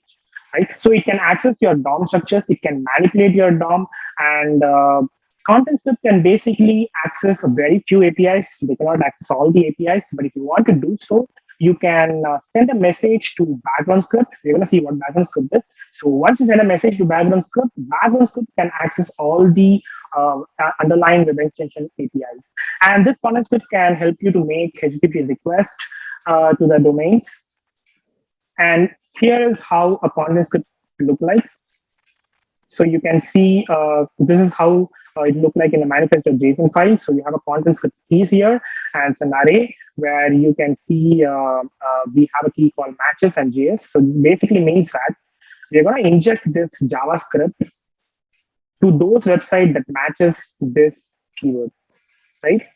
So we're going to inject jQuery.js and content-script.js to all the websites that has Mozilla.org in its basically, if you go to Mozilla.org or any of the subdomains, it can have any protocol, HTTP or HTTPS.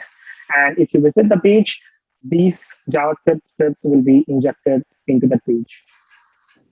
And next comes background scripts. So we call this as privileged scripts. Why do we call it privileged scripts? Is because it can access all the web extension APIs, the underlying extension APIs. So they run independent of any tags. So what I mean by that is basically in content scripts, it is under the context of a specific web page. So here you're running in the specific web page, but for background script, you don't run on a specific web page. Rather, you run at the browser's runtime. So it's going to stay in a background. So basically, the scripts will run in a background. When you start a browser till you close the browser, it's going to be running independently of any tab. Whichever tab you visit doesn't matter, and it loads as soon as the extension is loaded, and it's going to stay until you close it. Right, and you can use any of the web extension APIs. That's why it's called as a privileged scripts.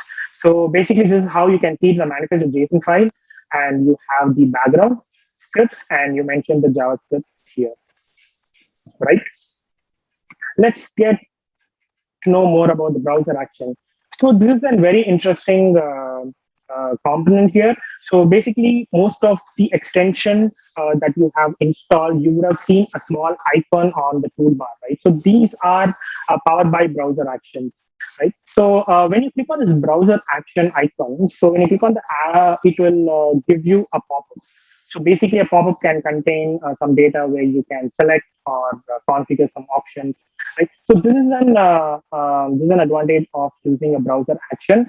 So how do you access it? So basically, you can access it through this API, browser.browseraction.onClick, add listener, and click. So basically, whenever you click on this icon, we have to tell our extension what you need to do when you click on this action. Probably when you click on this icon, you can show a pop-up, or when you click on this icon, you can do some actions, right? And browser here means browser is basically a namespace or extension API, whereas Chrome uses a namespace called Chrome. And browser namespace is basically all the asynchronous API calls are made using promise, whereas Chrome makes use of callbacks. But it's going to change once V3 comes into play. And browser action is basically an API and on click. So when you click on the icon, this particular function will be triggered. Right, and suppose if your action is very much specific to your web page, then you can use a page action. So page action will reside on your address bar. Right? So you might have seen a reading mode on your address toolbar. So whenever you click on the reading mode, the entire page converts into reading mode. It just removes all the clutters. And they can be like many plugins. For example, one of the use cases is you can probably have a plugin, a page action plugin, where you can convert your entire web page into PDF. Right, so that is possible using page action. And here is the API for that. So similar to browser action, you have an API called page action, and when you click on it, we will be listening to an event, and we will run a function. So that is what page action does. And we also have options page. So this component will let you to add an option page on the add-ons manager. So basically, you have an add-ons manager about column add-ons. From there, you can configure your add-on. Maybe you can choose a color, or probably you can have a text box to enter your API keys that connects to your website. So you can basically have any kind of configuration that you want to provide for your user. Right? So that's for that is options page for you. And we also have other UI elements. For example, we have sidebar. So sidebar is very much specific to Firefox. You don't have this in other browser. So this API will work only on Firefox. So sidebar is basically when you go to view sidebar, you get an option sidebar. Let me show you. So when you click on this view sidebar, so you can see a sidebar here. And currently you have bookmarks and history. So let's say you want to build an extension that adds another option along with this. You can make use of it. For example, you can have a notes app probably to annotate. So you can have a annotation box here, so where you can add a notes or add a image or something like that when you're visiting a website. So that is possible using sidebar APIs. And then you have Devtools. So Devtools is again basically when you click on your developer tools, so you can see all these tools, right? Debugger, network, and all this. So along with it, you can build a new extension that can add a new tab in this developer tool. For example, we have an extension Ember developer tool. So here, you basically have a developer tool tab added to this. So similar way, you can actually have a new tab for your add-on. And then there's something called a notification tab. So notification API. So this will basically send push a notification to your browser. So let's say you have a drink water reminder or something. So you want to push a notification on your browser. So it will just pop up on your right up corner of your browser. Right. So, and then you have address bar suggestion. So this is basically, you can set a keyword for a website. For example, let's say I want to search someone on LinkedIn directly from my address bar. I can have a hotkey for LinkedIn, let's say LI. So when I go to my address bar and type LI space Karthikeyan Narasimhan, so probably what will happen is it will go to a web page, linkedin.com, search for result will be displayed to you.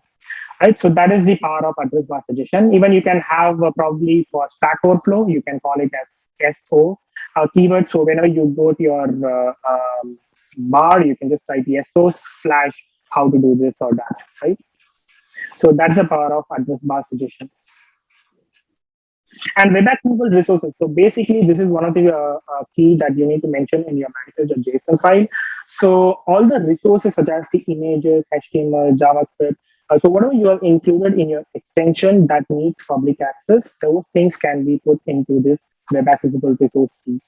All right. So, okay. So what is web extension API? So Mozilla proposed a cross-browser extension standard called Web Extension API at W3C. So this allows you to build and run extension across all the browsers. So what are the advantages for this? From a developer perspective, you don't need to maintain a separate code base for each of the browsers. Rather, you can simply build for one, and you can use the same for all the browsers. And so that is possible using this web extension API.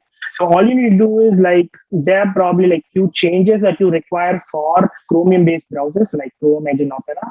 And for Safari, you can directly use the exact same thing what you use for Firefox. It's going to work seamlessly without any change at all. And here are a few of the web extension APIs that's available. First one is Alarm API. So again, back to the same example, if you want to have a drink water add-on that reminds you to drink water for, let's say, for every 15 minutes or so. So you can have an Alarm API that will be basically running in the background. It will have a counter. So every 10 minutes, it's going to send a notification asking you to drink water. Right, or if you want to have, there's something called a 20-20-20 tool, right? So whenever you are watching a screen for 20 minutes, doctors ask you to look at something which is 20 feet apart and for 20 seconds, right? So you can probably have a notification. You can build an add-on to send you a notification to look away from your screen. Probably that could save you from dry eyes.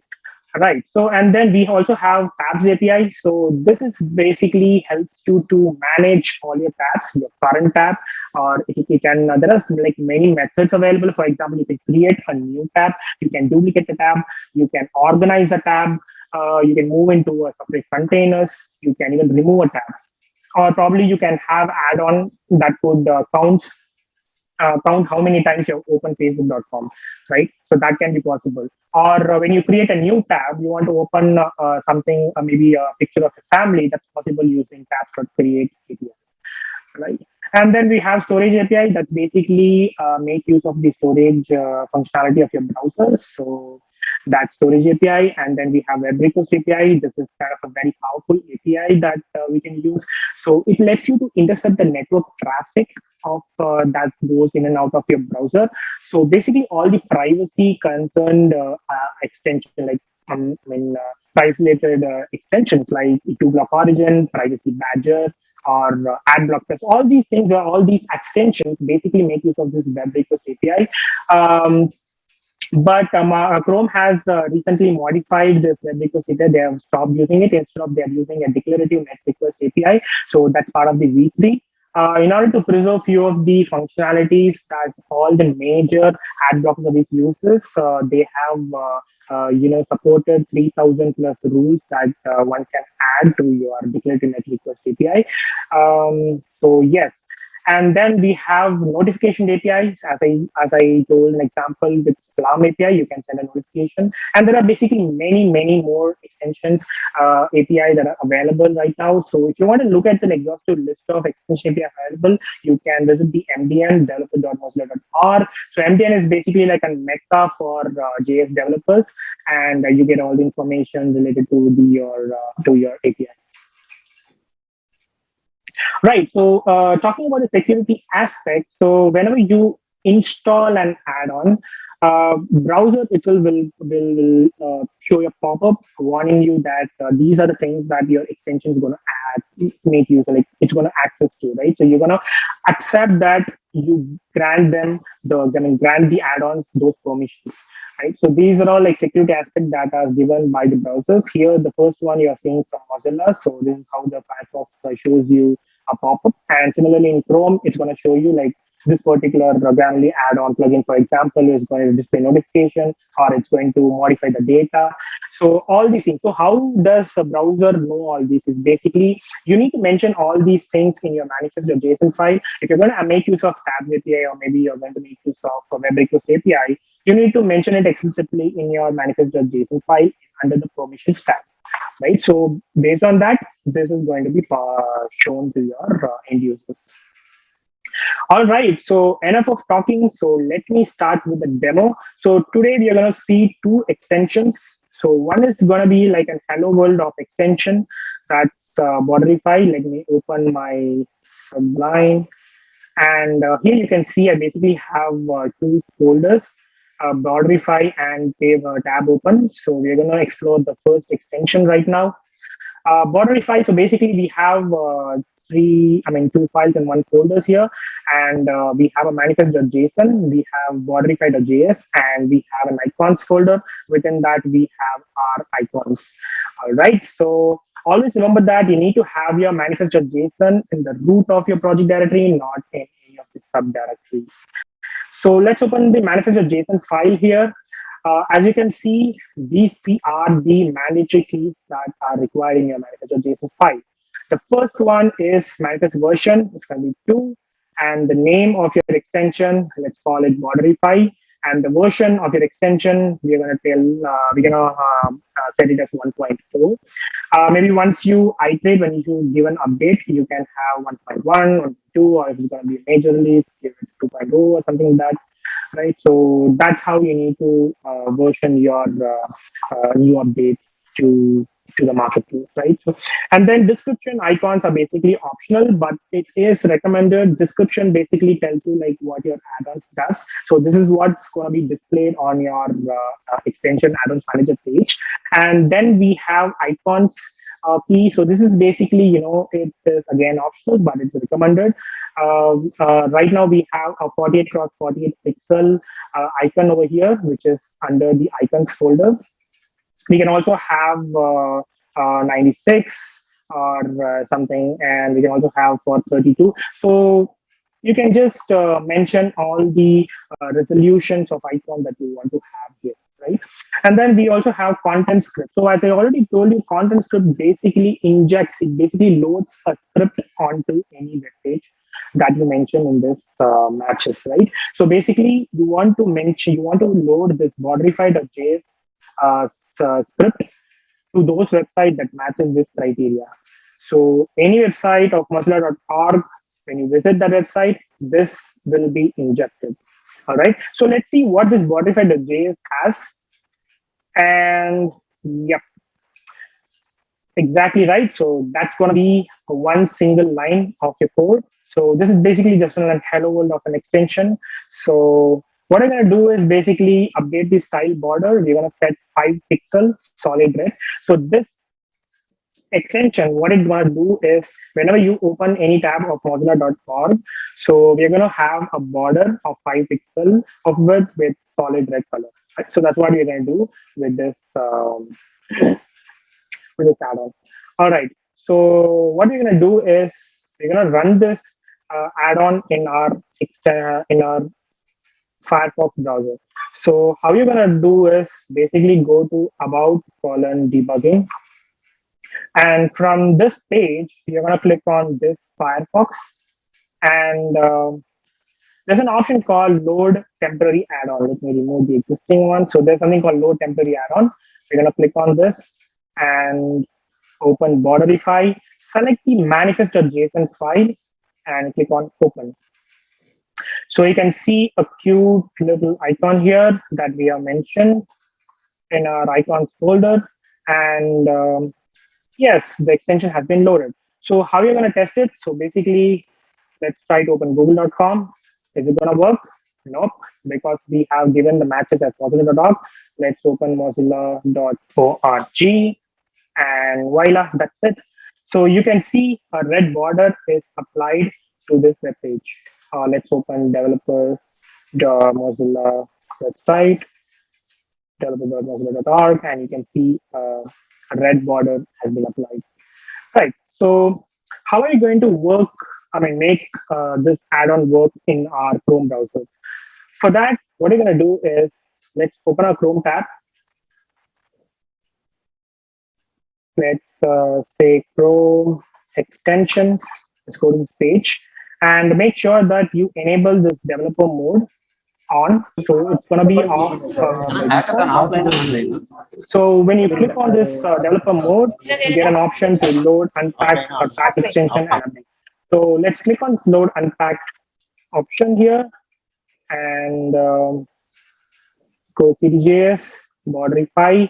And here you will not click on the manifest JSON. Instead, you'll be selecting your order and click on select, and that's it. So your extension has been loaded in your browser. To test it, let's go to mozilla.org, and there you go. You can see 5 pixel width of red border, right? So this is one example of how we can build an extension. Let's go to another example called tab open, right? So I'm going to tell you what this is going to do. So this is basically we're going to have a pop-up. We're going to have an icon. So when you click on that icon, you get a pop-up asking for, you have 3 options in the pop-up. One is Google, Facebook, and Twitter. So when you click on Google, you're going to create a new tab with google.com on it, right? And if you click on Facebook, a facebook.com page will be open. So this is what this particular extension does. So let me open Firefox. Let me open this manifest.json file here. Let's close this. All right. So similar way, manifest.json, 3 mandatory keys. Manifest version, name, and the version.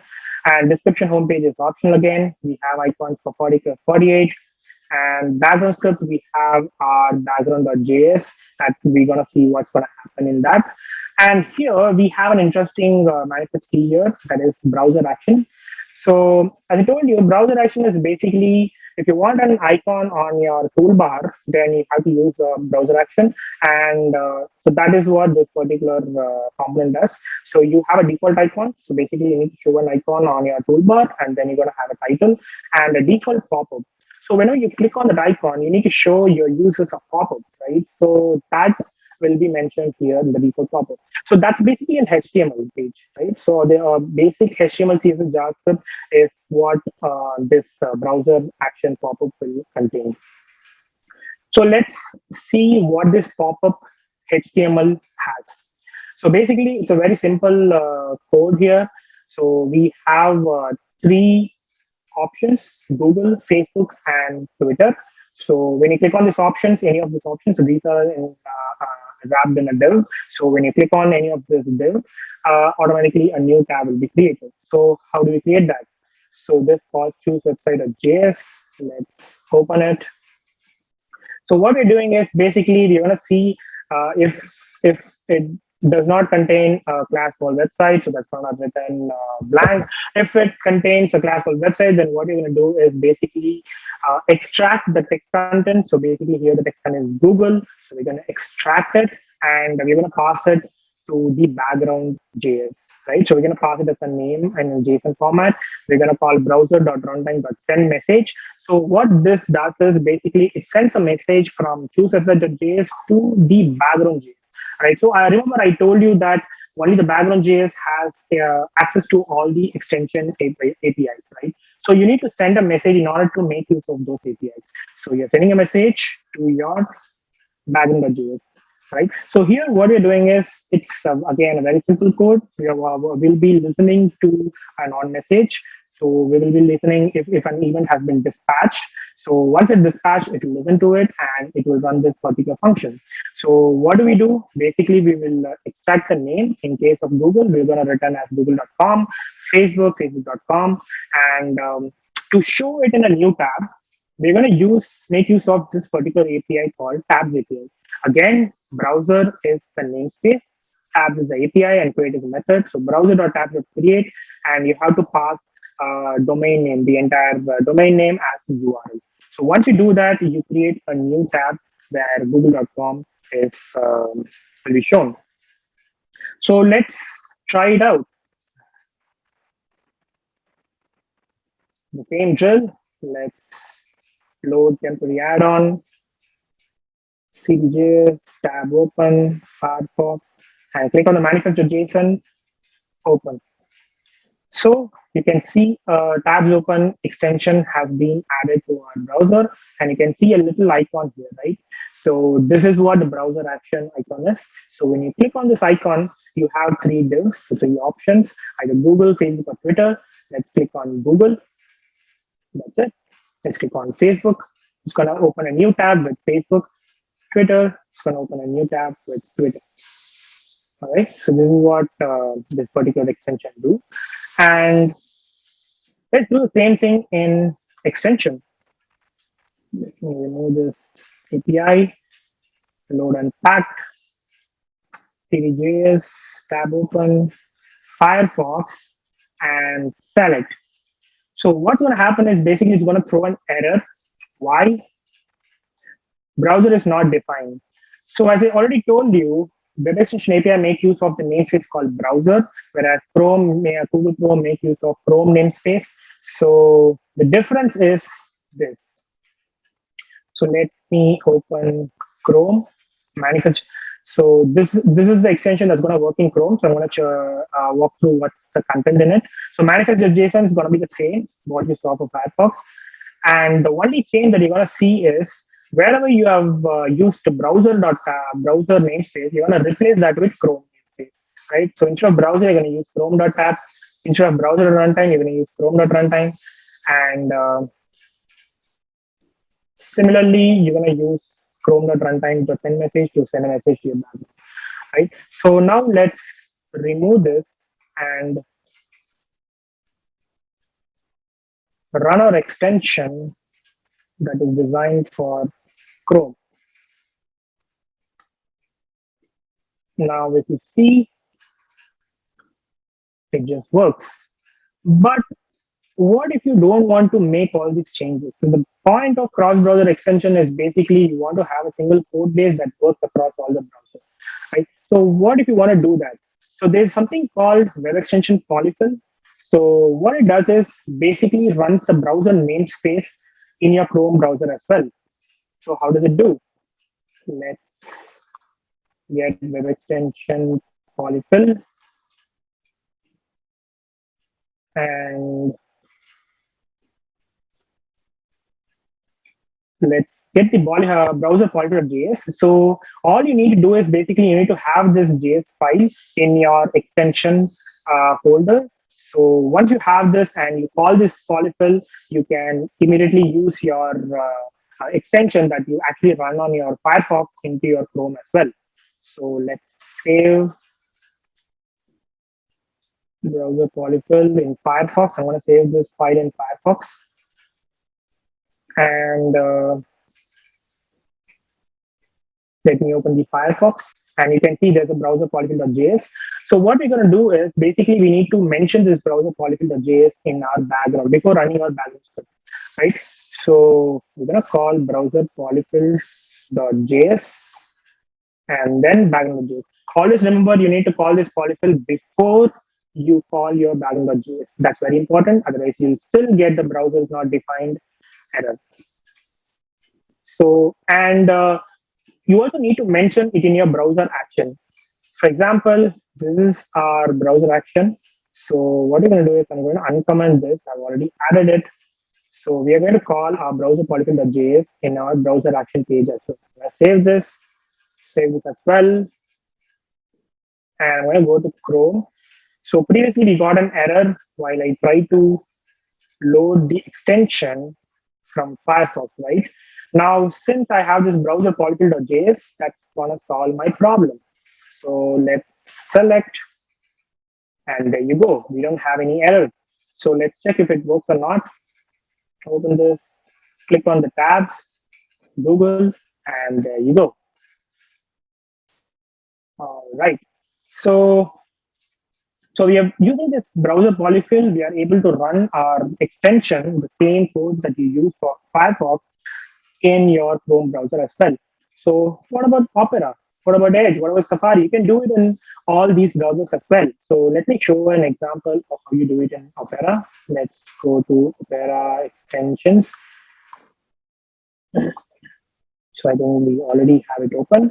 And it's the same way, just like in Chrome, since it's a Chromium-based browser, so just like in Chrome, you have a developer mode here. You need to enable it, and you get this option. Click on Load and Pack, and tab open Firefox. Click on Select, and there you go. Your extension is now loaded in your browser. Now, to try it out, let me enable this.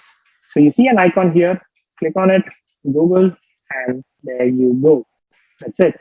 So you have now successfully ran your extension in Firefox, Chrome, and Opera.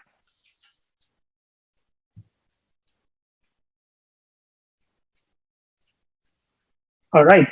So how do you run an add-on? So we just saw how we run an add-on, right? So first thing is we can run through about debugging. So I went to this page called about debugging. Similarly, in Chrome, you visit Chrome extension, Chrome:/extensions folder. In the page there, you can load your extension. And similarly, in Opera, you use Opera:/extensions. And there's also an option called about add-ons where you can load your extension. And there's also another way to run your add-on instead of doing it through your browser. If you are fond of running it on your terminal, then you can make use of this WebEx tool. So this is basically an NPM package. So I have already installed this NPM package here. Let me give you an example how it looks like. Let me open Firefox. And here, what I'm going to do is basically run webext and space run.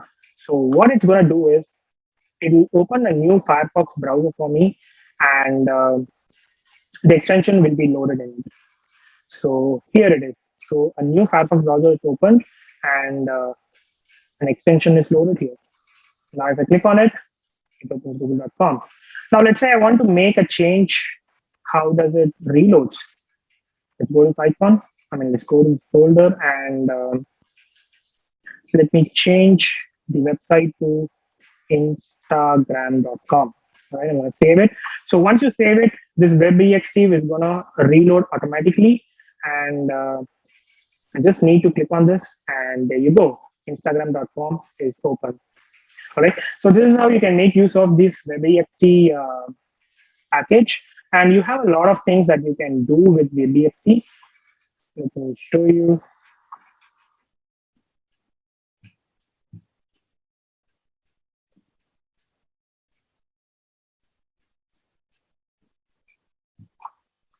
So there are a lot of options that are available in this package.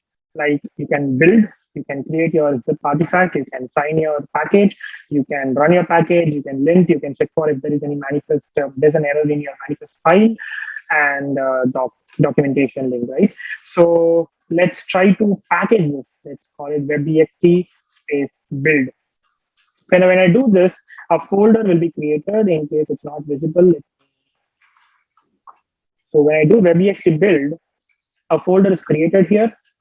Go to this, and here you can see a zip file has been created in the format that all the marketplace requires you to have.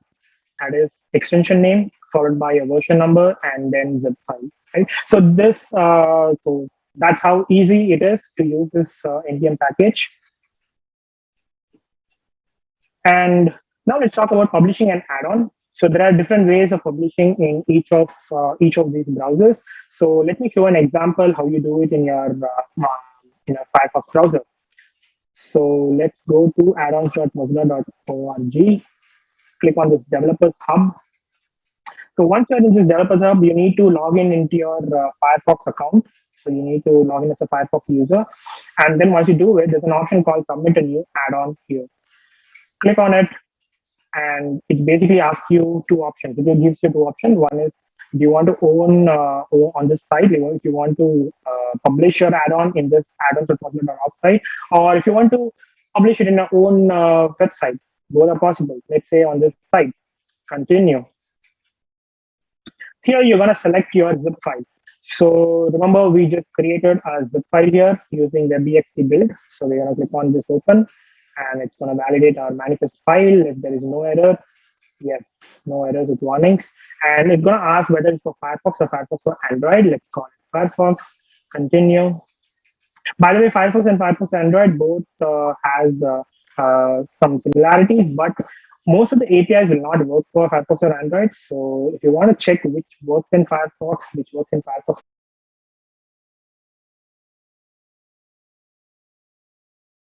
Android, then you have to visit the developers.mozilla.org. You have a section there. I also shared in the resource section, like where to check whether it is available for Android or not. So here you need to submit a source code in case you have any minifiers or generators, but we don't have anything of that. So no, and continue. And this is the page that will be landed to. And here you can give your summary descriptions and what category it belongs to, what license are you using here. And if you want to give a note to the reviewer, for example, if you want to give a test signing credentials in order to use your add-on, then you need to provide that and then submit version. That's it. Right. So it's very easy to do this. And similarly for other platforms like Chrome and Safari, basically in Chrome and Safari, you need to pay an fee or one-time fee to publish an add-on, whereas in Mozilla Firefox, it's absolutely free to publish an add-on. All right. So here are a few of the links that you would require while building an extension. So please check out these links. It's going to be really handy when you start developing your first extension. And if you need any help, reach out to the IRC channel. We basically run on Matrix. So here's the channel, addons.mozilla.org. And you can also subscribe to a mailing list, which is dev-addons. And feel free to post it on Twitter. If you have any questions, you can tag hashtag @mozamo, AMO, and you can ask me questions. So yes, that's all, folks. Thank you so much for joining me live today. And I'm available on Twitter. If you have any doubts, you can ask your questions there, or you can post your questions in Veto. If you want to reach out to me, reach out via my personal mail ID. Thank you so much for this wonderful opportunity. Thank you. So thank you, Karthik, for the insightful session. We have some couple of QAs for you. Okay. So the first question from the attendees is, can you suggest some GitHub repositories for building cross-browser extension? You mean to build some examples, you mean? Yeah. So basically, there are some web extension examples. I've also shared it here in the links. So you can go to the github.com/mdn. And you have a lot of example extensions. You can check this and probably, remix it and use it in a customized way. That's totally possible. You can try out all these extensions. Basically, they're all open source. So, yeah. So sorry, I didn't share my screen, I guess. Okay, thank you. So, And the next. So this is the reduction API. Yeah. So this is the example that I'm talking about. So you can use Okay. it. Cool. And what's the next question? Okay, in what ways cross-browser extension seems to be versatile from other? So extension API is the main motto of this web extension API standard is to create a standard that can work across all the browser extensions, like all the browsers. Right, so you just don't need to maintain web extension. Your add-ons for every browser separately. Let's say for Chrome, you're going to build an extension for Firefox and for Opera. You don't need to build an extension for each of these browsers separately. Instead, you can just use the standard web extension API, and with just a small change, you can run it across all the browsers, and that's the most, that's the most productive and useful way. And so, yeah. Okay, so the next thing is, what is the basic tech stack a developer should have before building an extension? So that's the beauty of web extension API. So all you need to have a knowledge of HTML, CSS, and JavaScript. With the basic of these knowledge, I think you can get started. As you already seen in my example, Hello World example, you might have seen a very minimal code there. So start with that and eventually further progress towards more complex extension with more complex APIs. Okay, thank you. So what can you suggest some roadmap, like basic roadmap for beginning with building up these things? A short roadmap tips. There is no silver bullet answer to the question. So basically, this is, if you ask me, I would say that first go through the examples that I have shared in the links section of my slides. I want to share my slides, of course.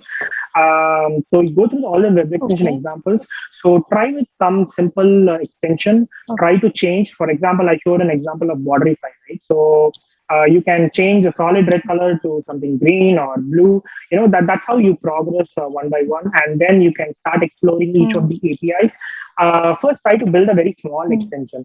Let's say I spoke about building a 2020 rule extension, right? So it basically you can send a notification to view away from your screen every 20 minutes. So that you can start building. That's like a very minimal code. All you need to have is an alarm API and notification API, and start with that first. And then as you gradually move on further, we can explore more complex APIs. So that's what I would suggest for all the beginners. Yeah. Okay. Thanks, Karthik. It was very great to catch up with you through this Cityjs, and looking forward in more events to connect with you. Thanks. Thank you so much, Gayatri, and thank you so much, Cityjs team, for having me here. And thanks for everyone joining me live today. See you.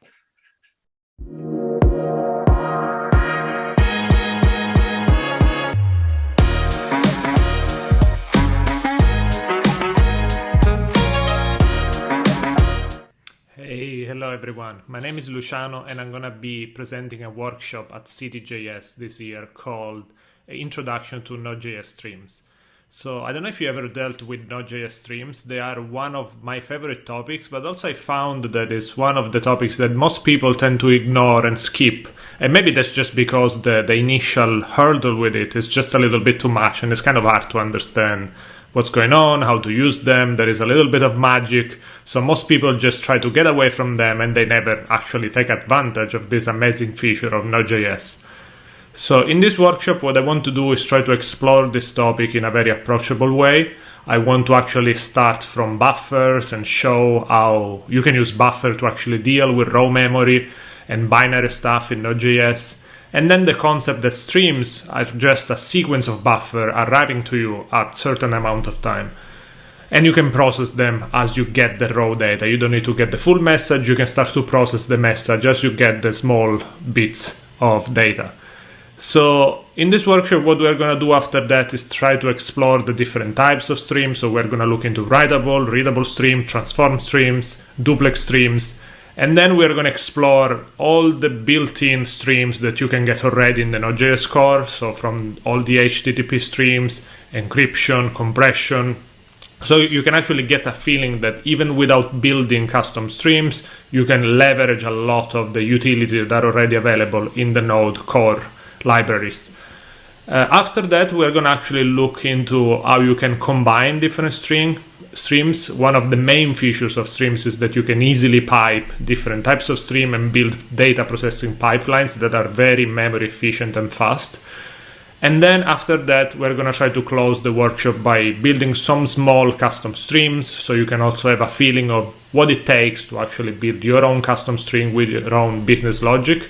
And finally, we're going to explore a comparison of the stream patterns and the stream models with async iterators, which seems very close topics, and they are actually interoperable, but there are some important differences to understand.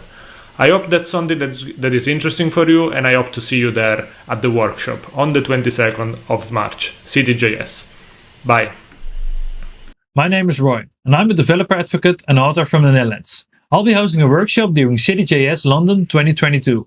The workshop will show you how you can build a serverless GraphQL API for any data source. So no matter if you have a MySQL, Postgres, or REST API that you want to connect with GraphQL, I will have you covered. During this workshop, I'll show you how you can build a serverless GraphQL API using just GraphQL schema design language.